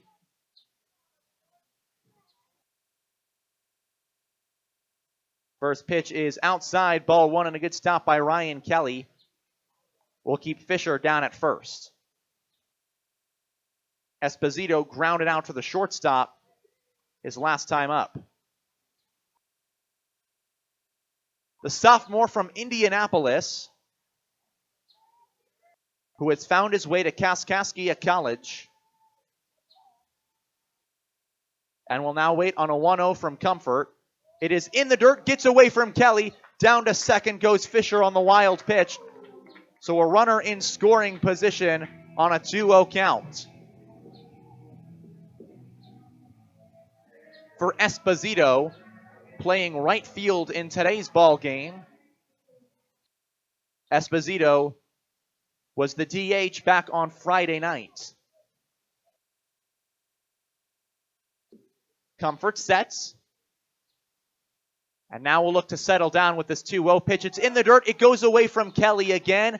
Down to third is Fisher. So 2 wild pitches in a row have made this a 3-0 count with only 1 man out and a runner 90 feet away in Fisher. Plainsmen scored 2 in the top of this inning.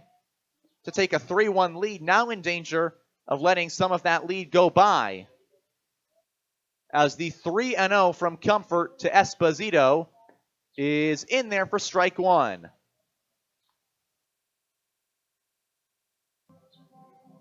So 3-1 the count, and time is called by the home plate umpire.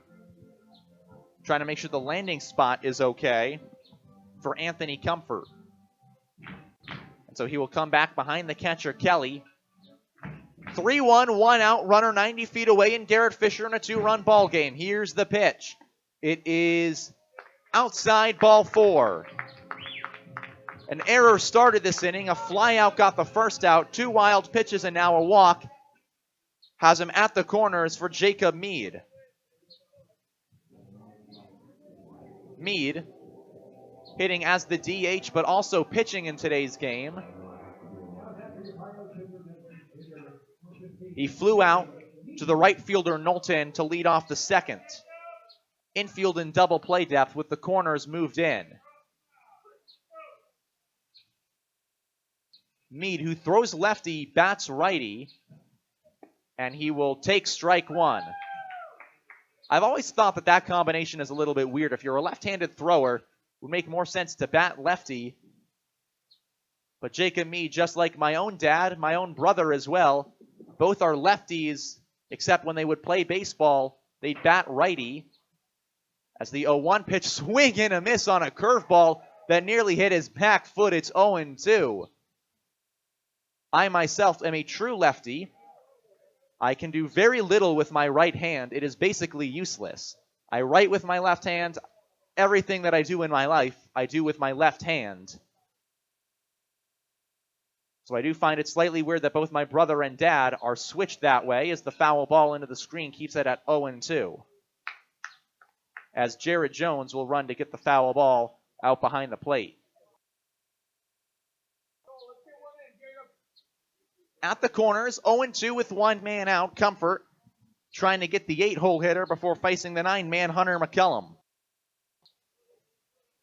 Comfort shakes. Now he's got his pitch. The 0-2 is inside, got him swinging. Strikeout, out number 2. Another slider that Anthony Comfort throws to the back foot of the righty Mead, and he's all over that one. And now there are 2 out for Hunter McCullum, the 9-hole hitter, with runners at the corners. Plainsmen leading 3-1. Pioneers trying to whittle it down a little bit more in the second game of a doubleheader. Final game of a 4-game series between the two. Comfort will throw the first pitch just high for ball 1.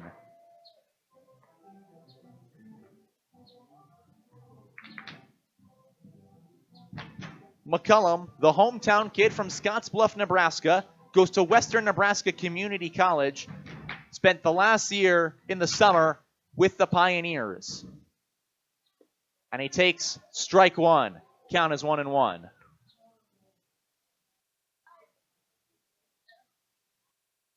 Comfort trying to settle on down and work his way through this inning. The Pioneers, through McCullum, hope to extend. Here's the 1-1. Ground ball, foul down the right field line. It'll go to 1-2. Maybe about half a foot to the right of the first base bag.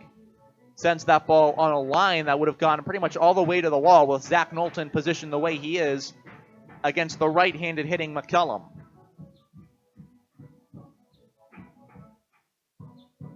One, two outs, runners at the corners. Plainsmen lead by 2 in the bottom half of the 4th inning. Game 2 of a doubleheader. Here's the pitch. Swinging a fly ball to right field, moving Knowlton back. He settles under it at the track, reaches up, makes the catch. Plainsmen out of the corners jam. It's still 3-1 going to the top of the 5th on the West Coast scoreboard. Platte Valley Bank can help you take advantage of every adventure. Whether your goals are to upgrade your vehicle or you have plans for a new business venture, we are here to help guide your financial journey. Our customized personal and business loan options can take you from everyday excursions to epic adventures. The path to success starts at Platte Valley Bank. You belong here. Platte Valley Bank, member FDIC.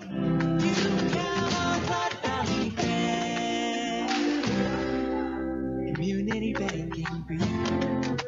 Our producers know that running a successful operation these days requires having reliable service and quality products. That's why you know you can trust the knowledgeable people at Westco to provide you sound agronomic advice, aerial application, bulk fuel, lubricants, propane, tires, and other essentials to keep your operation running smoothly. Our priority is helping you succeed. Call or visit your nearest Westco location today.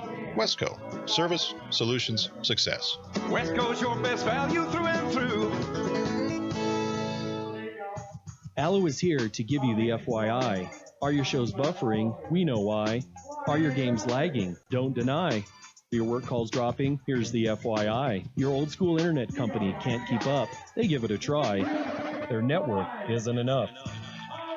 Don't get trapped in their gimmicks and lies. It's time to fiber your internet with Allo.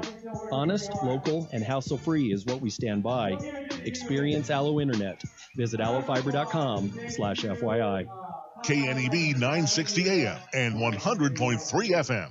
Tobias Abore, the voice of the North Platte Plainsmen in the Logos broadcast booth. We head to the fifth inning between the Pioneers and the Plainsmen. 3-1 North Platte. Viera Wireless, hometown roots, global reach. Viera Wireless, Scottsbluff as a new pitcher gets on the bump for the Pioneers. One of the righties out of the bullpen. It'll be number 22, Archer Blaumershine. As he will come on to face 1, 2, and 3 in the inning for the Plainsmen. And as we're shouting out people on Father's Day, a happy Father's Day to Scott Kramer, the dad of Josh Kramer, one of the social media interns for the Western Nebraska Pioneers, who's been joining me in the broadcast booth all week long that we've been here in Gering. It's been a pleasure to sit to the right of you in this nice little booth that we have up here. As Blummershine will come on, and he will face Cade Owens, the leadoff man, trailing 3-1 against the Plainsmen.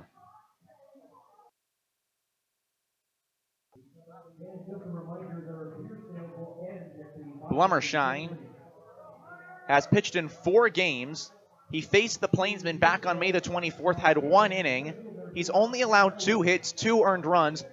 Both of those came against the Game Day Angels on June 11th here in Gering. As the tall righty fires in ball 1 in the dirt to Cade Owens.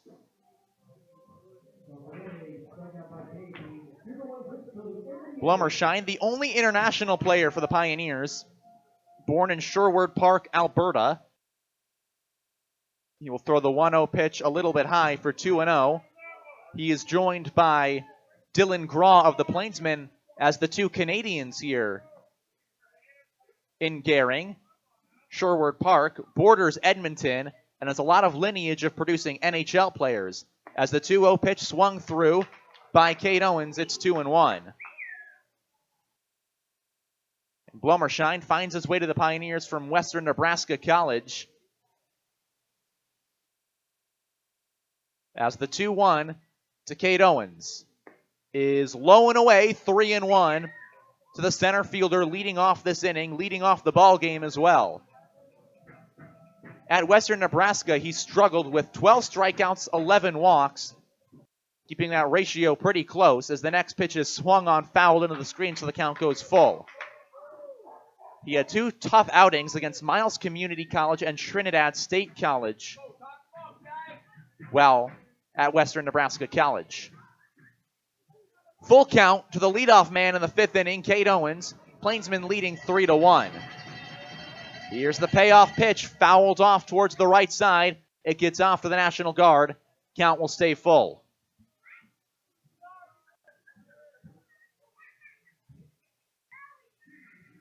Owens has reached every single time he's come up to hit in this second game. Both of them have been off of walks. Full count offering to Cade Owens. Here's the pitch. Swing and a miss, he got him. There's strike 3 and the strikeout for Blummershine, 1 down. And now Mitsuki Kono will come up to hit.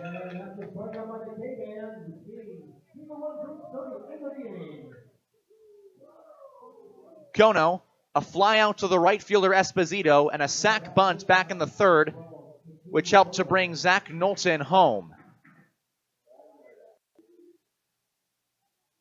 That made it a tie game. The Plainsmen have since taken a 2-run lead as there's a line drive down the line and left, but it is foul. Count goes 1-2. Excuse me, 0-1.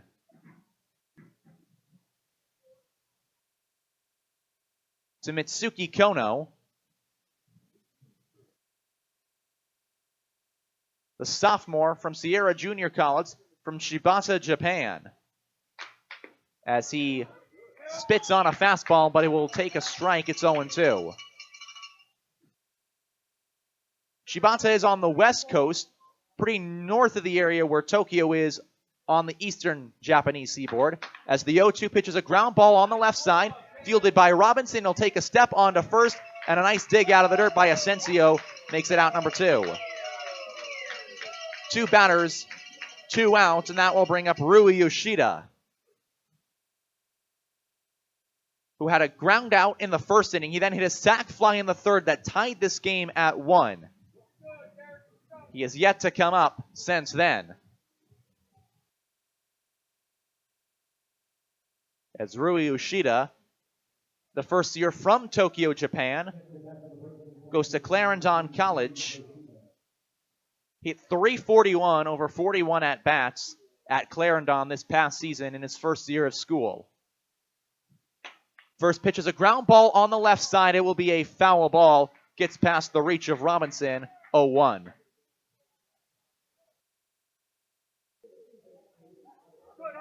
The second baseman, Rui Yoshida.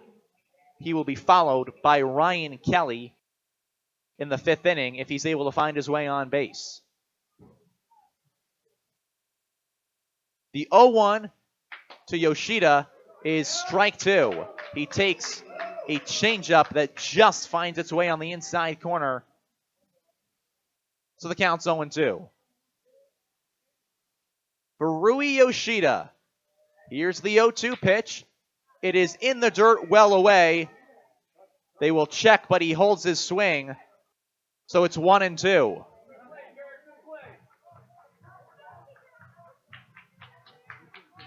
Yoshida waiting. As Blummershine, in his first inning of work in the top of the 5th, looks to send the Plainsmen down 1-2-3. As the righty kicks and deals. Check swing, away in the dirt. Does he go? They say he does, and the side is retired. 2 strikeouts down in the order. Go the Plainsmen in the top of the 5th. It's 3-1 on the West Coast scoreboard. Why bank at a local community bank? When you choose a local community bank, you keep money in our local economy. That money helps support local jobs, schools, and businesses. Money that helps fund a stronger and prosperous community for us all to enjoy and live in. At Platte Valley Bank, we are here to help build and support the community we love being a part of. We believe that together, we can make great things happen. Platte Valley Bank.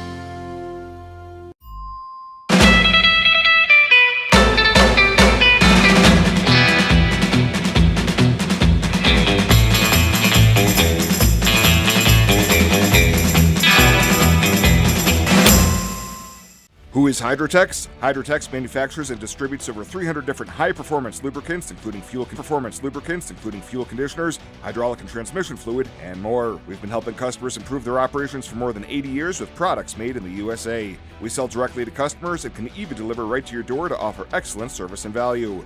Our products are made to exceedingly extend drain and grease intervals to reduce maintenance and labor costs to improve the budget. Whether you're in a factory, farm fleet, or like to go fast, Hydrotex is here to help. Visit your local Hydrotex dealer in person or online today. We can sum up McDonald's new crispy chicken sandwich in one word: crispy. But also juicy and tender. Okay, it's crispy, juicy, tender. All one word? But then also pickle. Oh, and potato bun. which is 2 words. Okay, we can't sum up our new crispy chicken sandwich in 1 word, so you'll just have to try it to understand it. Order ahead on the McDonald's app at participating McDonald's. Ba-da-ba-ba-ba. In downtown Gering, 1-2-3 the batters here in the bottom half of the 5th inning to face Anthony Comfort, who is going his 3rd time through the order. Plainsmen leading 3-1 heading to the bottom half of the 5th. As James Lehman, the leadoff man, he doubled to start the ball game and then hit a fly ball to Kenneth Sugi. Takes strike 1 on a changeup by Comfort.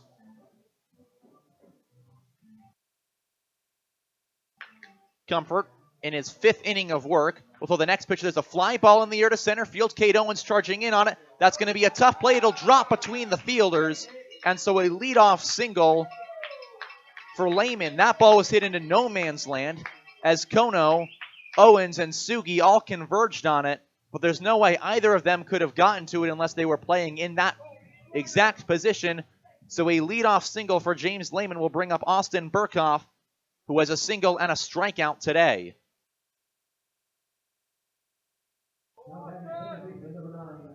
As the Plainsmen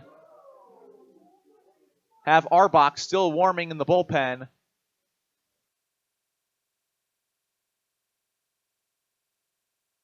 Coming set is Comfort.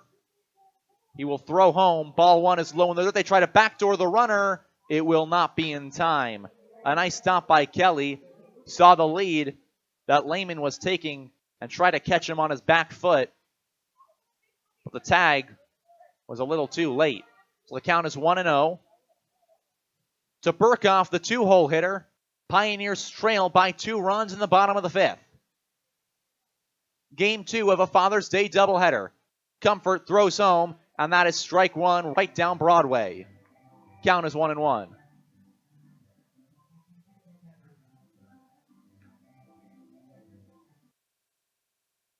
Burkhoff awaiting at home. Trying to move Lehman around. Check the runner at first, but he's back in plenty of time. Comfort is 1 out away from matching his season high for innings pitched. That was 4 1/3 against the Larks back on June the 4th. He has not gone any more than that. Check the runner at first, and it is in the dirt, and no play made by Tucker Bond. So James Lehman drawing some attention from Anthony Comfort, the lefty. Count is still 1-1 with nobody out and the leadoff man at first. Comfort sets, throws this one home. It is outside. Count goes to 2-1.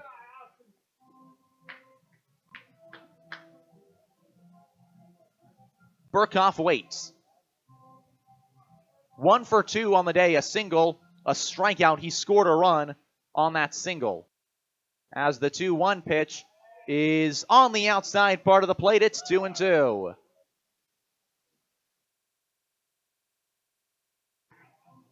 Comfort, 2-2 count to Burkhoff, nobody out. He's got Lehman leading off a first. He'll come set. Ready, check the runner and fire home. It is low and away, so the count runs full with nobody out. Up next is Cameron Schneider, the 3-hole hitter. He will be followed by Aiden Orr. As Comfort will try and work without walking the tying run aboard. In the bottom of the 5th inning, between the Plainsmen and the Pioneers, the final game to be played between these two in Gering, Nebraska this season. Comfort is ready. The payoff pitch, foul ball right side. A looping changeup that looked like it may have been high, but Burkhoff wasn't going to take his chances. He fouls it off, and he'll stay alive at the dish. So he will once again face a 3-2 pitch with nobody out and Lehman on first from Anthony Comfort, who will throw this one in. Swing and a miss. Comfort got him. There's out number 1. Anthony Comfort's 5th strikeout of the day. comes on a full count, and there's one out for Cameron Schneider. Schneider, the righty, walked in this first, and then he hit a ground out to Mitsuki Kono back in the third. As Comfort comes set, he will fire the first pitch. That is a little bit low for ball one.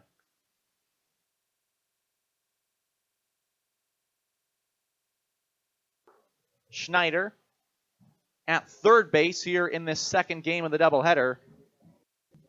He played third in the first game as well. Check the runner at first. He's back in plenty of time. Count will still be 1-0. As it is Bark in the Park Day in Gering, I'm going to give the same shout out I gave on Bark in the Park Day back in North Platte to my own dogs back at home. 1-0 pitch is in there for strike one to Anka, Guster, and the newest addition of the Zabore Martin Keene family household, Enid, a 5-year-old pit bull who we just got out of rescue from down south. As the 1-1 pitch is a ground ball over to third, picked by McConaughey. He'll go to second. They'll only have the one out. So down to first goes Schneider, but the lead runner is retired on a fielder's choice. 5-6 the put out, and there's two outs. And that will bring Aiden Orr up to hit. Orr singled in a run back in the first. He has also flown out to Cade Owens. This inning got started with a single up the middle by Lehman. He was out on the 5-6 put out. A fielder's choice by Cameron Schneider. As the first pitch is high, as we have a pinch hitter, it's Coy Carpenter coming in for Aiden Orr. Carpenter in the last game proved to be a thorn for the Plainsmen. Had a single, scored a run to left field. He also struck out twice. The 1-0 fouled back. Count goes to 1-1.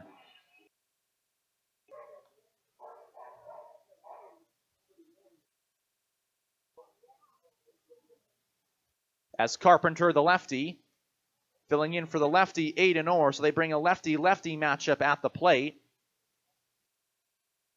Here in game two, the 1-1 pitch is inside. That's strike two. Anthony Comfort breaks off a slider, and the count goes to 1-2.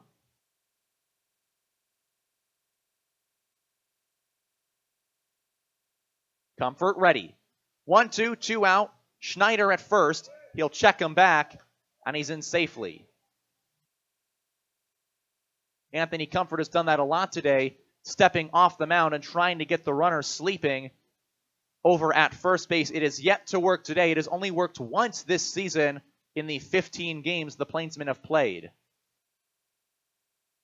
Comes set, and the 1-2 home, fouls it back towards the street, so we're still at 1-2. In the bottom of the fifth, Plainsmen leading 3-1. Game two of a Father's Day special doubleheader in Gering, Nebraska. Carpenter waits. The 1-2, swing and a line drive foul into the netting just above the Pioneers' dugout. Count is staying 1-2.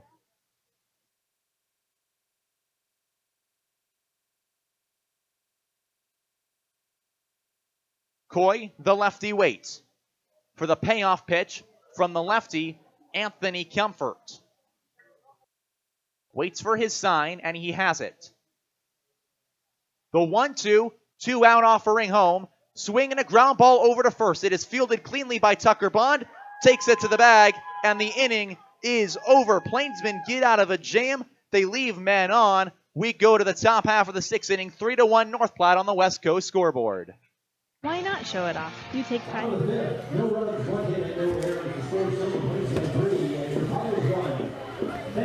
Just so you know, our beer sales have now concluded.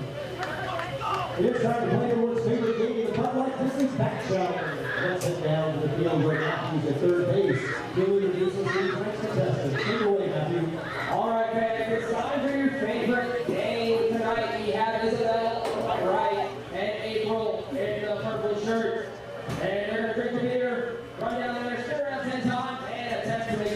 third base. Are you guys ready? On your marks, get set, boom.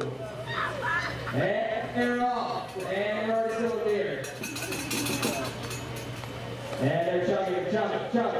Oh, she's spinning the bottle. She's a pro at this.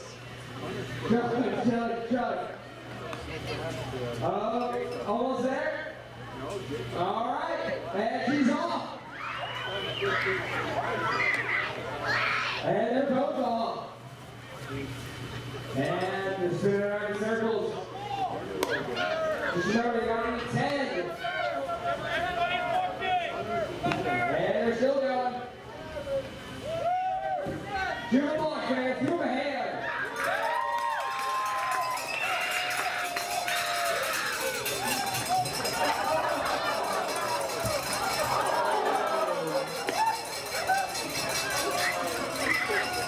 And our winner is April. Back on the way to top. All right, so after years, 4, 5, and 6. All right, making their broadcast booth. Once again, filling in for Carson.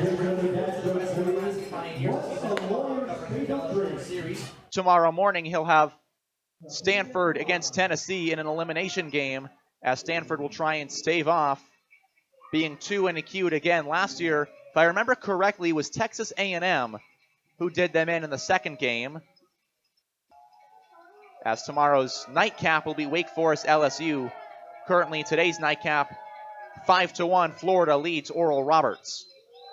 As Ryan Kelly will come up to bat. Kelly, 0 for 2 today with 2 strikeouts. First pitch is in there for strike 1.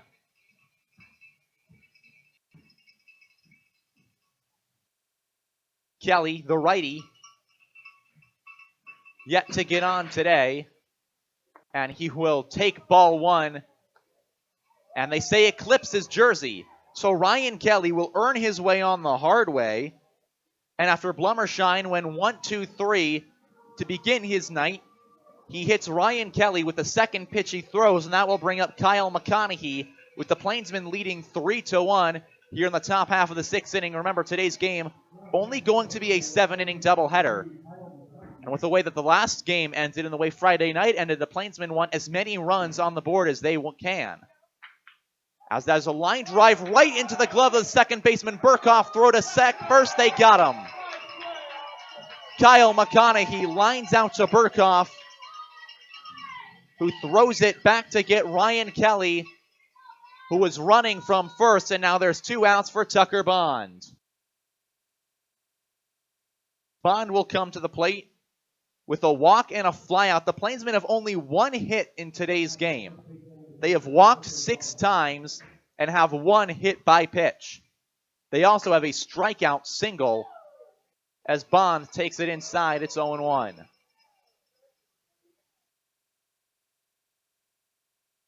Tucker Bond, the more powerful of the Bond bros at Oklahoma Panhandle State, takes ball 2 that skips up off the plate.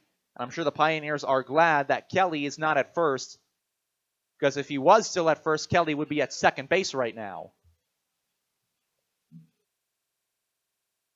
Count is 1-1 to the righty Tucker Bond playing first base in today's ball game. Here's the 1-1 offering. It is just outside. Count goes to 2-1. Both teams have men warming in their bullpen. It looks like the Plainsmen have Bryce Butterfield, the dad-to-be, warming up down the right field line as the next pitch is in there for strike 2. 2-2 the count with 2 men out. Here in the top half of the 6th inning, Plainsmen lead by 2. Tucker Bond holding the bat at the plate. From Blummershine, it is low and away, so the count runs full. Tucker Bond would like nothing more than to give the Plainsmen a bit more of a cushion right here. He will wait on a full count pitch. Swing and a miss. He got him. The side is retired. Blummershine works his way through a hit by pitch. We go to the bottom of the 6th, 3-1. Plainsmen on the West Coast scoreboard. Right now at Viera Wireless, we're celebrating the season of our loving moms, our hardworking dads, and our new and hopeful grads. Show them appreciation with one of our best deals ever. Get half off any tablet when you buy a phone with a new and renewed line. That includes the latest generation tablets from Apple and Samsung. You can also get them a new Samsung Galaxy S23 on us when you buy another one with trade-in. For more information, visit your local Viero store today. Restrictions apply. See store for details. Be the envy of the neighborhood with the new Green Mountain Grill from High Plains Spas and Recreation. In addition to Green Mountain Grills, High Plains Spas and Recreation also has the pellets, cooking spices, rib racks, smoking shelves, covers, and other accessories, as well as replacement parts. If they don't have what you need, they could get it. Yep, get a Green Mountain Grill and be that neighbor that's always admired for the wonderful, yummy barbecue smells. High Plains Spas and Recreation, open 9 to 5, Monday through Friday, 1725 East Overland in Scotts Bluff. Your husband is pretty handy to have around. He makes the world's best mac and cheese. He's in the Tickle Monster Hall of Fame. And he can teach anyone how to throw strikes. But a busted pipe and a basement full of water? Honey, I think we need a plumber. Is a little out of his league. That's where a homeowner's policy from Shelter Insurance comes in handy. We'll help get your house back in order and your husband back to what he does best. Ask Shelter Agent Travis Hawk about Shelter's home insurance options. KNEB 960 AM and 100.3 FM. Tobias Abore in the Logos broadcast booth. Stop into Logos and the guys will custom design it, print it, and have it ready for the game. There is no job too big or small for Logos in downtown Gering. Anthony Comfort, he will be back on to work the 6th inning, getting Garrett Fisher, Michael Asensio, and Garrett Esposito, the 5, 6, 7 batters scheduled for the Pioneers as the Plainsmen lead 3-1 entering the bottom of the 6th. Remember, this is a 7-inning doubleheader. The Plainsmen have a group of pitchers up in the bullpen. They were double-barreling it while they were at bat, as the Pioneers doing the same, as Jared Jones waits on the top step in case of anything needed. Fisher, the leadoff batter, has gotten on both times. He's been at the dish, and he takes ball 1 outside. He has a walk, and he reached on an error to lead off the 4th inning. He was stranded down at third base. The 1-0 is inside, and it gets him. So a walk, an error, and a leadoff hit by pitch will start the inning in the 6th inning. Plainsmen lead by 2, and the tying run comes to the plate in Michael Asensio. Plainsmen still have their men up in the bullpen, less throwing and more watching the game, but some getting loose, and the activities down there include Bryce Butterfield, as now Asensio comes on to hit. He will fly that ball down the line in right field, but it gets foul. Count is 0-1. Asensio late on his swing and just poked it foul down the line by a couple of feet. So the count is 0-1 to the first baseman, Asensio. As Comfort, the lefty, comes set, fires home, fouls it back to the backstop, so the count is 0-2. Asensio has a strikeout and a flyout to right field down in today's game.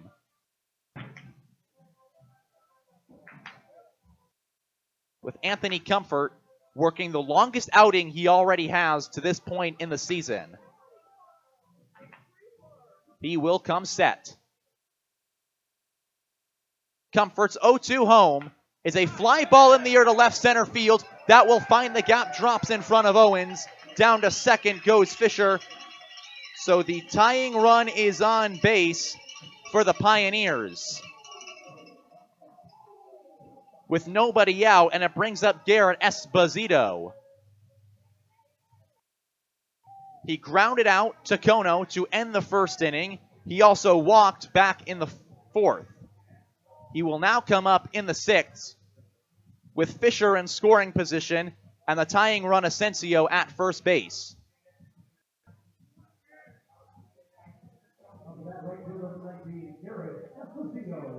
Comfort comes set.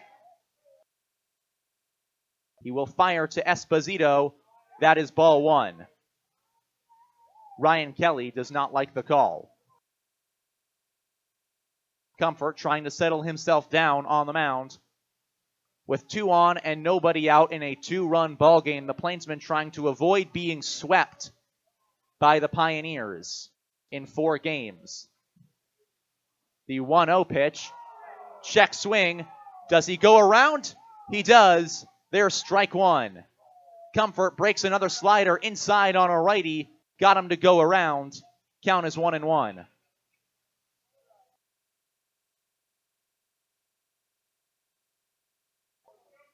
So the lefty comes set. 2 on, 1 out, and a 1-1 count. Pitch is a fly ball in the air to right field. Moving over is Knowlton. He settles down, makes the catch. Runner tags over to third. Throw will hold Asensio over at first. So there's 1 out. The F9 moves Garrett Fisher to third. And with runners at the corners, 1 man out, it's Jacob Mead. Mead now serving solely as the designated hitter. As the infield playing at its normal depth. Mead a flyout and a strikeout in today's game. Plainsmen keeping their men warming up in the bullpen as Jared Jones hopes for Anthony Comfort to get out of this 6th inning. First pitch to Mead is outside. It's ball 1. Comfort 1 out in the bottom half of the 6th inning. Has a 2-run lead behind him, but the tying run is on first, and a one that would make it a 1-run game stands down just 90 feet away at third base. And Garrett Fisher, who led off with a hit by pitch, was followed by the single by Asensio. The 1-0 is in there for strike one from Anthony Comfort.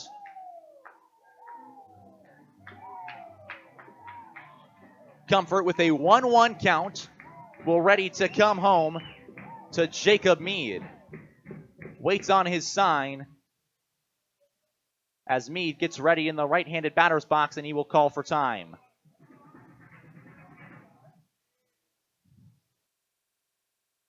Comfort gets the ball and will once again step back on the mound as Jacob Mead is ready again in the batter's box. 1-1 the count, 1 out, runners at the corners in a 2-run ball game. Bottom of the 6th inning. Comfort's pitch home, fouled back into the backstop. It's 1-2. Anthony Comfort fired in a fastball that Mead got under and fouled it back. So now he has a 1-2 count to the righty. With 2 men up in the bullpen for the North Platte Plainsmen. Comfort sets himself up. A 1-2 count with 1 man out to the DH. Here's the pitch. Swing and a miss. He got him. There's out number 2. Anthony Comfort blows a fastball by Mead. The second strikeout against Mead today. And there's 2 down for Hunter McCullum. Comfort has K'd 6 men in today's game. Now it's up to McCullum. With men at the corners and 2 out, he has a strikeout and a flyout to Zach Knowlton in right field. Pioneers trail by 2 against the Plainsmen. Comfort ready. Fires. It is just outside for ball 1. Comfort would try and like to get him out, so he won't have to face the top half of the order in the 6th inning. The Pioneers want some kind of hit to keep the inning going and whittle the Plainsmen lead. As the 1-0 pitch is a fly ball foul down the right field line, gets out of play, and heads off towards the kids' play area. So the count is 1-1. With 2 outs, a 1-1 count to the righty playing in center field. As Comfort takes his time, steps off the mound, and will wipe the sweat from his brow. As he tries to settle on in here in the bottom of the 6th inning, work his way potentially out of another jam.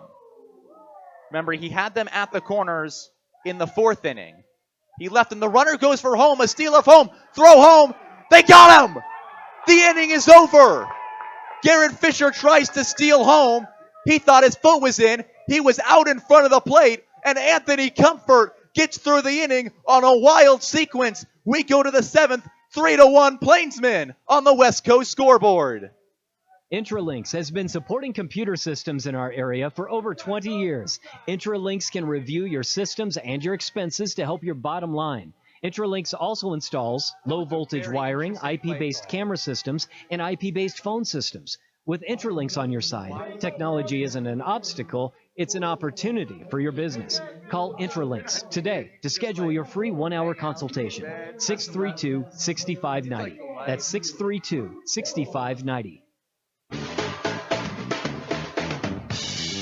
When you decide to sell your car, there are so many more options than ever before. Do not overlook Team Auto Center as a top-rated buyer for your old vehicle. No need to trade it in on a new one. Team Auto Center will give you a fair market price for your vehicle with no expectation of you purchasing from us. Come experience the difference at Team Auto Center or visit us online at teamautocenter.net.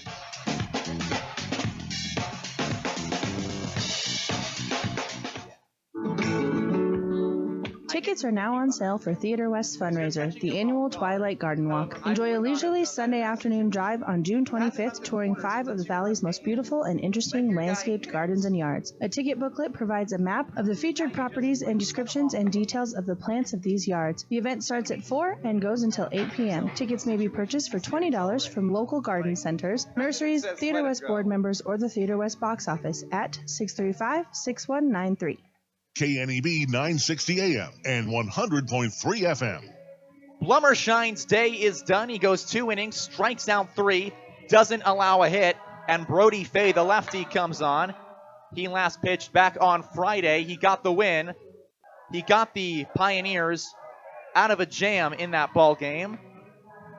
In the top of the 9th inning, left the bases loaded with a strikeout and a walk allowed. He got the win as the Pioneers walk the Plainsmen off in the bottom half of the inning. Now we go to the top half of the 7th, which serves as the 9th in this doubleheader. And he will pitch with a 2-run deficit, trying to keep it right there as the Plainsmen will bring 7, 8, 9 up to hit. Scheduled as Kenneth Sugi, Braden Zirkle, and Zach Knowlton. So Sugi makes his way to the plate. In the last game, Kenneth Sugi was sitting behind home, helping keep track of the velocity of Flowers and Sota Inton. In this game, he's starting, and his last at-bat, he ripped a double into right for his first hit as a Plainsman. It scored 2 runs and was the first Plainsman hit of his career. It gave North Platte the lead in the 4th inning, made it a 3-1 game, which it has stayed ever since. First pitch is inside and tight on Sugi. Count is 1-0.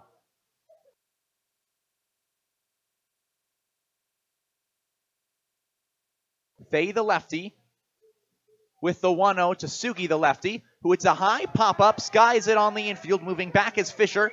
The catcher throws his max off, makes the catch. There's out number 1. P2 to start this top of the 7th, and that will bring up Braden Zirkle, who is the DH. Zirkle has popped out to Asensio and walked,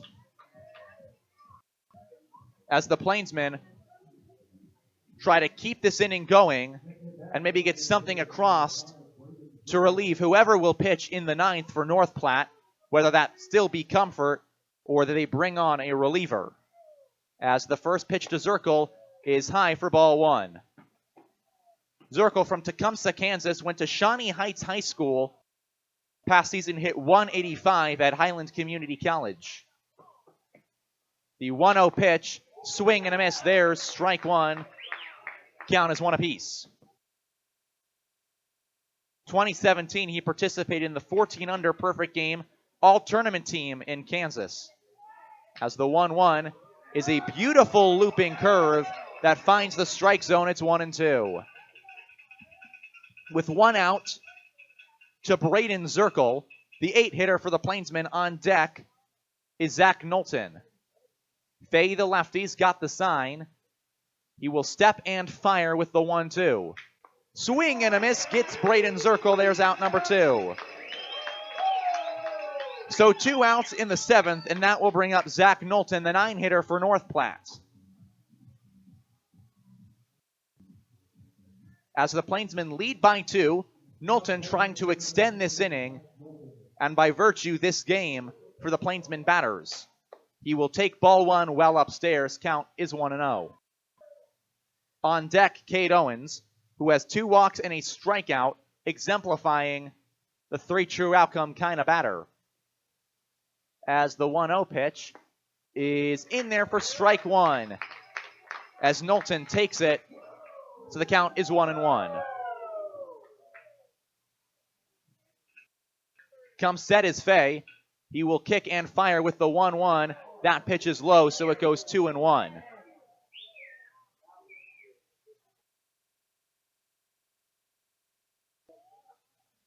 Fay to Knowlton. 2-1. Swing and a foul ball off his foot. It stays 2-2.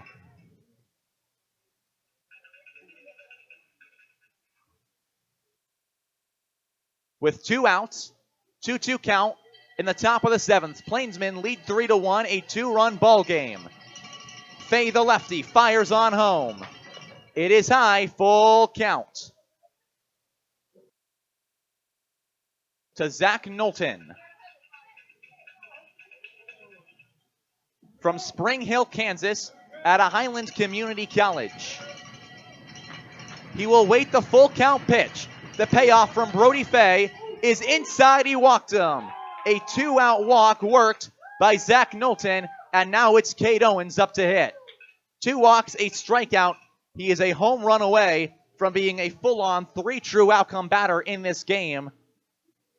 Owens has a home run on the season. That came on Monday of last week at Smoky Hills High School in Aurora, Colorado, against the Colorado Tribe, part of a 12-1 Plainsmen victory.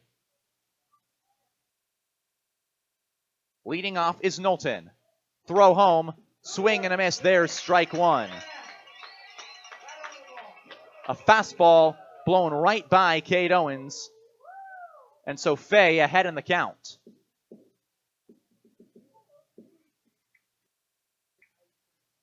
Looking to pitch it off against Cade Owens and work his way out of a jam. Gets set.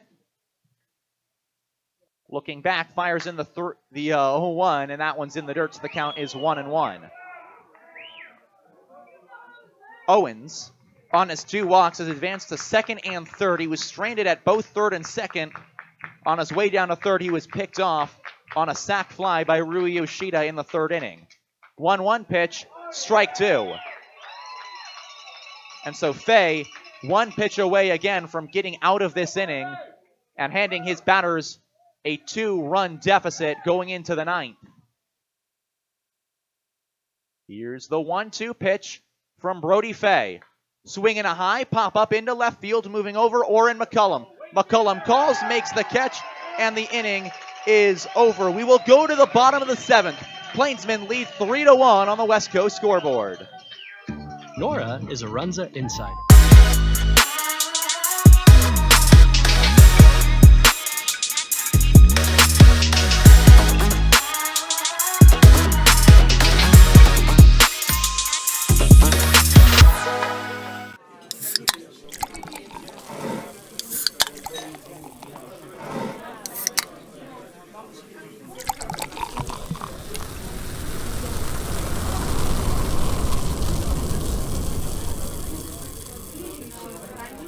Why bank at a local community bank?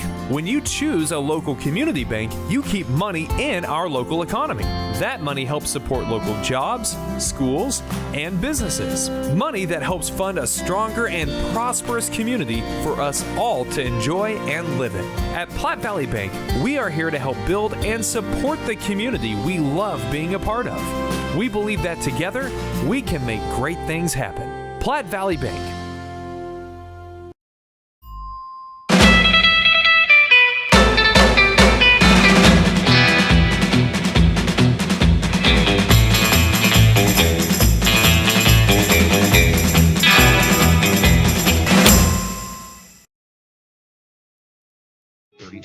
Learn more about all our specialty clinics, providers, services, and more at MorrillCountyHospital.com. Morrill County Community Hospital. Exceptional care right here at home. KNEB 960 AM and 100.3 FM. Tobias Abori in the Logos broadcast booth. We go to the bottom of the 7th inning, 3-1 Plainsmen. And if you were scripting a Father's Day game for the North Platte Plainsmen, there's only one man who you'd want out to close it, and it's the dad-to-be, Bryce Butterfield. Anthony Comfort's day is done. 6 innings, 4 hits. He allows just 1 run on 6 strikeouts. Butterfield making his first appearance since June 12th against the Tribe, when he went 6 innings, allowed just 1 run on 3 hits, and struck out a season-best 10. It'll be 9-1-2. Hunter McCullum to face the dad-to-be with his baby blue powder glove in the Father's Day theme for Bryce Butterfield. The first pitch of the 7th inning is strike 1. McCullum, Lehman, and Burkhoff will go for the 7th. Remember, it was 9-1-2 in the bottom of the 7th in the first game. That was the walk-off for the Pioneers. Ground ball, foul, left side, count is 0-2. In that one, Sota Indin started the inning. He struck out Coy Carpenter, allowed back-to-back walks. Then came Nikolai Arbach, who hit Gibbs, got a strikeout, and then allowed a single by Schneider to right that ended the ball game as Ryan Kelly is out to have a chat with Bryce Butterfield. In an 0-2 count to the leadoff man in a 2-run ball game in the bottom of the 7th inning, which serves as the 9th during a doubleheader. Butterfield kicks back and fires the 0-2. Swing and a miss, he got him, and a leadoff strikeout to begin the 7th. There's 1 down. And back to the top of the order, and James Lehman. Lehman, 2 for 3. A double to begin the ball game, a single in the 5th, a flyout to Sugi back in the 2nd. And now the lefty comes up to face the righty for the first time in today's game. Bryce Butterfield,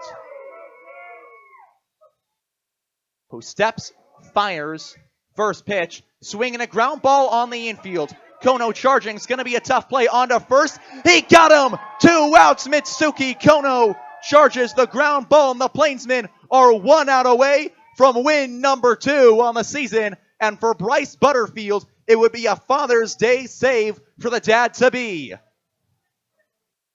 Austin Burkhoff will be the man they have to go through. 1 for 3 on the day, a single and 2 strikeouts. He did not play in game 1. Butterfield, 2 outs on the board. Sets, waiting for his pitch from Ryan Kelly. He steps into it and fires. The first pitch, swing and a miss. There's strike 1 to Burkhoff. Butterfield's calm, cool, collected. On the bump. He steps and fires with the 0-1. Is in the dirt. Count goes to 1 apiece. If Burkhoff can extend it, Schneider is on deck. Next pitch, swinging a ground ball over to third. It is a foul ball. So the count will be 1-2. And the Pioneers are down to their final strike. The Plainsmen trying to hold on. It would be their first win over the Pioneers since July the 1st of 2022. It would be their 2nd win of the season. Their first against the Pios. They beat the Colorado Tribe 6 days ago. 1-2 from Butterfield. Line drive into the left center field gap. That's going to get down in front of Kanasugi. So a 2-out single for the Pioneers, and they are in business. The tying run will come to the plate in Schneider. The Plainsmen trying to avoid what happened to them on Friday night. In a tie game, they allowed a walk-off. They're trying to avoid what happened today. When they entered the bottom of the 7th with a 1-run lead, they exited it after a walk-off loss. Schneider, the tying run at the plate. Burkhoff is at first. After the single into the left center gap. Butterfield's first pitch is a little bit high for ball one. And with the Pioneers down to their final out, they have some life and are threatening against the North Platte Plainsmen. 1-0 the count. 2 outs. Burkhoff is at first. Here's the pitch. Swing and a miss. There's strike one by Bryce Butterfield. The righty gets set on the mound as Snyder comes into the box. Count is even, 1 apiece with 2 outs. The infield is at normal depth. The outfield playing straight up. Here's the pitch. Outside, try the backdoor the runner. They safe. Count is 2-1. Tried to backdoor Burkhoff as Kelly picked a ball out of the dirt, but is 2-1 with 2 outs.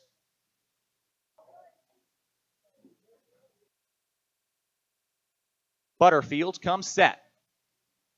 The 2-1, 2-out pitch. Swing and a miss, strike 2.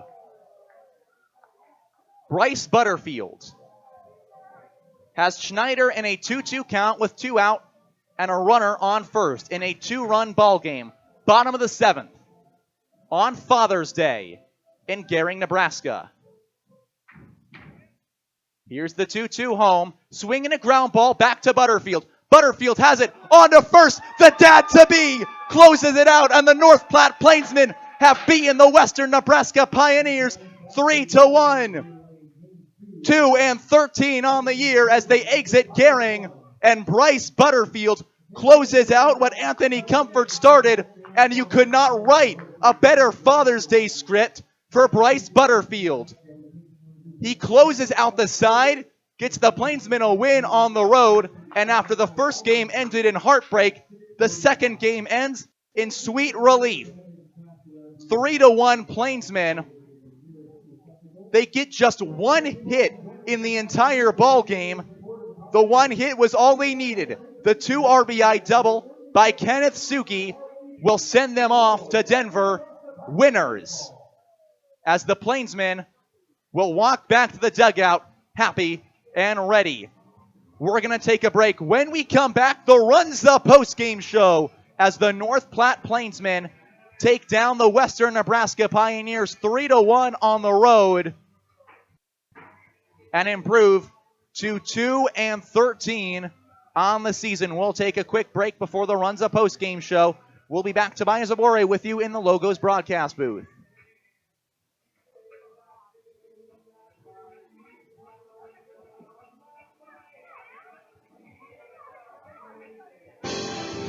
Byers Realty has been helping people in the community find their dream home since 1994.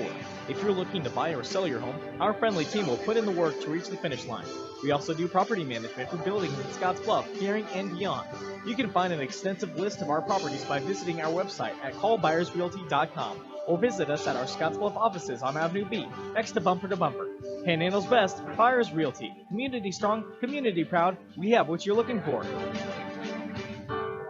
Dooley Oil has been providing great service since 1968. You can find us located at 2475 10th Street in Gering, with a total of 5 locations to serve Wyoming, Nebraska, and Colorado. Hi, this is Brian from Dooley Oil, letting you know that we have hydraulic, coolant, and engine oils, as well as grease in stock and on hand. Our drip oil and blue ribbon death comes in a variety of sizes from 2.5s to totes. Delivery available. So for all your ag, commercial, lubricants, and fuel needs, trust the folks at Dooley Oil. Thank you for your patronage. Dooley Oil, committed to you. Fun facts about owning your own hot tub, courtesy of High Plains Spas and Recreation. Relaxing in your spa before bed helps soothe your aches and pains, allowing for a deeper, more rewarding sleep. Hot Spring Spas offers features like entertainment systems with Bluetooth capability, waterfalls, LED lighting, volcano jets, and more. Yes, sleeping like a baby is just one great reason, but there's plenty more. Stay tuned or stop into High Plains Spas and Recreation, where they self-fund. Open 9 to 5 Monday through Friday, 1725 East Oberlin, Listen, when I'm Scottsbluff. done here,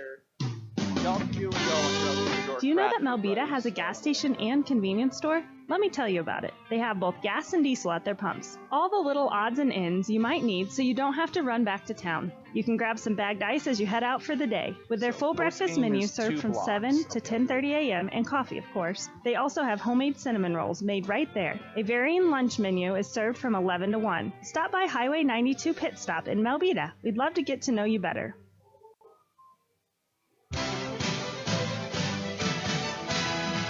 What's your plan? Hi, I'm Kevin Carmody, Life and Health Producer at J.G. Elliott Insurance Center. Are you an individual needing life, health, disability, or long-term care insurance? Are you a business owner wanting to offer or enhance your group health and ancillary benefits? If so, give me a call at 308-635-2023. Together, we can build a plan that meets your needs today, tomorrow, and well into the future. J.G. Elliott Insurance Center, a Platte Valley company. What? Right now at Viera Wireless, we're celebrating the season of our loving moms, our hardworking dads, and our new and hopeful grads. Something. Show them appreciation with one of our best deals ever. Get half off any tablet when you buy a phone with a new or renewed line. That includes the latest generation tablets from Apple and Samsung. You can also get them a new Samsung Galaxy S23 on us when you buy another one with trade-in. For more information, visit your local Viera store today. Restrictions apply. See store for details. It's time now for the Runza Post-Game Show, presented by Runza Restaurants. Runza makes a great stop before or after every game. Win or lose, Runza makes it all better.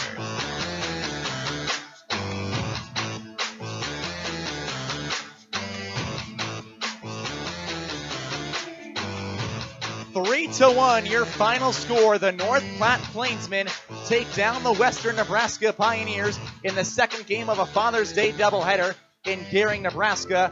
They will avoid the sweep, take down the Pioneers, get their second win on the season. Good afternoon, everybody. Welcome to the Runza Post-Game Show, hosted by Tobias Zabori, the voice of the North Platte Plainsmen. And what a game for the Plainsmen after the game before ended in utter heartbreak on a walk-off single hit by Cameron Schneider. It was this one where the Plainsmen win maybe the most unlikely win of their season against the Pioneers. And why do I say unlikely? Well, the final score on the scoreboard, 3 runs for the Plainsmen, 1 hit, 1 error committed in the field. North Platte wins the game on just 1 hit as the Pioneers pitching combines just allow that one. But that 1 hit was a backbreaker.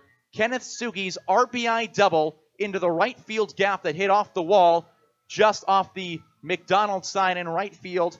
In the 4th inning, it scored Kyle McConaughey and Tucker Bond. That double made it 3-1 Plainsmen. All the Plainsmen needed were those 2 runs to win the ball game as they finish it off 3-1 against the Pioneers. And the big one as well, how about the pitching performance from the Plainsmen staff? Earlier in the day, it was Sota Inden going 6 1/3 and being absolutely lights out against the Pioneers until the very final frame. And then in this one, a day after pitching let the Plainsmen down on a 16-4 loss, it was Anthony Comfort and Bryce Butterfield. Comfort and Butterfield combined for 7 strikeouts on just 5 hits, 6 hits allowed. They left a grand total of 8 men on base and stranded some of the big hopes from the Pioneers as we're going to try and get Bryce Butterfield onto the Runza post-game show later on. But for right now, the Plainsmen going through this game, Kenneth Sugi, the unlikely star on the batting side with his double. He did not have a hit for the Plainsmen coming into today. After today, he will be remembered for his heroics in Gering. Also, got to think back to that 4th inning. It starts with a strikeout to Ryan Kelly. Then Kyle McConaughey strikes out. But something miraculous happens. The strikeout kicks away from the catcher Fisher. That allows McConaughey to move down to second. He ends up stealing second, stealing third, and scores on the double. That was the turning point in this game. The wild strikeout that put McConaughey on first base. And you got to go to the 7th inning as well. The Plainsmen needing 3 outs to win and almost seeing deja vu from the game before with 2 outs and Burkhoff getting on. but Bryce Butterfield able to work his way out of it. We're going to take a quick break. When we come back, some more of the Runza post-game show. Runza doesn't like to think of themselves as just another restaurant in town. They like to think of themselves as part of the community. Runza with locations in Scottsbluff, Gering, Chardon, and Alliance.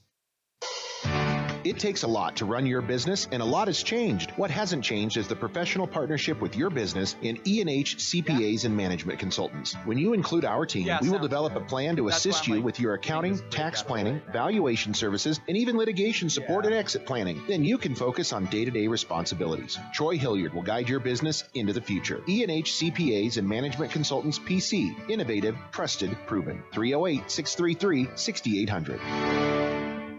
Did you know Ideal Linen and Uniform is also a full-service janitorial supply provider? You don't need to worry about finding your janitorial supplies. Ideal will keep your business stocked, saving you time and money. Ideal Linen and Uniform provides quality cleaning and industrial products, mops, soap, air freshening system, paper products, custom logo maps, cleaning supplies, even signage, and more. Call for a free quote. Ideal Linen and Uniform, locally owned and operated since 1907. 506 South Beltline, Scottsbluff. Online at ideal-linen.com or call 632-7197. Ready to step into homeownership? Platte Valley Bank can help you take advantage of every adventure. Whether you're building, buying, or moving up, we have the home loan to fit your needs. You have plans, goals, and dreams for your future home? Let our friendly mortgage lenders help guide you down the right path for the perfect home loan. You belong here. Platte Valley Bank, member FDIC, equal housing lender.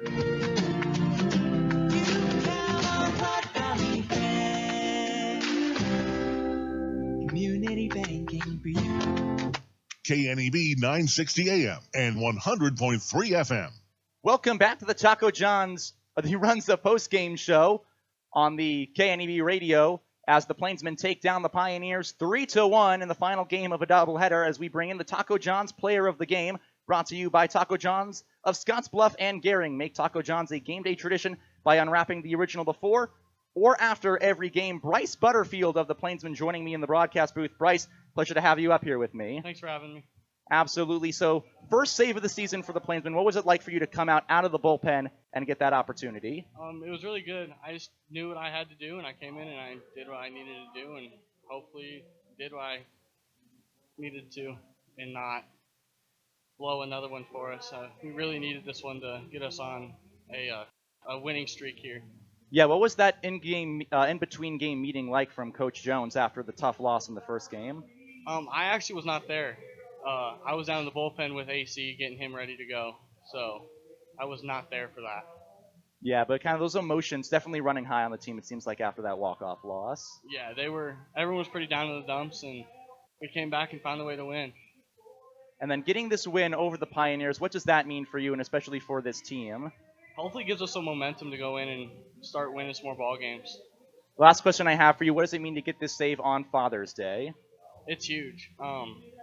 It's actually really big to me because I'm going to be a dad here in the next 2 weeks. So it's a good big one for me. All right, well, Bryce Butterfield, thank you for joining me in the broadcast booth, our Taco John's player of the game. Great job today. Thank you once again. Thanks for having me. Absolutely. As the Plainsmen take down the Pioneers 3-1, we continue here on the Runza post-game show. Tobias Zabori, the voice of the North Platte Plainsmen, in the Logos broadcast booth. We're going to take a quick break. When we come back, the last of the Runza post-game show, and we'll preview the Plainsmen and the Pioneers' next games up. Runza doesn't just like to think of themselves as another restaurant in town. They like to think of themselves as part of the community. Runza with locations in Scottsbluff, Gering, Chardon, and Alliance. Hurry up, dude. The game's about to start. Nothing beats spending the day watching the game with your buddies. Dude, I'm literally right here. Let's do this. Which is why a shelter insurance renter's policy is key to your winning game plan. It protects things your landlord's policy doesn't. Dude, where's your TV? What? No way, dude. Like that flat screen TV that just got stolen. Ask shelter agent Travis Hawk about a free personal protection review today.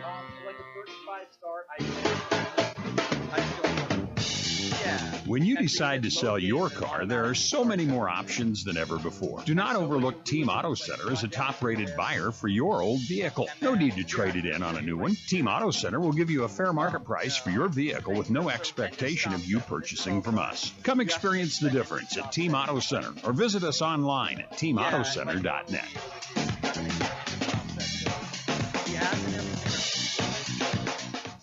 At Russell's Automotive in Scottsbluff, they believe in providing the best auto repair services and warranties to their customers. That's why they're excited to announce their new coast-to-coast nationwide warranty through the Certified Auto Repair Network. With every repair they make, you'll receive a 36-month or 36,000-mile warranty on parts and labor honored nationwide. Their ASE certified technicians use the latest diagnostic tools and equipment to make sure your car is running like new. And with their new nationwide warranty, you can travel worry-free knowing that you're covered no matter where you go. Come on down to Russell's Automotive in Scottsbluff today and experience the best in auto repair services and warranty. Call them now to schedule your appointment. KNEB 960 AM and 100.3 FM. Tobias Zabore, the voice of the North Platte Plainsmen on the Runza post-game show, and the Logos broadcast booth as the Plainsmen get win number 2 on the season, downing the Western Nebraska Pioneers at home. And for both teams looking at the road ahead, starting with the home team, the Pioneers, they're going to get a home game tomorrow against the Greeley Grays, who make their way up from Greeley, Colorado, to play them. And then after that, it's the much-anticipated series against the Australian Select Colts. The Colts will get them for 2 games on the 20th and the 21st in Gering, Nebraska. Meanwhile, for the Plainsmen, their next one up tomorrow against the Wheat Ridge Rough Riders. That will be in Wheat Ridge, Colorado. And then after that, they get the 20th against the Greeley Grays, who make their way up to North Platte after the trip to Gering. And then it's a day off before they welcome on the Australian Select Colts for 2 games. So you'll get a little bit of a look at them from what the Pioneers are able to do against them before they face them starting on the 22nd and the 23rd. Both of those games in both those sites, 6:35 local start times in each location. Be sure to come out for both those games, regardless if you are in Gering for the games here and in North Platte for the games in North Platte. And then for the Plainsmen, the 24th is the first of 3 games they will play against the Game Day Angels during a weekend series. And starting on Monday against the Grays, it'll be day 1 of a 13-game homestand. The homestand starts on the 20th. It'll run all the way through July the 4th against the U.S. Military War Dogs. Then after that, it's 3 games in Hays, Kansas, and a few on the road in Liberal as well. Runza doesn't like to just think of themselves as another restaurant in town. They like to think of themselves as part of the community. Runza, with locations in Scottsbluff, Gering, Chardon, and Alliance. We thank you for tuning in to both games of the doubleheader between the Plainsmen and the Pioneers here from Oregon Trail Park Stadium, saying so long on KNEB Radio. Tobias Zabore, thank you for tuning in. This has been the Runza Postgame Show, presented by Runza.